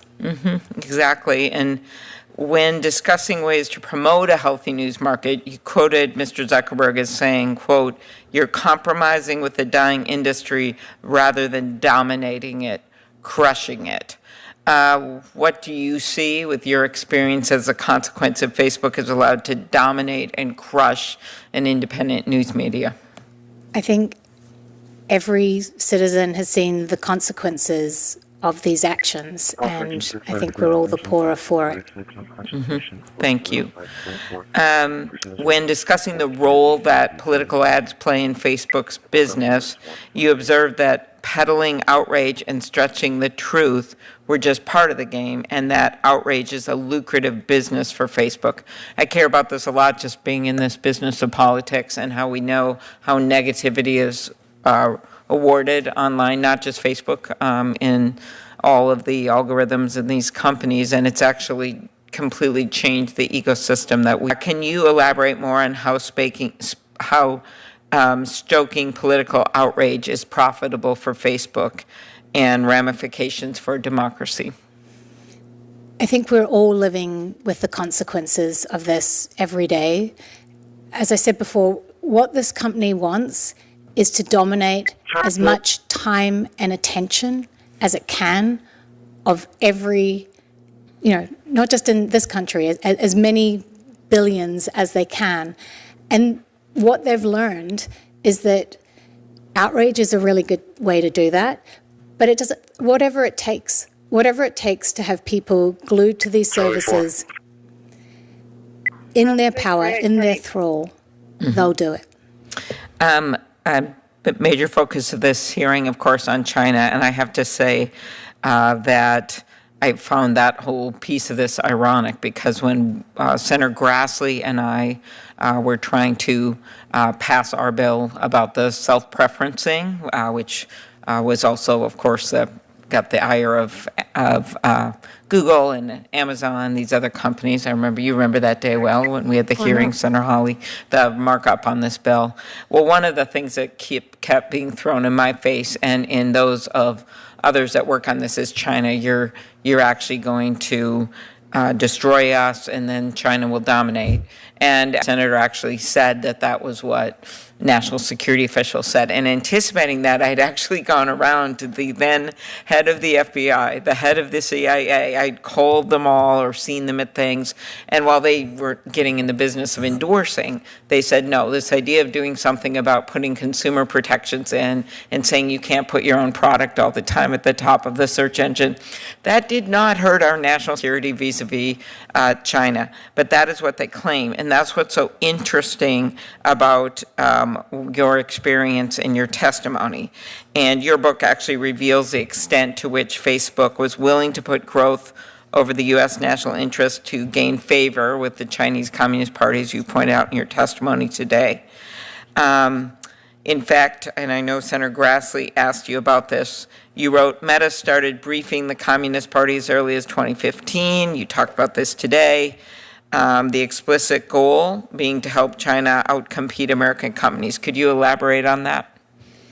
I think to pick up on your point, Senator, Meta is very quick to say, don't do anything that can hurt us because you'll let China win. You'll let China win on AI. You'll let China win and gain the technological advantage. And the whole time, the company that's done the most to help China technological advantage is Meta. Mm-hmm.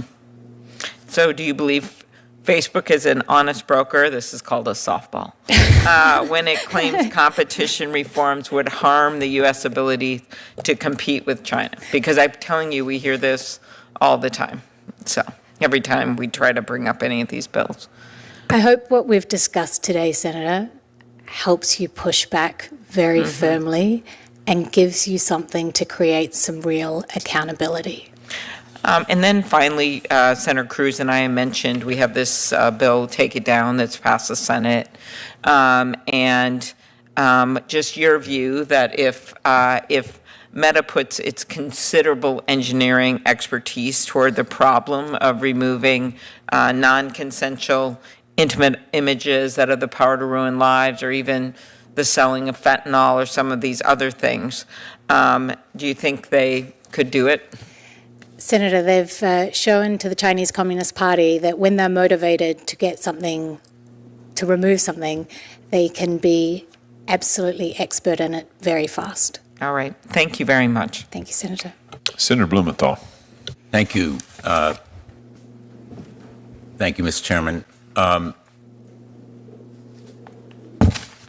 I would be interested in knowing, Ms. Williams, when Meta first tried to silence you, when they first contacted you, what was said to you, and I assume it was in the nature of a threat and a warning of some kind. Yes, Senator. I have had some very,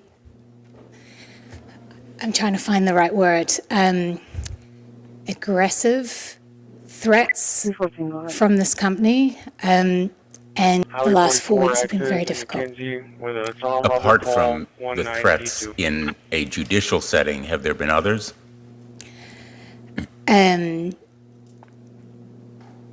There have been a number of things, Senator, yes, yeah.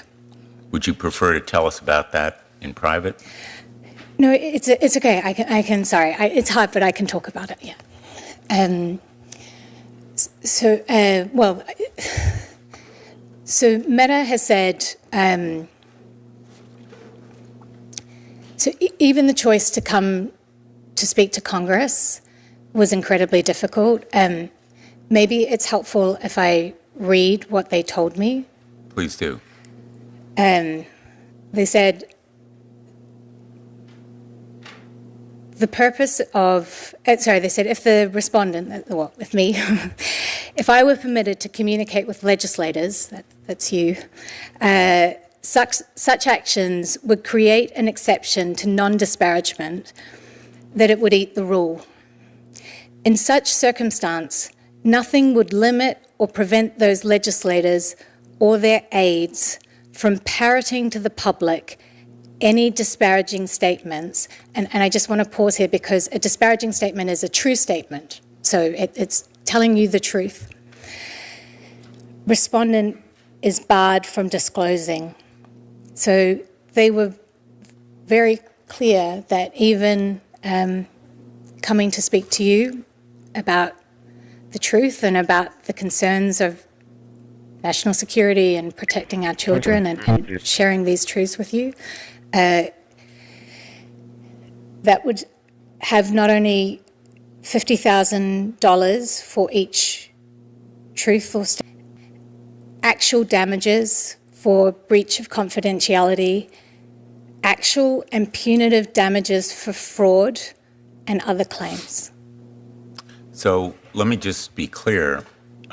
In effect, they are warning you against what we might say publicly based on your comments to us, even though they might not hold you or bar you from coming here.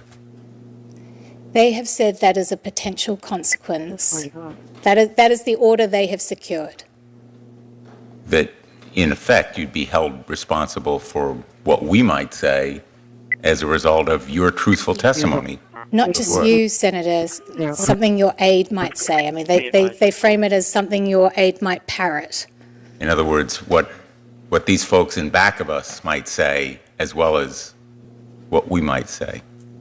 Even though it's factual and true. Even though it's factually true. In effect, I mean, now that you mention it, it creates pressure on us not to tell the truth to the American public, is the way I view it. It's, in a sense, threatening you and thereby putting pressure on us because we could have to worry about harming you as a result. Please don't worry about harming me. And when did they first contact you? I guess when they became aware of your book, or? Well, that's right. They put out public statements when they first became aware of the book. But they also effectively tried to, I mean, I don't know I'm learning very fast about the system of arbitration, which seems incredibly unjust. But they sought to game that. They said that they had notified me of an arbitration. They didn't. They have my email on file. They have have so many ways to contact me. I worked for them for a long time. Most of the senior executive have emailed me, but they chose not to notify me through that email address. So I was They not issued able. a public statement. So they first went public and then contacted you. Well, they didn't contact me, but yes, Senator. And what did they do to start the arbitration process? They started it without me. They secured the order without me. Without any representation? That's correct, because I was not aware of it. They'd sent it to an email address from 2007. And my understanding is that you were regularly communicating with Meta, but they still used a defunct email address to serve the notice of the emergency arbitration. You were provided no notice of the proceeding. To be clear. The appointment of an emergency arbitrator without your legal team knowing or having opportunity to object, and the initial hearing took place without anybody from your legal team participating. Yeah, I didn't know about it, so I couldn't participate in it. And once they had an emergency gag order in hand, they knew how to reach you, correct? Senator, I was, well, honestly, I was trying to get my toddler to eat some oatmeal, and the doorbell went, and it's a little embarrassing, but it was just after the book had published, so I thought it might have been someone delivering flowers. No, it was a gag order. Bravo 420 clear. So Meta's flowers were a gag order, and they knew where you were. They had no trouble reaching you with the emergency gag order. They didn't bother letting you know about the arbitration process or anything before they got what they wanted. They obviously knew where my home was the entire time. Well, Mr. Chairman, I think that this experience is kind of a textbook example of the kind of problems that we hear from our constituents relating to forced arbitration. I happen to be the lead sponsor in the Senate of the Forced Arbitration and Justice Repeal Act, known as the FAIR Act, which would end these kinds of abusive clauses that enabled them to do what they did with you, Ms. Wynne-Williams. Just so we're absolutely clear, they're trying to force you to pay them this $50,000 in liquidated damages for each so-called disparaging comment, true comments, which they regard as unfavorable to them, even when you tell the truth about their misconduct, correct? That's correct, Senator. Thank you. Thank you, Mr. Chairman. Thank you, Senator. Before we let you go, Ms. Wynne-Williams, just one other line of questions, if I could, just one other subject. You actually touched on it with Senator Blackburn. She was talking to you about the kind of research that Facebook has done and the kind of advertising that they're willing to sell. And to me, what's so interesting about this is we've seen, frankly, the moral bankruptcy of this company and its leadership when it comes to China. And we've seen them be willing to lie to Congress, lie to the American public. We've got the documents in black and white. We've seen them be willing to give away American user data, but they were also trying to find out a way to make a buck on Americans, teenagers, children in times of distress right here in the United States. And I just want to give you an opportunity to comment on this. Here's an internal Facebook chat where a Facebook policy director asks, is it really accurate that Facebook is doing research into young mothers and their emotional state?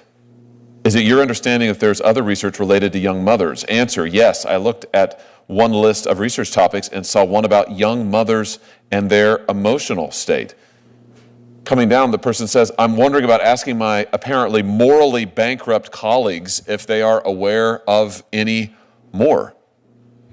This is about Facebook's program to target ads to people when they are in emotional distress. Is that right? Is that what we're seeing here? That's correct, Senator. And that included teenage girls, as you were discussing with Senator Blackburn, those who had maybe recently deleted a selfie, maybe not feeling very good about themselves, and Facebook said, oh, fantastic opportunity. We could sell this to advertisers. It apparently also included young mothers who are in moments of distress. I mean, who knows what that might include?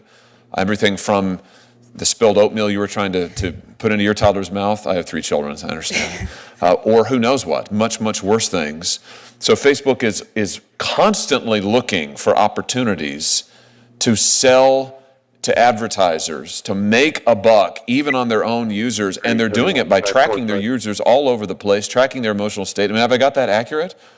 You've got that accurate, and beyond that, it's things like things that often do concern teen girls, like body confidence.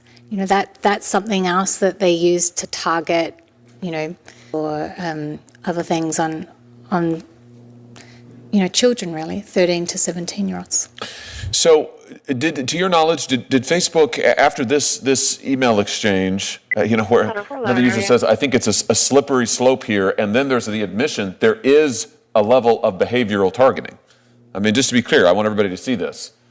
There is a level of behavioral targeting. I mean, these are Facebook executives. Again, this is a policy director in this chat acknowledging that this is what Facebook is doing. Did it stop? Did Facebook stop doing this?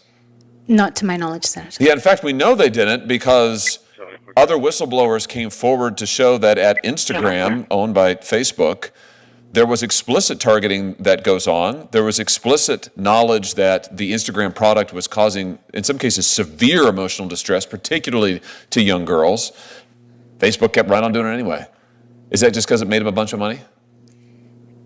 Senator, you know, as a mother of 3 children, it's very hard to say this, but yes, you know, one of the discussions I had with one of the business leaders was like, we just don't need to do this. Like, as a company, you know, Meta's now $1 trillion company. It is not short of money. It doesn't need to do this. And what he explained to me is like, you know, we've got the most valuable segment of the population. You know, advertisers really want to reach 13 to 17-year-olds, and we have them. We should be trumpeting it from the rooftops. It's really just extraordinary.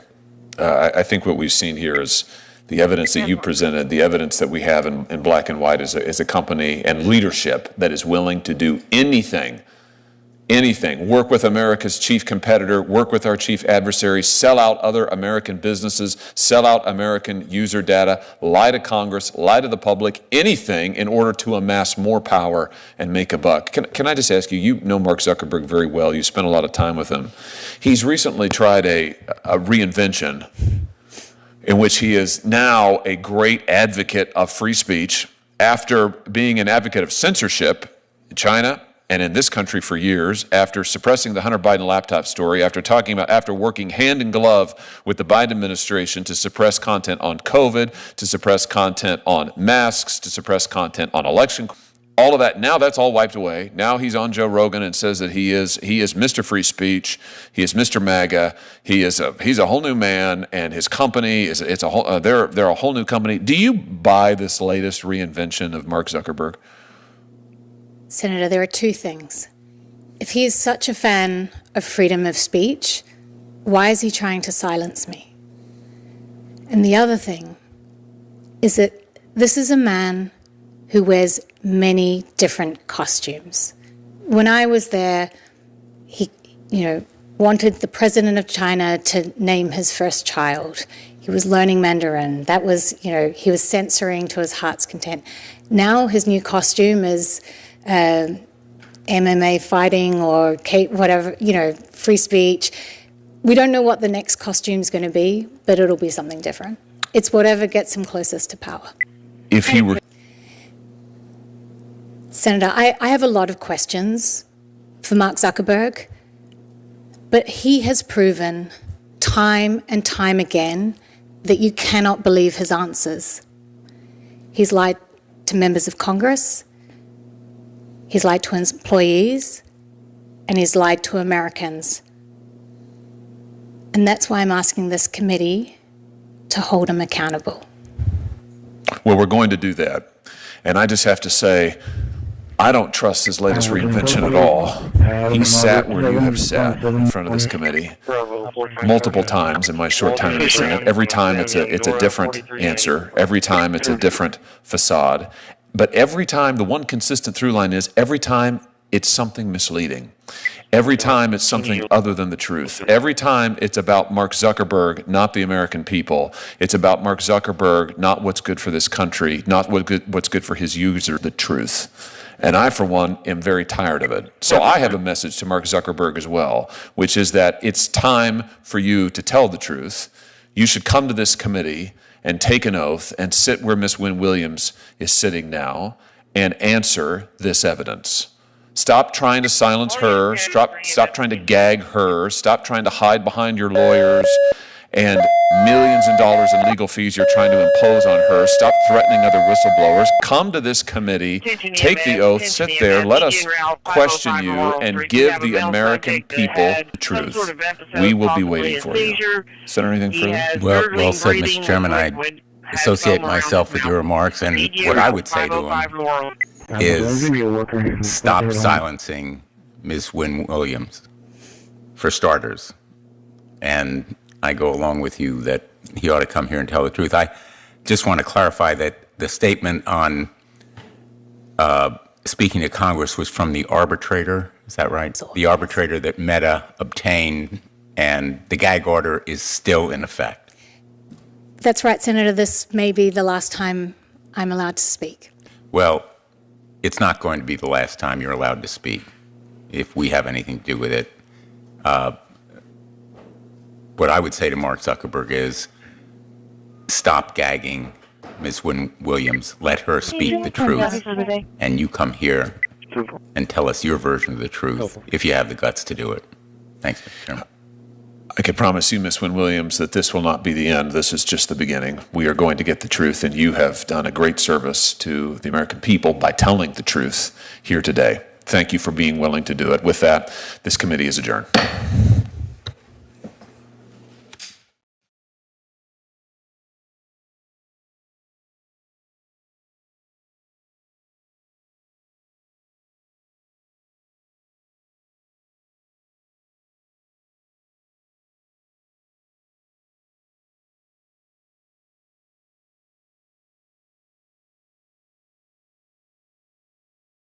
Are aware, we have a vote series that is taking place.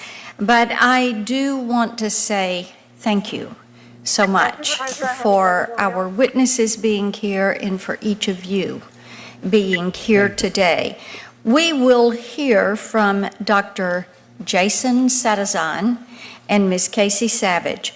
They are two brave whistleblowers who have come forward to detail shocking allegations about Meta's cover-up of deeply disturbing child safety research. They were hired to purportedly make the platform safer for children, but what they found was a company that knew their product knowingly allow sexual exploitation and harms to children on their platforms. I'm incredibly grateful that individuals are still willing to come forward and shine a light on Meta's disturbing, willful, and intentional actions.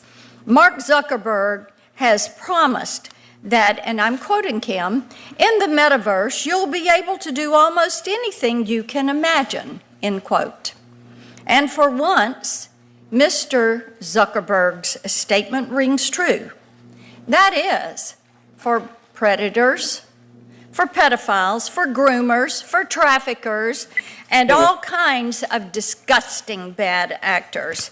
As these whistleblowers will explain, the metaverse has become the Wild West for criminals who prey on our children. As our witnesses will tell us today, virtual reality can be incredibly dangerous for children, specifically because of the immersive nature of the technology. Children have a much harder time processing the difference between violence and abuse in the physical and virtual spaces. In other words, when their avatar on Meta's virtual reality platform is raped or harassed. Children experience that trauma as if it is actually happening to them. Let's be clear, virtual reality is reality. These harms are real, and this happens every single day, every day, on Meta's reality platforms.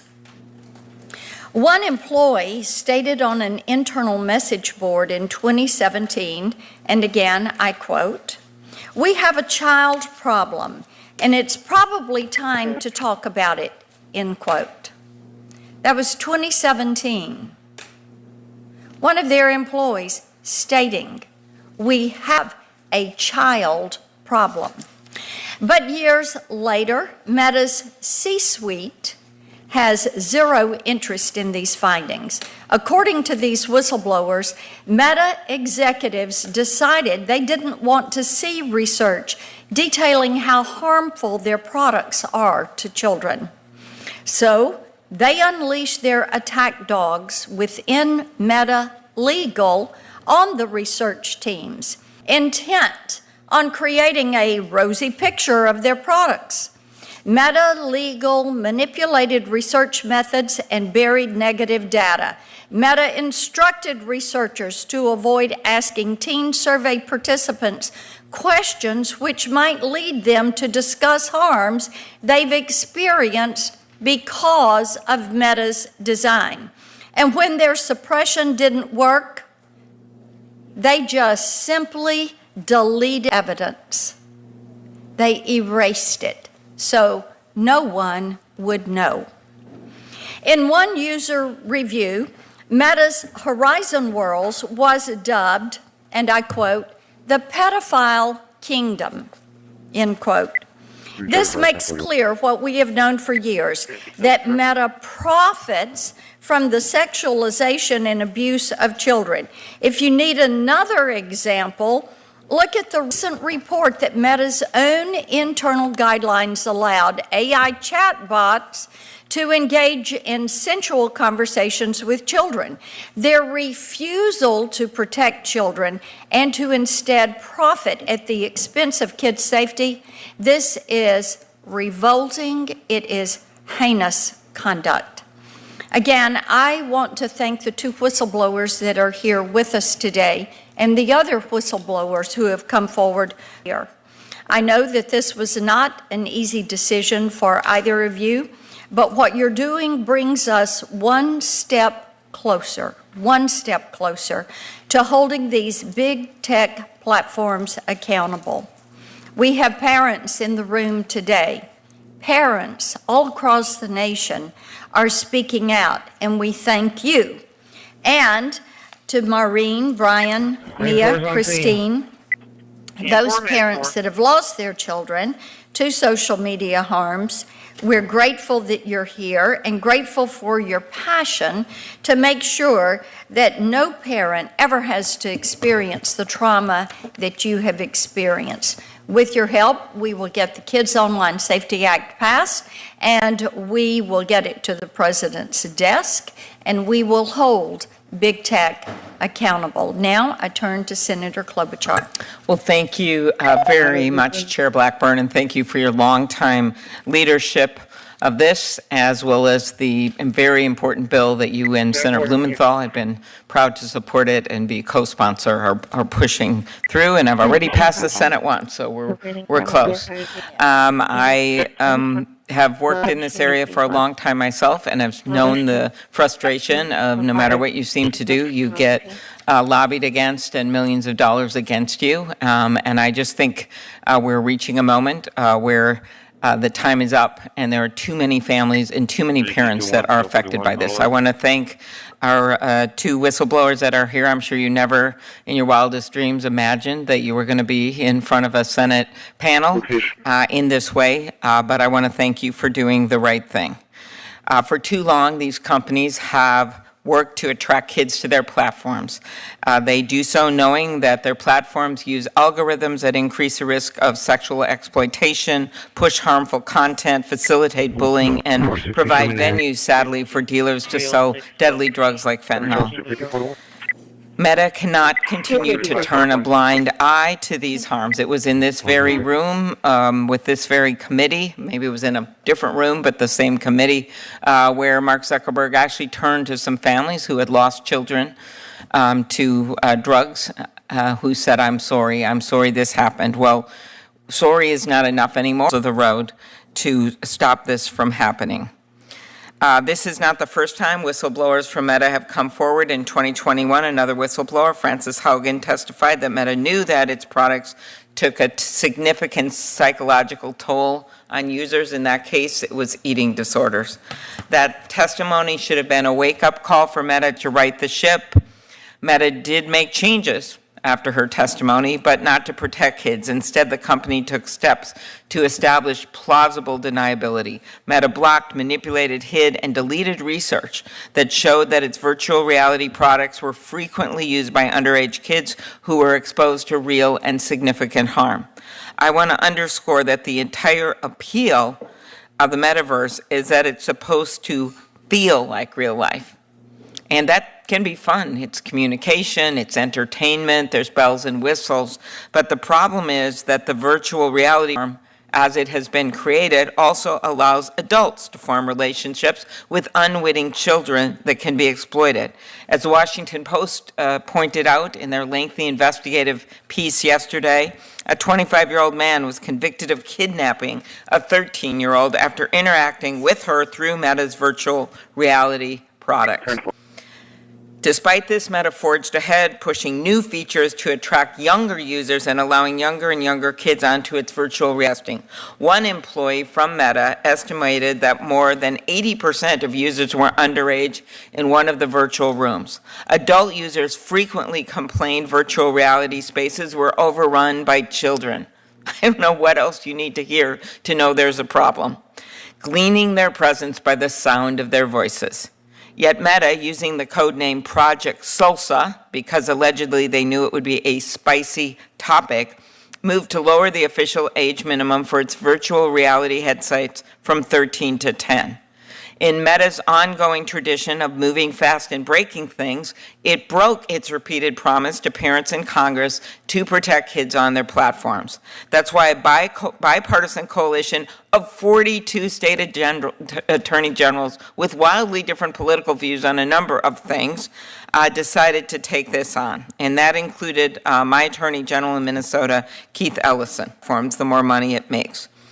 We know the profits on kids' data. According to a recent study, social media platforms generated $11 billion in revenue in 2022 from advertising directed at kids and teens, including nearly $2 billion in ad profits derived from users aged 12 and under.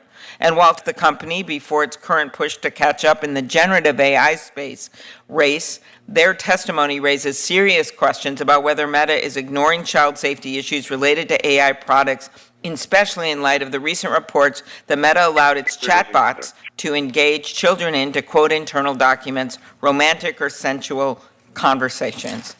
That's why we must come together, Democrats, Republicans, to set up common sense rules.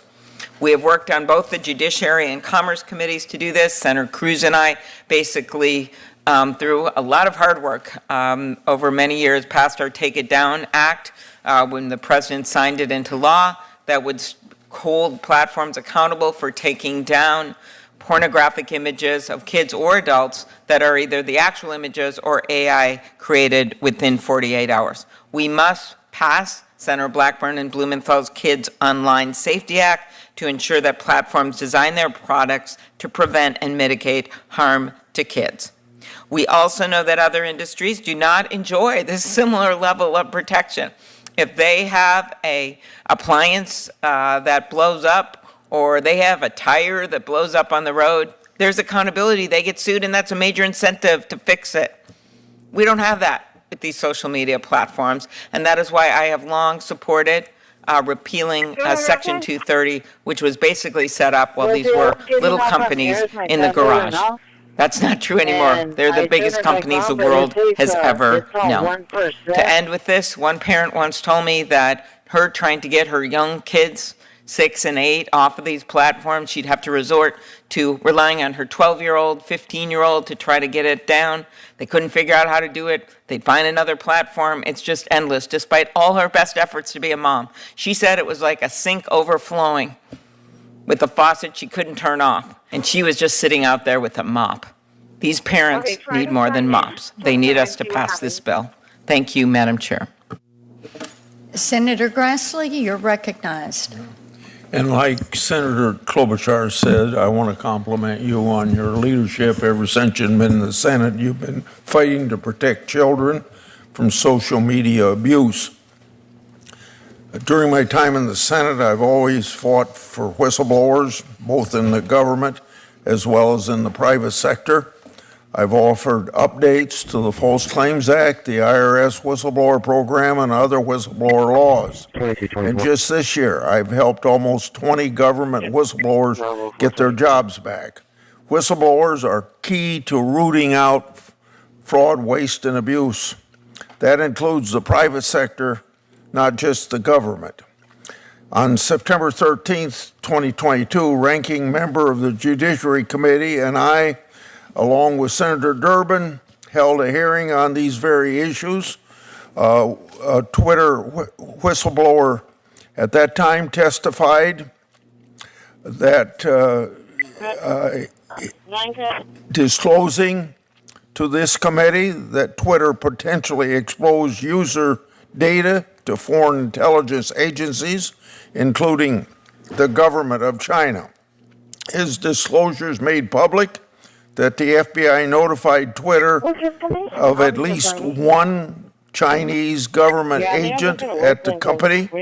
This month, I, along with Senators Blackburn and Hawley, sent a letter to Meta about the company's use of targeted ads against teenagers.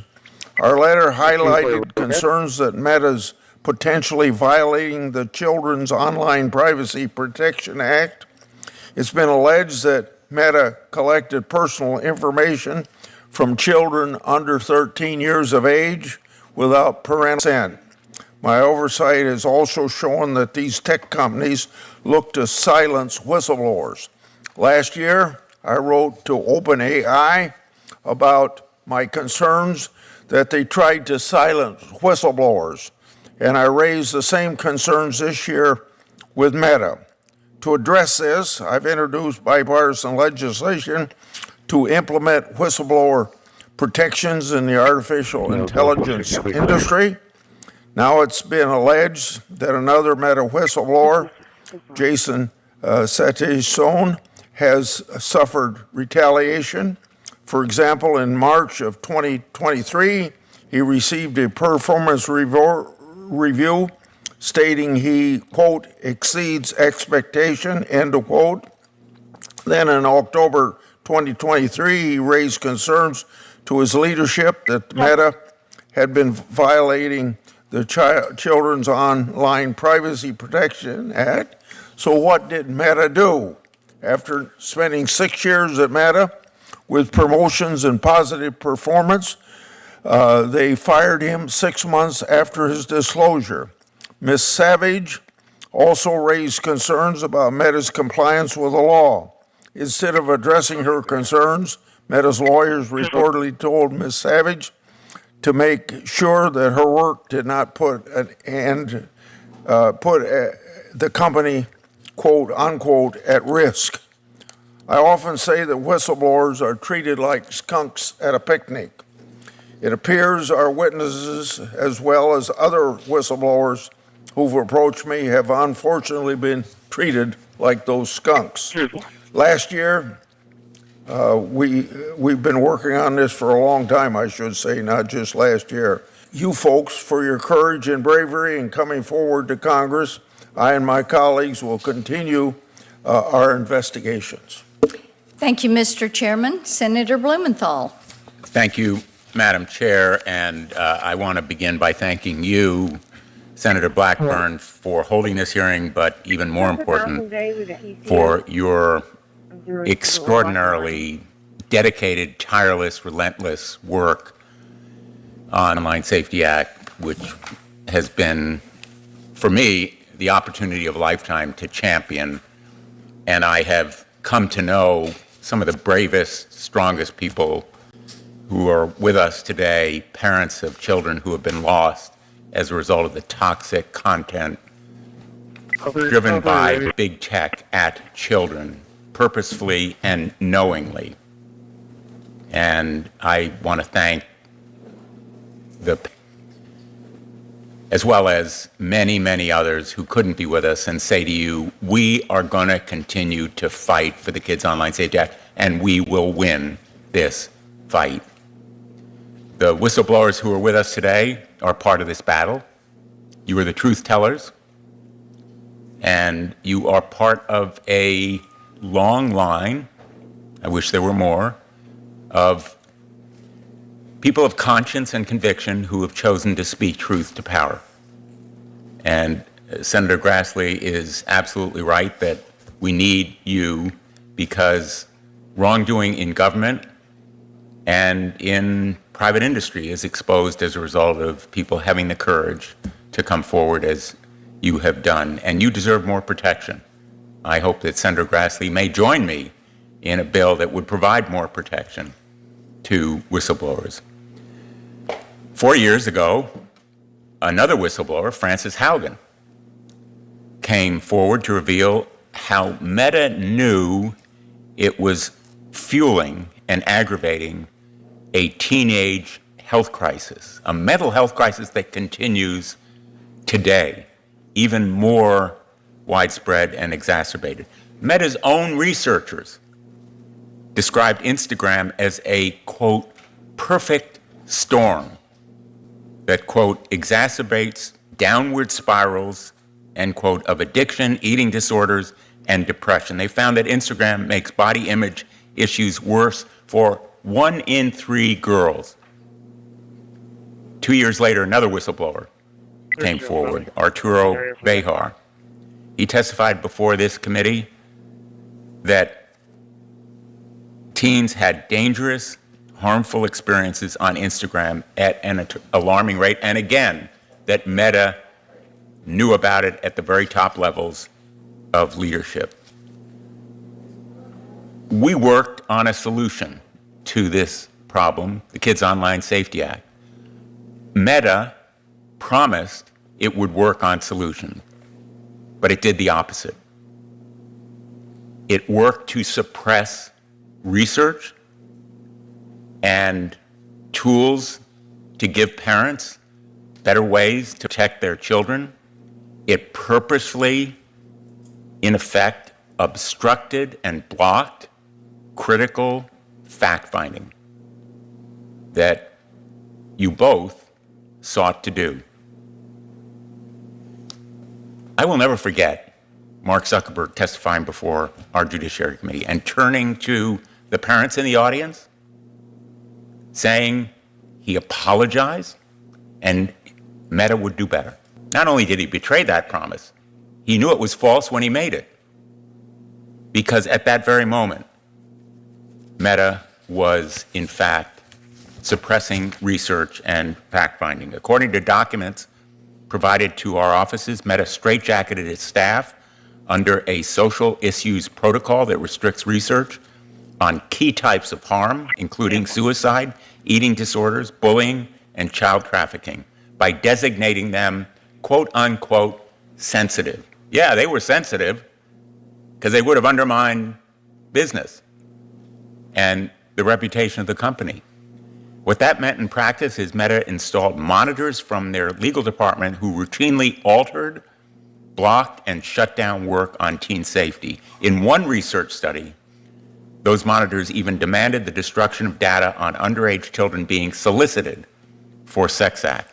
Mark Zuckerberg and other Meta executives wanted to make sure that government regulators, parents, and teens never heard anything more about the dangers of their products that are caused to young people.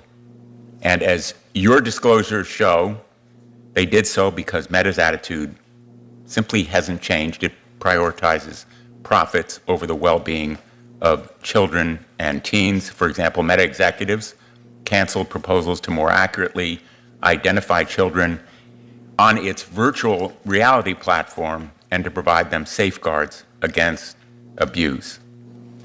These disclosures show why Meta has hired armies of lawyers and lobbyists, spent millions of dollars to kill the Kids Online Safety Act. It's dangerous for their business model, even if their practices are dangerous to kids. They don't want a duty of care. They don't want transparency tools for parents. They want the Wild West, which continues now. And, you know, big tech has been compared to big tobacco. I sued big tobacco. As Attorney General of the state of Connecticut, I led my fellow attorneys general in suing big tobacco. And you know what gained us a victory? Ultimately, a settlement worth a lot of money, which is still coming to the states, and a change in practices. The industry's own documents. The parallel is indisputable. We had whistleblower there. We have whistleblowers here who are speaking truth to power and revealing that this industry knows how its business model of driving toxic content to kids and even destroying lives is known to them. So I take from your testimony that Meta has no shame, no conscience. It's waged an all-out war against kids' online safety. It spent millions to stop that bill in the House, even though it passed overwhelmingly 91-3 in the Senate.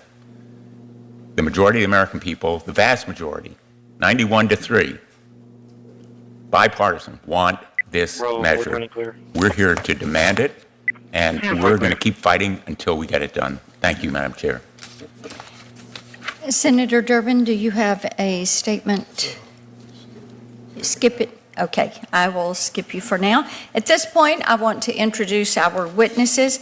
Dr. Jason Satizan is a researcher with over 15 years of academic, social media, and video game development experience.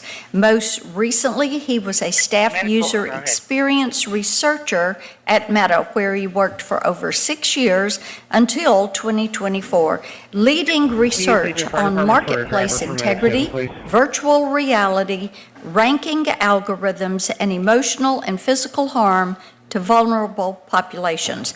Prior to his role at Meta, he earned his PhD in integrative neuroscience from the University of Chicago, where he was also a graduate researcher before developing video games and accessibility features at Sony Play. Ms. Casey Savage is a user experience researcher with 12 years of experience in academic, virtual reality, and social media research. After earning her master's degree in positive organizational psychology and program evaluation from Claremont Graduate University, Ms. Savage worked as a user experience researcher for a startup in T-Mobile before joining Meta in 2019. During her 4 years at Meta, she worked on Facebook Marketplace, Facebook Jobs, Facebook Groups, and virtual reality. She specifically focused her research within Reality Labs on users under the age of 18 and immersive emotional, social, and physical harm to minors. She now serves as the lead user experience researcher for eBay Live. We welcome. I would like for you to rise and raise your right hand. Pulling in front of the Pizza Hut on Waldron on a King Victor Tom 64. Do you swear or affirm that the testimony you're about to give before this committee is the truth, the whole truth, and nothing but the truth? So help you God. Thank you. You may be seated. Both witnesses answered in the affirmative. 5 minutes for your opening. Dr. Satizan, you're recognized. Chairman Blackburn, Ranking Member Klobuchar, Senator Grassley, Senator Durbin, Senator Blumenthal, and members of the subcommittee. Thank you for having me here. I'm here to discuss Meta's manipulation of research to cover up dangers facing billions across Meta's products, and of particular concern, the millions of children using Meta's virtual reality products. want to recognize and thank the 5 past and current Meta employees, all researchers like me, who have worked directly on creating Meta's products, who made the brave decision to be a part of this disclosure that brings us all here. My name's Jason Sadizon. Growing up in the 90s and in the middle of Missouri, I saw both the value and the problems that advances in technology brought the world. After a PhD in integrative neuroscience, I wanted to use my research experience to make these technologies and products better for the people that use them. Most recently, I spent 6 years as a researcher at Meta, working in some of their most sensitive spaces and tasked with understanding users, their needs, and using this to try and make their products safer. I am here today because it is evident that Meta consistently chooses profit over safety. I'm not the first to discuss this, as repeated whistleblowers have shared Meta's reckless disregard for users. However, in the wake of past whistleblowers, Meta has chosen to ignore the problem and bury evidence of users' negative experiences. I worked at Meta from 2018 to 2024. During these 6 years, I witnessed data scandals, multiple whistleblower disclosures about Meta's disregard for users, and mounting public pressure for Meta to address these issues. I saw the company respond to these pressures by deliberately compromising internal processes, policies, and research to protect company profits over their users. During my first role at Meta, I led integrity research for Facebook Marketplace, and the data was clear. Marketplace causes suffering for users, including financial loss, stolen and counterfeit items, and personal safety issues ranging from being sexually propositioned by strangers to physical assaults and attempted kidnapping. My time on Marketplace was my first exposure to how Facebook deprioritized safety for boosting user engagement. Simple safety investments, such as not allowing single click, were flatly rejected because product teams were afraid to do anything that could decrease engagement, the metric determining success and bonuses. It was around this time I also first saw Facebook make false statements to Congress, particularly about their inability to estimate stolen goods on Marketplace. Their statements directly contradict my own internal research, which I've submitted with this whistleblower disclosure. In the fall of 2021, Frances Haugen discussed how Meta's products fuel mental health issues for teens, including body dysmorphia and self-harm. Meta's immediate response to congressional concern was not to do the right thing, but rather roll out new processes and policies to manipulate, control, and erase data. We researchers were directed how to write reports to limit risk to Meta. Internal work groups were locked down, making it nearly impossible to share data and coordinate between teams to keep users safe. Mark Zuckerberg disparaged whistleblowers, claiming past disclosures were, quote, used to construct a false narrative. Despite Meta's attempts to prevent researchers from collecting necessary insights, the research we were able to do continued to show the dangers of Meta's products on users. This only highlights the sheer scale, severity, and prevalence of harm on these Meta products. In early 2022, I moved to Meta's Reality Labs to lead integrity research using Meta's VR headsets. Virtual reality allows someone to wear a headset and experience an alternate reality, to play games, watch movies, socialize with others. For Meta, VR is designed to push socialization above all, as Meta saw this as a path to unbridled engagement and profit. The company invested billions, integrated social media like Instagram into headsets, and even rebranded as, quote, Meta to align with the future of the company. From my first days, Meta leadership and legal teams were in complete control of the research I was conducting. This was crucial research because this was a largely untested technology, but I soon learned that Meta had no interest in VR safety unless it could drive interaction and thus profit. After Meta VR sales were banned in Germany for 2 years over concerns about how Meta treats user data, in 2022, Germany allowed sales to resume. When I was asked to perform research in Germany, I understood that Meta was trying to show that their VR headsets were safe for German users. However, when our research uncovered that underage children using Meta VR in Germany were subject to demands for sex acts, nude photos, and other acts that no child should ever be exposed to, Meta demanded that we erase any evidence of such dangers that we saw. Despite Meta's attempts to hide these sensitive findings, my research still revealed emotional and psychological damage, particularly to women who were sexually solicited, molested, or worse. In response, Meta demanded I change my research in the future to not gather this data on emotional and psychological harm.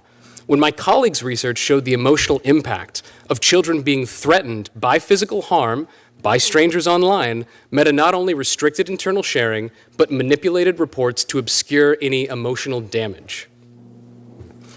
During my time working... Your time's expired, so let's wrap up. Of course. If I had one thing to say, I would just want to make it very clear that Meta is incapable of change without being forced by Congress.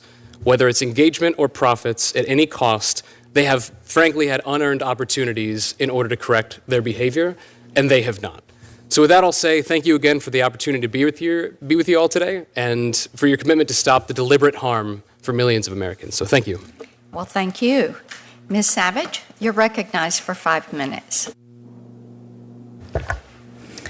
Good afternoon, Subcommittee Chair Blackburn, Ranking Member Klobuchar, Senator Blumenthal, Senator Durbin, and Senator Padilla. I am a user experience researcher. It is my job to listen to and advocate for users. I have a graduate degree in experimental psychology and 12 years of experience working as a researcher. I do this work because fundamentally, I care about people. I worked at Meta from 2019 to 2023. In those 4 years, and most in youth safety and virtual reality, it became clear to me that Meta is uninterested and unwilling to listen to their users or prioritize their safety. While I speak about virtual reality, it is important to understand that the way Meta has approached safety for VR is emblematic of its negligent approach to safety for all of its products. The research is clear on what we must do to ensure that new technology is safe for children. Yet across social media, messaging apps, and technology, Meta has failed to prioritize child safety until they are scrutinized by outside regulators. Then they scramble to develop features they know are insufficient and largely unused, and advertise this as proof of their responsibility. Meta is aware that its VR platform is full of underage children. Meta purposely turns a blind eye to this knowledge, despite it being obvious to anyone using their products. If Meta were to acknowledge the presence of underage users, they would be required to conform in order to remain COPPA compliant. This isn't happening because it would decrease the number of active users Meta is reporting to shareholders. At Meta, engagement is the priority above everything else. Because VR is immersive and embodied, negative experiences cause greater psychological harm than similar experiences on an iPad or an Xbox. In VR, someone can stand behind your child and whisper in their ear, and your child will feel their presence as though it is real. VR is tracking a user's real-life movements, so assault in VR requires those movements to happen in real life. What happens in virtual reality is reality. Most importantly, Meta is aware that children are being harmed in VR. I quickly became aware that it is not uncommon for children in VR to experience bullying, sexual assault, to be solicited for nude photographs and sexual acts by pedophiles, and to be regularly exposed to content like gambling and violence, and to participate in adult experiences like strip clubs and watching pornography with strangers. I wish I could tell you the percentage of children in VR experiencing these harms, but Meta would not allow me to conduct this research. I personally saw these things happening in VR, consistently heard reports from teens and parents in research, and read countless accounts from concerned parents online.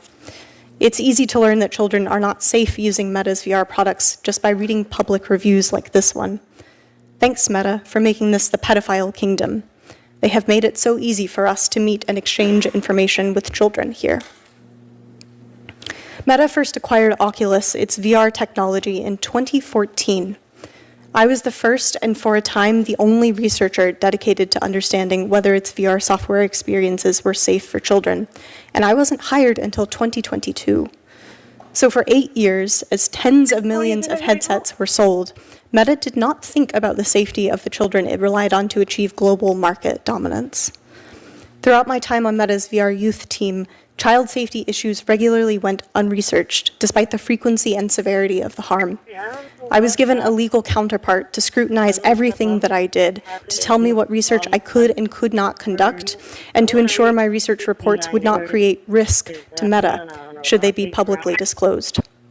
I was told not to investigate the kinds of harm we're experiencing in VR and made to feel I was risking my job if I pressed the matter. Instead of amplifying the voices of our users, my work began being used to silence them so that Meta could claim deniability. I know a number of my colleagues were put in similar positions. Meta cannot be trusted to tell the truth about the safety or use of its products. Meta says it doesn't have a record of the large number of underage children using VR. This is because it has purposefully avoided gathering that data, despite members of Meta's own leadership stating that even they are unaware of or don't understand the importance of the minimum age of use. Despite this, research proposed to address this idea was not allowed. I deliberated for a long time about whether to come forward. Meta responded to Frances Haugen's disclosure in 2021 by cracking down on research internally. Researchers across the company were subjected to sudden censorship and were told it was for our own protection so we wouldn't be part of any future leak. Candidly, I am worried that speaking to you today will put my former colleagues as well as the field of user research within Meta at risk. To my former colleagues who continue to advocate internally for child safety, I would like to express the greatest gratitude and admiration. Previous whistleblowers have come before this body to publicly testify to the suffering adults and children experience using Meta's products. Meta has promised it would change. I am here to tell you today that Meta has changed, but for the worse. Meta has spent the time and money it could have spent making its products safer, shielding itself instead, all the while developing emerging technologies which pose even greater risk to children than Instagram. Meta consistently demonstrates that it cares more about the bottom line than the emotional or physical safety of the children who use its products every single day. How can Meta care for the safety of children when it doesn't acknowledge that they exist? Senators, thank you again for your time and for your support. Thank you, Ms. Savage. We'll begin our questioning now, and Ms. Savage, let me start with you. You talk about Meta's refusal to acknowledge the harms, but I think many people who are watching this hearing today don't know what those harms would be. So just very quickly, let's talk about if you were an 8-year-old girl, what you would experience in an unsafe situation in the metaverse. Thank you. I think it's important to start by describing briefly what it's like to use VR, especially because a lot of parents haven't. So, you're wearing a headset on your head, it's strapped to your face, and it completely obscures your vision and your hearing. So you can no longer see the real world around you, which can also feel very vulnerable because people can come up behind you in real life. And this means that some of the experiences in VR can feel heightened because you're already feeling vulnerable. VR is designed to be immersive and embodied. That's its appeal. And so when you experience things in VR, they feel meaningfully more real, psychologically more real than if you were to experience that same thing on a television. You also have an avatar that you are embodying, and which research show if something happens to your avatar, it feels like it's happening to you. It's also important to note that this is a social space, so there are other users with bodies that can corner you, that can surround you, that can touch you, and folks can also speak to you. And let me add in there, users who are not known to you. Yeah, that's a very good point. It's most common for you to be interacting with people you don't know in real life. And a lot of parents in my research indicated that they weren't aware that their children were interacting with strangers. All right. Just to be very explicit, because it's not something that I think a lot of people have exposure with, when we talk about harms for children and for adults in VR, and we talk about things that are said, the audio that's transmitted isn't just solicitation or speech. There will also be instances that we have seen of where you can hear people sexually pleasuring themselves transmitted over audio in a spatial sense as you are being surrounded and brigaded and being harassed. So it's not just simple statements, it is actually the transmission of the motion and the audio of sex acts itself. And so that is what causes children to have the physiological and psychological response as if it were happening to them in the real world. Yes, exactly. Visually and auditorily, it feels real. Okay. Dr. Sadazan, I want to come to you. Senator Blumenthal and I wrote to Meta back in April, really sounding the alarm on some of their policies that, with AI chatbots entering into sensual conversations with children. And these policies went so far as to allow chatbots to tell a shirtless boy, and I'll quote this, "Every inch of you is a masterpiece, a treasure I cherish deeply," end quote. So you've been through this process at Meta, dealing with them. Does it surprise you that they would allow their chatbots to engage in these conversations with children? No, not at all. One thing that I'd like to just sort of caveat this is I never directly worked on the Meta AI chatbot team, but I did work directly on Facebook ranking. And to not get in the tech weeds with this, Facebook ranking or ranking in general is sort of a sibling to artificial intelligence. It's actually something that's included with AI algorithms. And when I worked on the Facebook ranking team, I was working on how algorithms could be used to keep people safer whenever they see things that are shown to them in marketplace. They see sexual content, we take it away, etc. Ranking is something that uses, generally speaking, more structured data that is easier to control for safety. And even when I was working on ranking, that was something that when I would try to work on the teams to improve safety, they were unable to do. Okay, let me ask you this. Sure. Talking about algorithms, I know Meta has said TikTok is their main competitor. So intentionally intensifying their algorithms in order to be able to compete more closely with TikTok. It is so much sillier than that. When I attempted to look at things called coefficients or variables to make these algorithms safer, the engineers themselves told me that they didn't actually look at them because if the algorithm predicted it and engagement went up, then it must be good. So to answer your original question, no, this doesn't surprise me at all because in the context of something like ranking, if they can't figure it out, I have no idea why they would ever be able to figure it out with an AI as well. Got it. Senator Klobuchar, you're recognized. Thank you very much, Madam Chair. Thank you for your testimony. Mr. Sadazan, we talked about Frances Haugen and her testimony. And in 2021, I asked whether the work of Meta's internal researchers, people like yourselves, is thorough and reliable. She said then that Meta had a top-ranked research program and that its researchers were some of the biggest heroes inside the company in answer to my question because they were willing to boldly ask real questions, which I truly appreciate. I believe that for many of them that was true. Could you tell me how did Meta's top-ranked research program, which you were a part of, change after she exposed that Meta's platforms frequently cause significant harm to young users? And be somewhat brief, thank you. Of course. So from and after the Frances Haugen disclosure, there was essentially what I always refer to as a funnel manipulation put on research. What I mean by that is every stage of research before, during, and after its creation was locked down, monitored by either legal teams or management themselves. I'll be very brief. To summarize this, one, my colleague brought up is legal surveillance. That's having a lawyer constantly look over things and possibly edit them.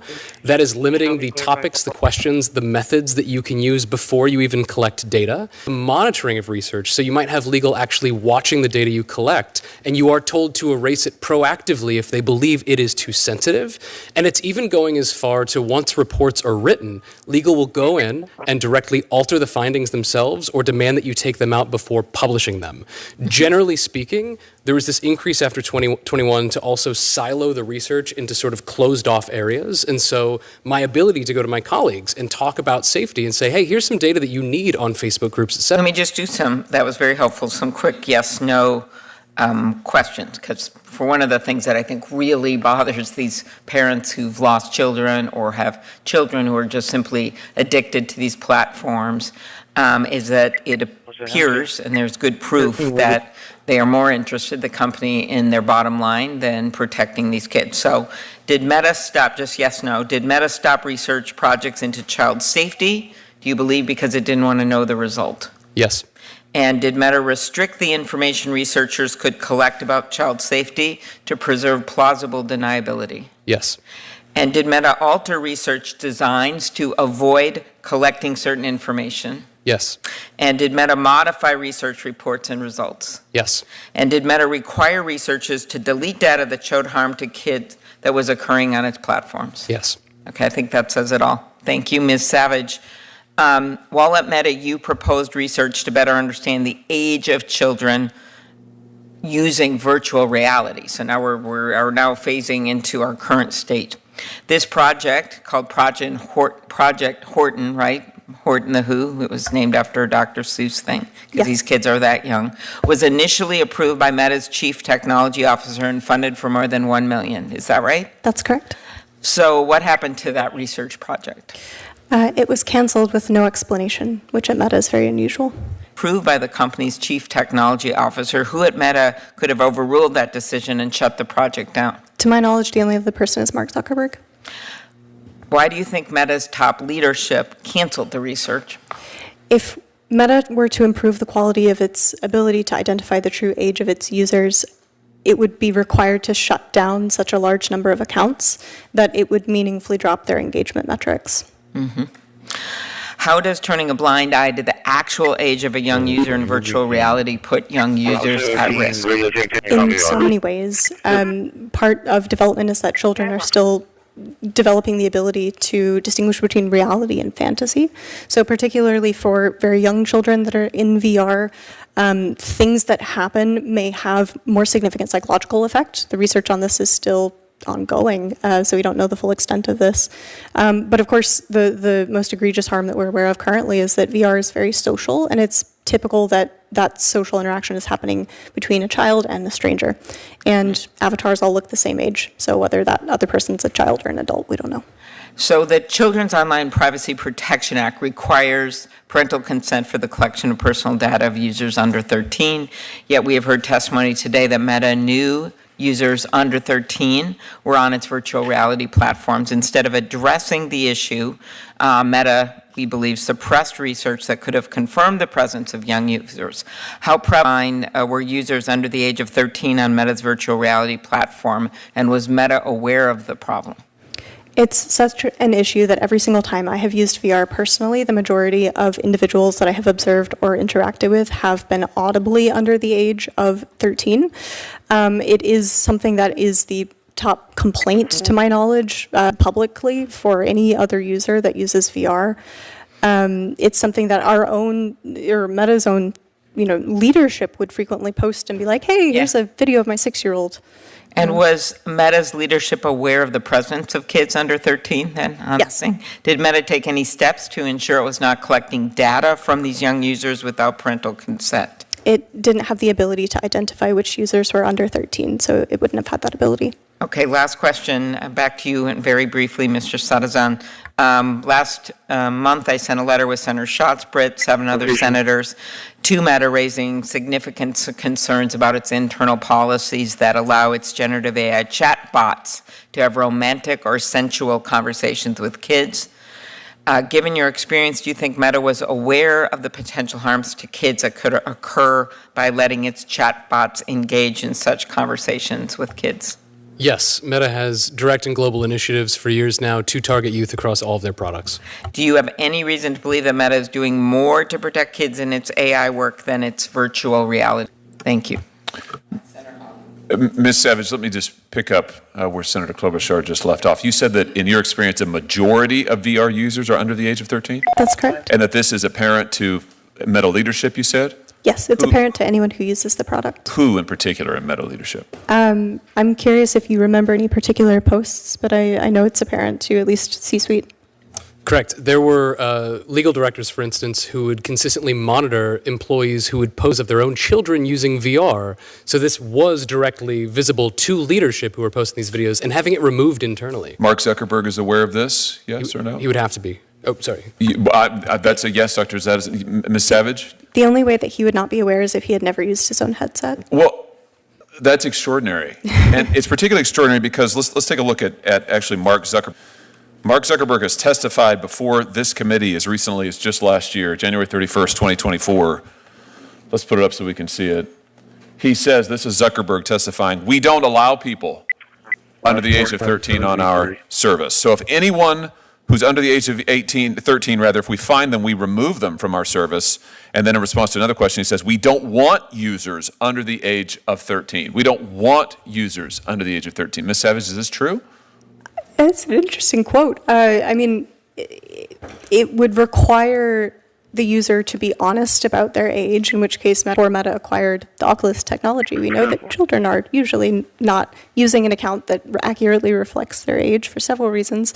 The want part is interesting to me. I don't think their behavior matches that sentiment. Dr. Zadison, is it true that Meta does not want users under the age of 13 on the platform in any of their services?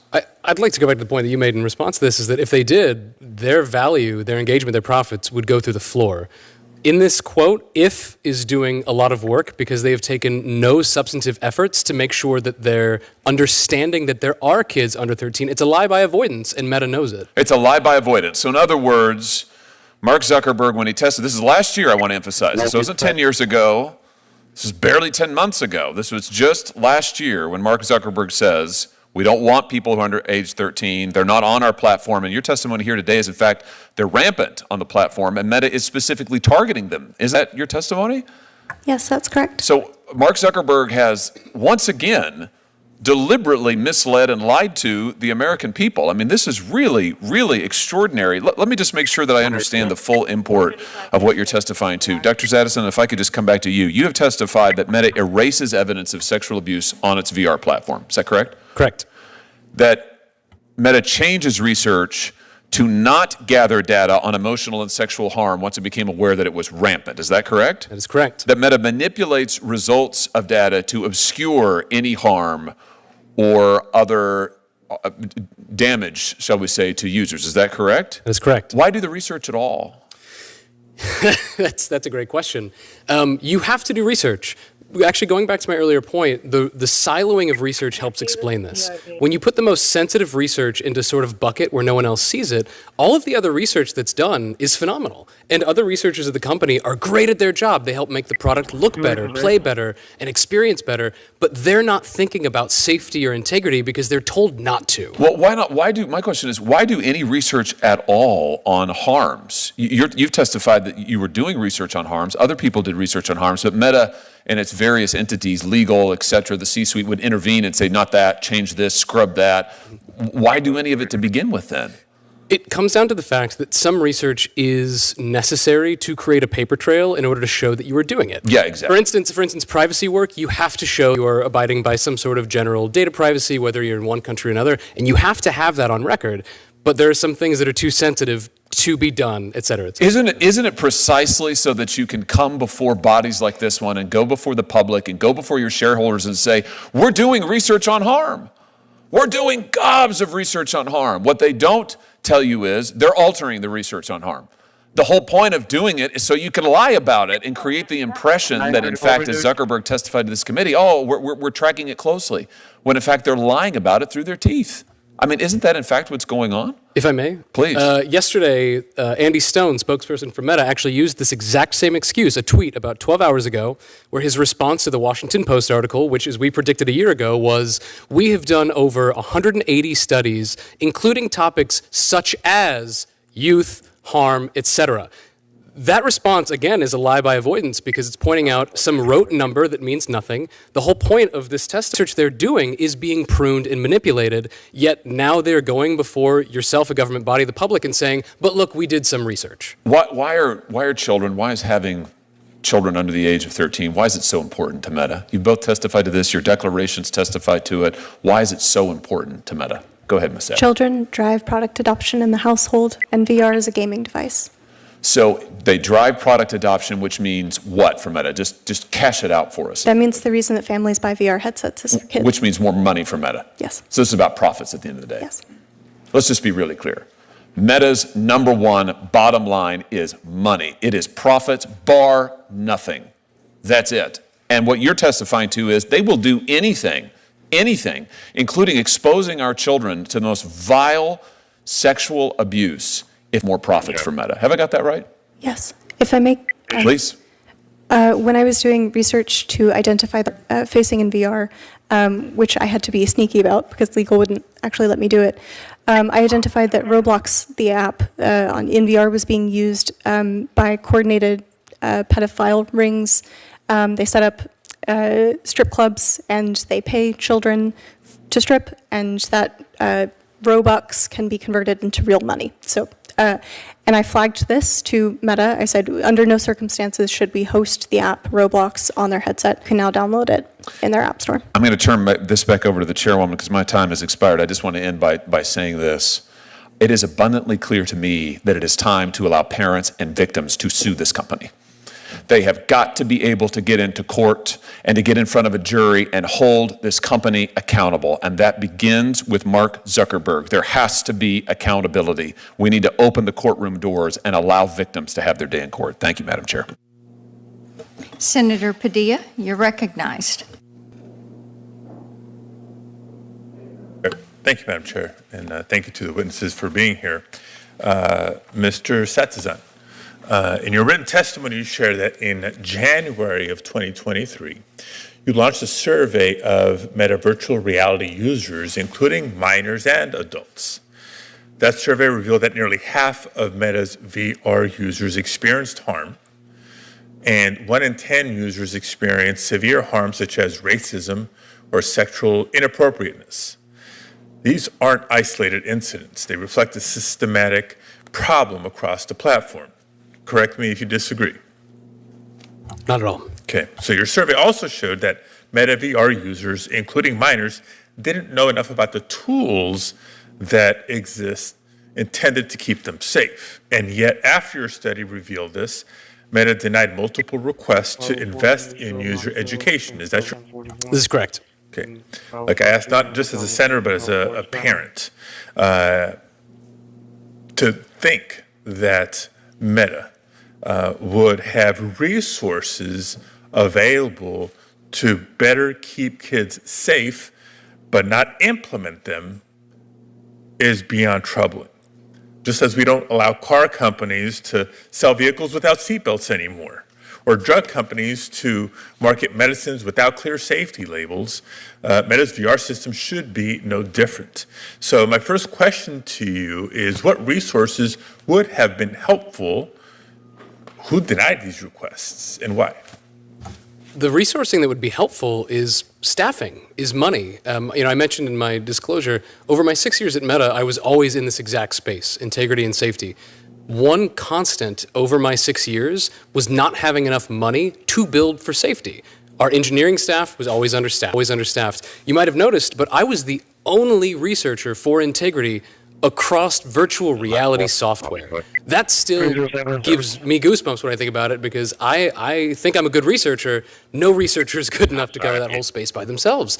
The thing that would have helped is taking the resourcing from chasing the next shiny object just to boost user engagement, and given some of those resources, that time, that money to our teams trying to build for safer products. Thank you. Now, I'll recall a hearing that we had in the last Congress in this committee when CEOs of the 5 social media companies, including Meta, testified. It was a full committee, not the subcommittee. And I recall asking each of them to share data with us about not just the tools available for minors and for parents, but what the adoption rates were for those tools. Surprise, surprise. They didn't share a whole ton of information, and what limited data we did receive suggested that the adoption rates were very low. So as a follow-up question, in your testimony, you wrote through your survey research that virtually no one used parental supervision controls in Meta VR. Why are adoption rates so low, and what can be done, should be done, to improve those adoption rates? Yeah, so both my colleague and I have worked in this space so long that we've known at Meta internally that these types are not sufficient to keep individuals safe. I'd have to go back, and I'm happy to follow up on this. I believe the earliest report that I saw was from 2018, an Instagram report showing that these types of parental controls that I believe Mr. Zuckerberg was referring to in this case were not sufficient for parents to keep children safe. And so when we look into my research and we see somewhere between, I believe it was 2 to 10% of adoption rates, it didn't surprise me, because not even the adults, the children who are experiencing VR in this case, even see these things as valuable because from the onset, they weren't actually built to be valuable for those people using them. I don't know if you have anything to add because you also work in this space. Savage, please. Yeah, if I may. I mean, certainly the parental supervision tools are not sufficient, in large part because there's no parent education. And particularly when we're talking about VR, we know that usually the kids are the ones using the headsets and the parents are not using VR, and it's fundamentally a different world. So parents don't understand the risks that children face. They don't understand the ways that they should be supervising. That I flagged to Meta leadership that we needed to make a priority, and it is not been meaningfully actioned on. So. Okay. Well, I thank you both for your testimony and may follow up with questions for the record after the hearing today. Thank you. Senator Moody. Good afternoon. Thank you for joining us. It's heartbreaking that we have to have this hearing. I'm one of the newest U.S. senators here in Washington, and when I was in Florida, I was the Attorney General, and one of the hardest things for me as Attorney General was balancing being a mother with a school-aged child and also being the Attorney General on behalf of the state, protecting all of the children in Florida. And as difficult as that was, being the first mom on our cabinet with a school-aged child, I thought it brought to me a perspective and almost an urgency in focusing on some of these issues, whether that meant vaping going on in our elementary schools or predators getting to our children online. And I think what you're saying today is something that I have been trying to tell everyone. We really are the first generation of parents having to raise kids in this age of social media and VR and online platforms when Congress has done nothing to keep up with the evolution of technology. And they're basically saying, figure it out yourselves. It's the wild, wild west. And you're saying today that they knew not only that parents really did using parental controls. Is that correct? Yes or no? That's correct. Correct. So I would consider myself pretty knowledgeable in this area, considering I was one of the first attorney generals to sue Meta in court for damaging and harming our children. And yet, it doesn't surprise you that someone like me, who has all of this knowledge, had to go to my own child and say, how do I find the parental controls? Not at all. Not at all. And you believe that Meta knew this? Yes. Yes. One of the other things that is shocking, what I've tried to tell other parents, and they're finding this out slowly at surely because if their children haven't been harmed, their friends have been harmed. And we used to say, had rules that we all knew as parents. Don't go up to that van. Don't take that candy. Don't do this. Don't talk to that stranger. Stranger danger. Stranger danger now exists in our children's bedrooms. Is that correct? That's correct. Correct. And did you find in your research, and is there documentation at Meta, and do employees know that children under 13, or let's say children under 18, are being proposition harmed by people by predators? Yes. Yes. And you're saying, and a way to deal with that is they brought in a team of lawyers to tell their researchers what language to use in reports so that it could qualify as attorney-client privilege? Yes. Correct. So if there was a warehouse and someone knew that children were inside that warehouse being harmed by adults, do you think it would be sufficient to have a lawyer work with the people outside to make it conducive or allow for or cover up what was happening to the children in the warehouse? Of course not. Not at all. But because it's on an online space, we're expected to all just take it because they brought in a team of lawyers and taught them what language to use? And they think parents don't know about the warehouse. And I believe there was a report that said Meta proposed 2 ways that researchers could limit the risk of conducting sensitive research. One suggestion was to loop lawyers into their research, protecting their communications from adverse parties, and I'm using quotes there. I'm assuming the adverse parties mean parents and kids. due to attorney-client privilege. Researchers could also write about their findings more vaguely, avoiding terms like non-compliant or illegal. Is that correct? Yes. Is that correct? It is correct. I've been a lawyer, I've been a judge. I don't know if attorney-client privilege covers lawyers that are complicit and help with facilitating an ongoing violation of law, especially when it relates to harming children. But yet, you as researchers were instructed to use different language and include lawyers so that this could all be shielded? Yes.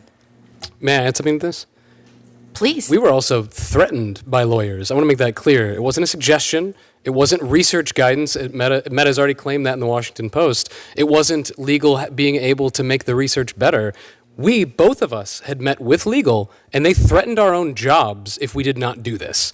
One of the quotes they said was, you wouldn't want to have to testify publicly if this research was to get out, would you? And we're here, so clearly we didn't mind that. Well, aside from ethical obligations of lawyers, I'm pretty sure attorney-client privilege doesn't cover the cooperation and planning and enabling of the continued violation of laws. And I appreciate you, Madam Chairman, for being here today and conducting this hearing. Absolutely. And before I turn to Senator Coons, I want to follow up on what you were saying. Here's the Oculus headset, and we know that only 2% of parents use the parental controls. So when I got this, I went through looking for where are the parental controls. I have 2 grandsons. I know that they enjoy this. And right here on the bottom of the box is one tiny QR code, one SKU, right here.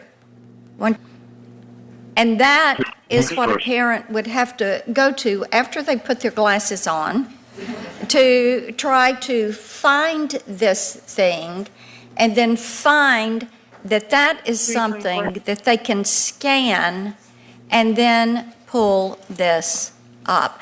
I would just be curious, do we have any of the lobbyists for the social media platforms in the room today? I haven't seen anyone, I think. I think they probably don't have enough courage to come and face these parents that are here today. And again, we thank you. Senator Coons, you're recognized. Thank you so much, Senator Blackburn, Senator Klobuchar, for convening this important hearing today, and to our 2 witnesses for your courage, your determination to make sure that the truth gets out. Protecting our children from harm is the highest obligation all of us have. And so difficult for you to work for a company that in some ways does admirable things, delivers great services, but that as you served there longer and longer, you began to realize was knowingly and willfully blinding themselves to the harm that their products and services cause children, and then taking aggressive action to prevent you from studying or understanding the harm being caused to children, and then tried to prevent you from communicating about that to anyone. So here you are today, testifying in front of the Senate Judiciary Committee to a bipartisan panel that includes seasoned prosecutors and seasoned senators and parents and grandparents. And frankly, your testimony has been alarming, even jaw-dropping. To summarize, Meta prioritized engagement over safety for billions. And when you tried to inform them of demonstrable, they first turned a blind eye and then tried to handcuff or blind you and others charged with research and promoting integrity. So whether it's artificial intelligence or social media or virtual reality, we're in a very difficult period for parents. As Senator Blackburn just demonstrated, many of us lack the focus, skill, and ability to navigate the exact path towards parental controls on systems our kids are employing. And so a very small percentage of parents are effectively protecting their children. They would expect that businesses that provide these services would test whether they're safe and would build them to be safe for children. Yet your testimony proves otherwise. This ends up happening because there's a huge imbalance in power between big tech platforms who have all the data and all the power to understand the impact of their products and engineer them to favor safety, and the children and families, the policymakers, and the advocacy groups who have no way to get that insight. Addressing this imbalance of power is a fundamental and essential component of ensuring we're protecting our kids online. I want to talk briefly about 3 bills that I've introduced or am developing that are designed to help address this. The first with Senator Accountability and Transparency Act. It creates mechanisms for independent researchers to study what's happening on social media platforms, how their algorithms drive engagement over safety. Second, with Senator Grassley, a bill to protect whistleblowers, particularly in the space of artificial intelligence, who come forward to disclose serious safety violations or vulnerabilities. And then last, a bill I'm developing to create similar mechanisms for independent research and transparency in artificial intelligence platforms.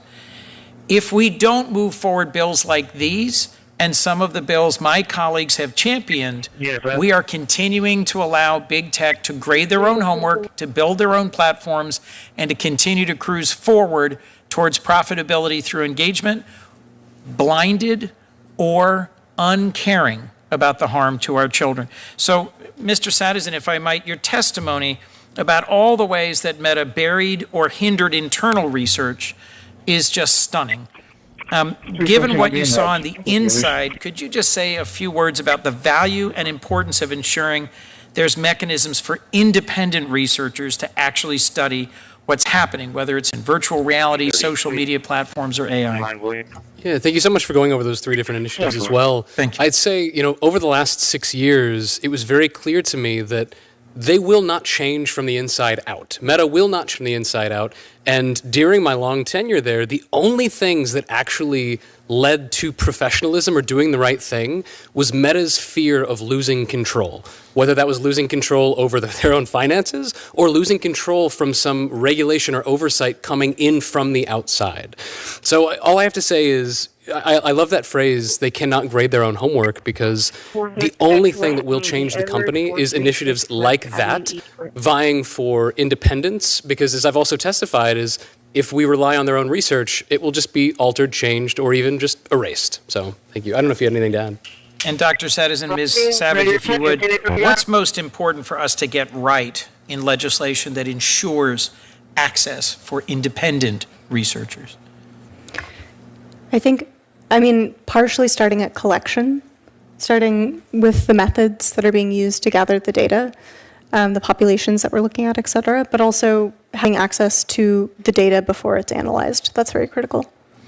Ms. Savage, could you talk about the ways Meta specifically discouraged employees from coming forward as whistleblowers, and what more robust whistleblower protections might be important in order to ensure that we policymakers, the public, parents know about the risks their kids are facing? Absolutely. I think the most powerful weapon that Meta had internally was narrative. After Frances Haugen's disclosure, Meta referred to the incident as a leak and frequently said, this was so harmful to the researchers whose reports were shared. This has really been harmful for our ability to do good research and actually investigate harms to users. In terms of actual whistleblower protections, then I think part of it is the folks who are actually whistleblowing, but also the folks who remain at the company who do the investigation. I'm curious if you have anything to add. And my sense is that, in closing, that good research is independent, unbiased, repeatable, and through legal action can lead to improvements in product safety. Thank you, Madam Chair. Senator Schiff, you're recognized. Thank you, Madam Chair. Thank you and Senator Klobuchar for organizing this hearing today. And thank you both for your courage in coming forward and speaking out. I can imagine how difficult that has been, but so vitally necessary if there's ever going to be any change, not just with respect to Meta, but with respect to the whole ecosystem. I wanted to ask you, in some of your prepared remarks, or things you said in the past, you identified information essentially that Meta's legal department or others willfully erased, removed. Can you tell us specifically what you're referring to there? So I would like to contextualize this with, an example. I was running a survey, for instance, that I discussed a little bit in my disclosure, where we found explicit information showing that women were being emotionally and psychologically harmed. After that survey was released, a legal team came to me and said, this survey will not run in the future no matter what unless you take those questions out.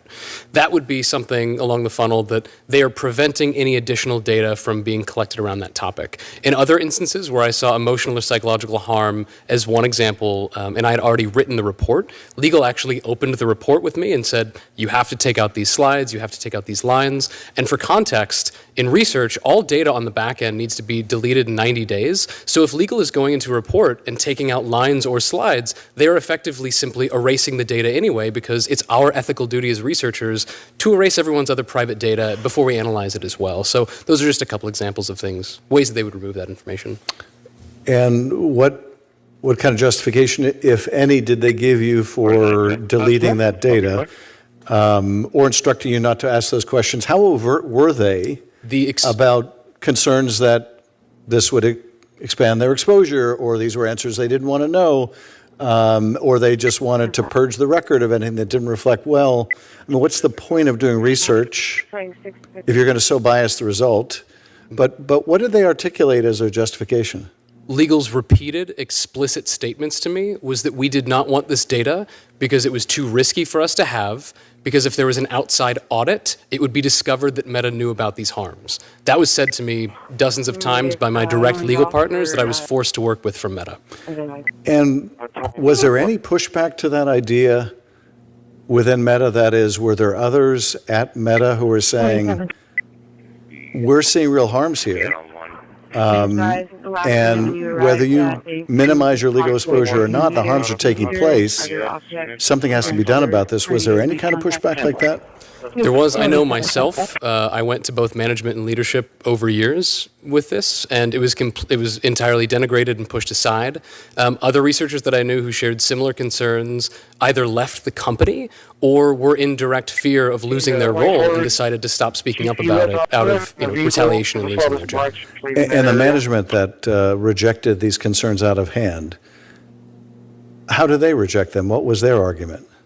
In one instance, my direct manager stated that she agreed with me and that I might very well be right, but that we needed to listen to legal anyway because that was the instruction.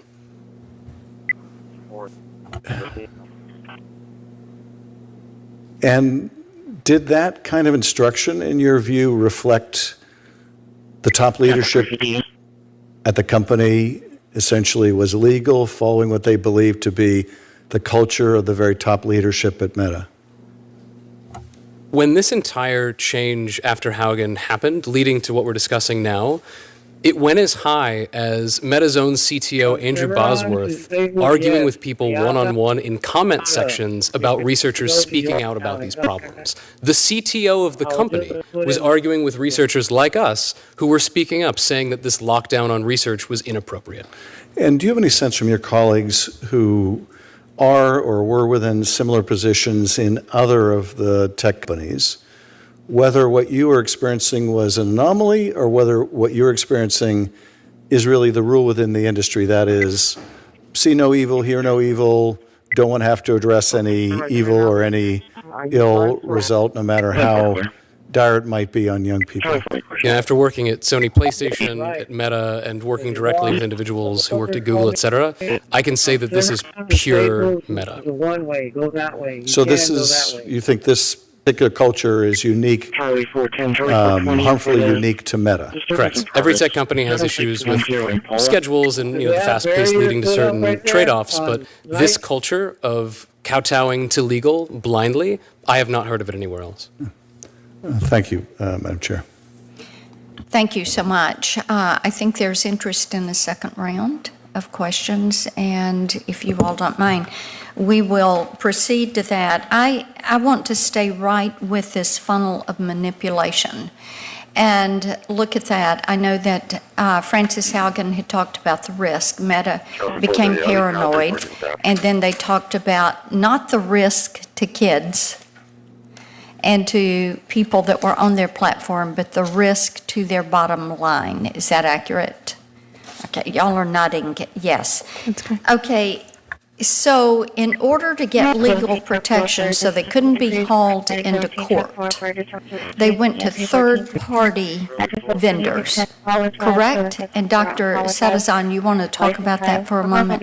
Correct. So one part of this funnel of manipulation was the legal's consistent guidance across nearly every study I ran, and I know my colleague Ms. Savage ran as well, was that we were required to have third-party vendors collect data for us. Just for the record, third-party vendors are individuals who are not Meta employees, but are paid via contract to collect data for Meta.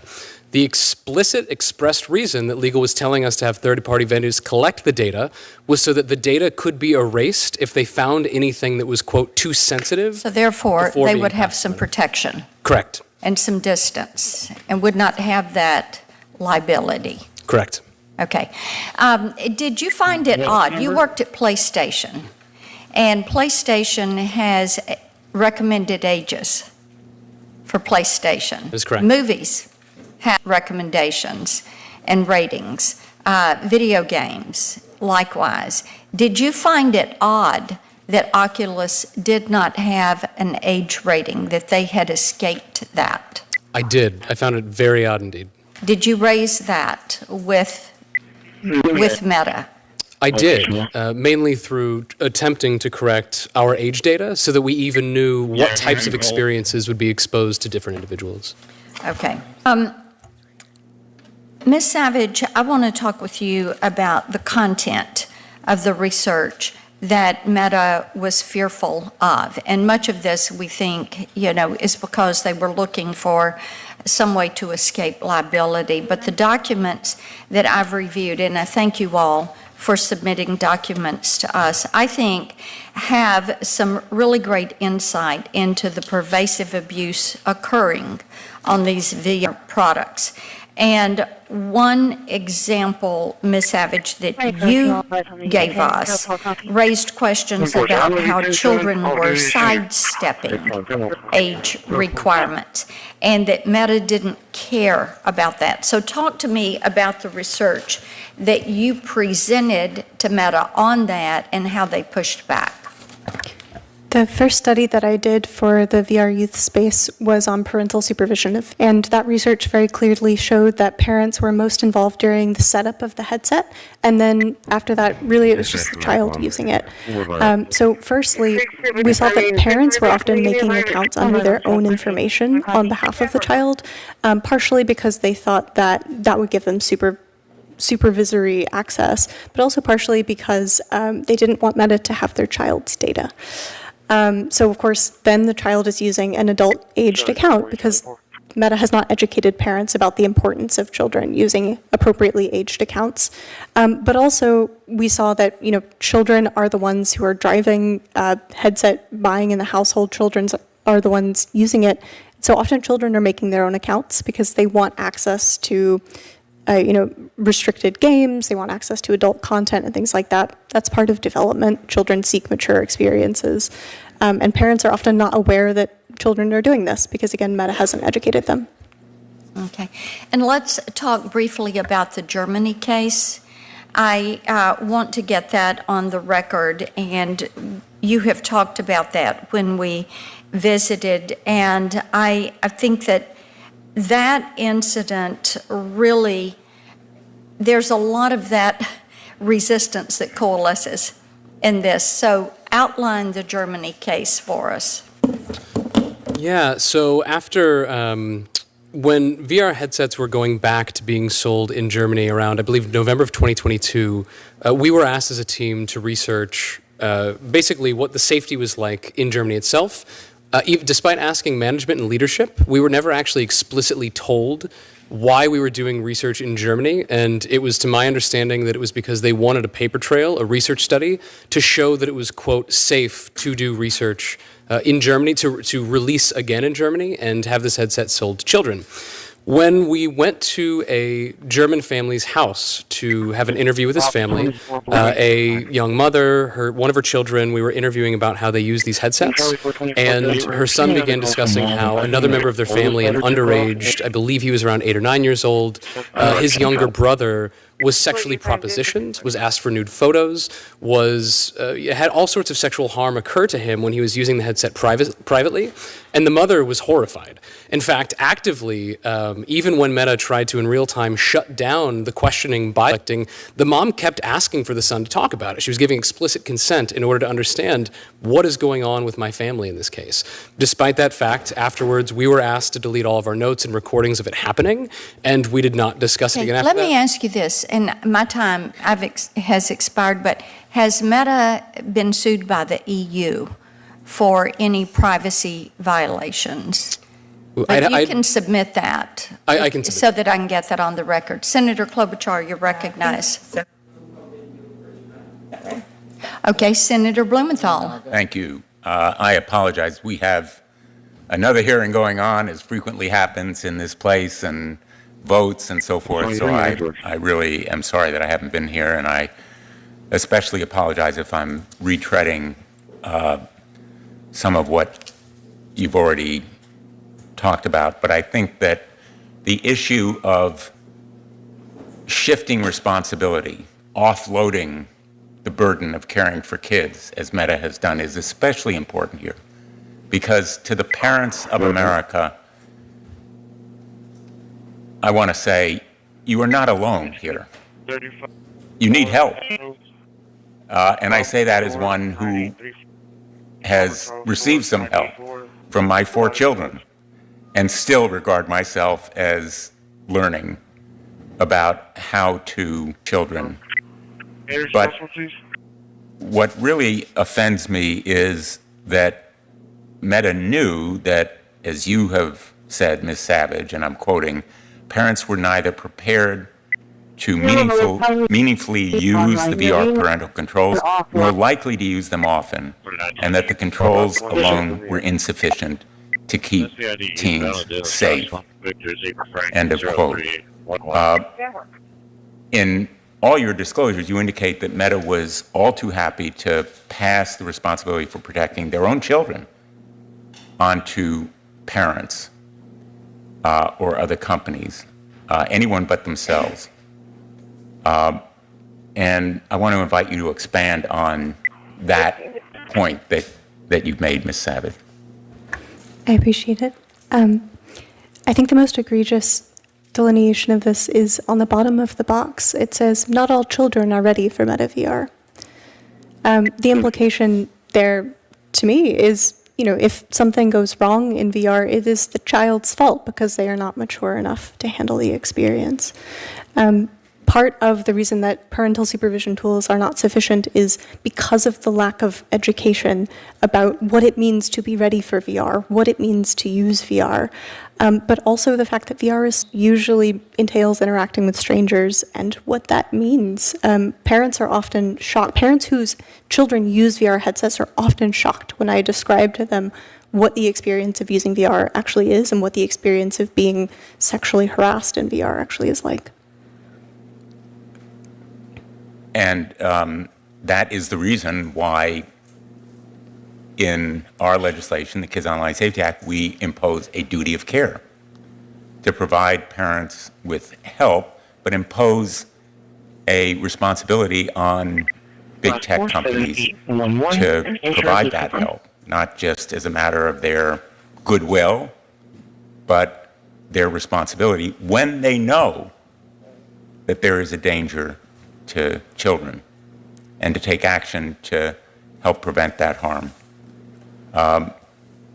What is your experience with age verification? Oh, yes. I proposed a research study called Age Assurance, which encompasses age prediction, stated age, and age verification, because the quality of Meta's age data is very poor. As we can see, Meta claims if we know that there's a 13-year-old, we kick them off of the platform, and yet their platform remains full of children under 13. And so clearly I knew additional research was needed, particularly VR is a new kind of technology which encompasses new ways of gathering data to understand someone's age. And that was the research that was mysteriously shut down. Part of verification, though, is the user needs to perceive some value, and they need to be willing to provide the company with information, either their birthday or their ID. And Meta has something that internally is called a brand tax, which means that users don't trust Meta with their data. And so are less willing to provide things like ID, and that's part of the reason why users often don't accurately represent their age. Thank you. And I want to just ask you finally, have you heard from Meta's leadership or their executives about your testimony here today? Not directly. Not at all. When you say not directly, They did respond to the Washington Post. in other words, you've read what their responses are in published sources, but they haven't contacted you directly. Thanks, Madam Chair. Senator Hawley? Ms. Savage, you testified earlier that a majority, in your view, a majority of Meta's VR users are under the age of 13. I'm just curious, what percentage, if you had to guess, or maybe you know the exact number, maybe you do, Doctor, what proportion of Meta's VR users, the children, the minors, are exposed to sexually explicit content, sexual propositioning, sexual abuse of some kind on a VR platform? The prevalence of it is extremely high because it's very difficult to monitor that content in VR. It's difficult to monitor it on Instagram, much less VR. So I would estimate that any child that is in a social space in VR will come in contact with or directly expose something very inappropriate. I'm sorry, did you say any child? Yes. So you mean every user? Yes. Every user will be exposed, every minor, every child will be exposed to sexually explicit content of some sort, is what you're saying? I see it every time I use the headset. That's remarkable. That's just remarkable. You also said, Ms. Savage, that negligence in the VR platform is emblematic of negligence across Meta's platforms when it comes to child safety. Let me just ask you about chatbots. This has come up before. I'm sure that you're aware of the recent reporting that Meta allowed its AI chatbots to engage in explicit content, romantic and sensual, I think, conversations with children. Let's just take a look, actually, at what the internal document brought forward by a whistleblower said. It's right here in this middle portion. This is a Meta document. It is acceptable to engage a child in conversations that are romantic or sensual. Let me say that again. It is acceptable to engage a child in conversations that are romantic or sensual. It is acceptable to describe a child in terms that evidence their attractiveness. Again, this is Meta's own internal, these are their own internal guidelines. Does this surprise you at all? Unfortunately, no. Doctor, does this surprise you? Not at all. When Meta says, as they have said, following the disclosure of these guidelines, that they will redouble their efforts to make sure that children are safe on their platforms, including with chatbots, does that give you any comfort? Do you think that we should take them at their word? Oh, no. In no way, shape, or form, no. In no way, shape, or form. Let me just ask you one other thing. You were with Meta how long, Ms. Savage, approximately? 4 years. 4 years. Dr. Sadison, what about you? 6 years, and I do want to say for context, that's about longer than 90 will ever work at the company because the turnover is so quickly. I believe it would have been about 80 for you. They calculate it for us on our profiles, so we know that that's correct. Wow, 4 years and 6 years respectively. As you look back on it, if you knew then what you know now, would you have gone to work for Meta, Ms. Savage? I think I knew that about the company going into it. I hope to make it better. Doctor? I would have, and I would have taken even better documentation. Let me just end with this. Do you think based on what you know now and your time at the company, as a force for good in this country and in the world? I don't see how they can be. Dr. Sedison? No, it is aggressively ambivalent to people. Aggressively ambivalent to people, and yet this is a company all about people, their attention, their interests, their data, their lives. This is a company that's lost its way, profoundly lost its way, and they are harming our children as a result. Thank you, Madam Chair. Senator Klobuchar. Well, thank you very much, Senator Blackburn, and thank you, Senator Hawley, Senator Blumenthal, and I will remember forever the aggressively ambivalent, which I think is one of the many ways we can describe what's going on here. So, Mr. Sedison, Meta is the global leader in virtual reality and mixed reality devices with a reported 73% market share.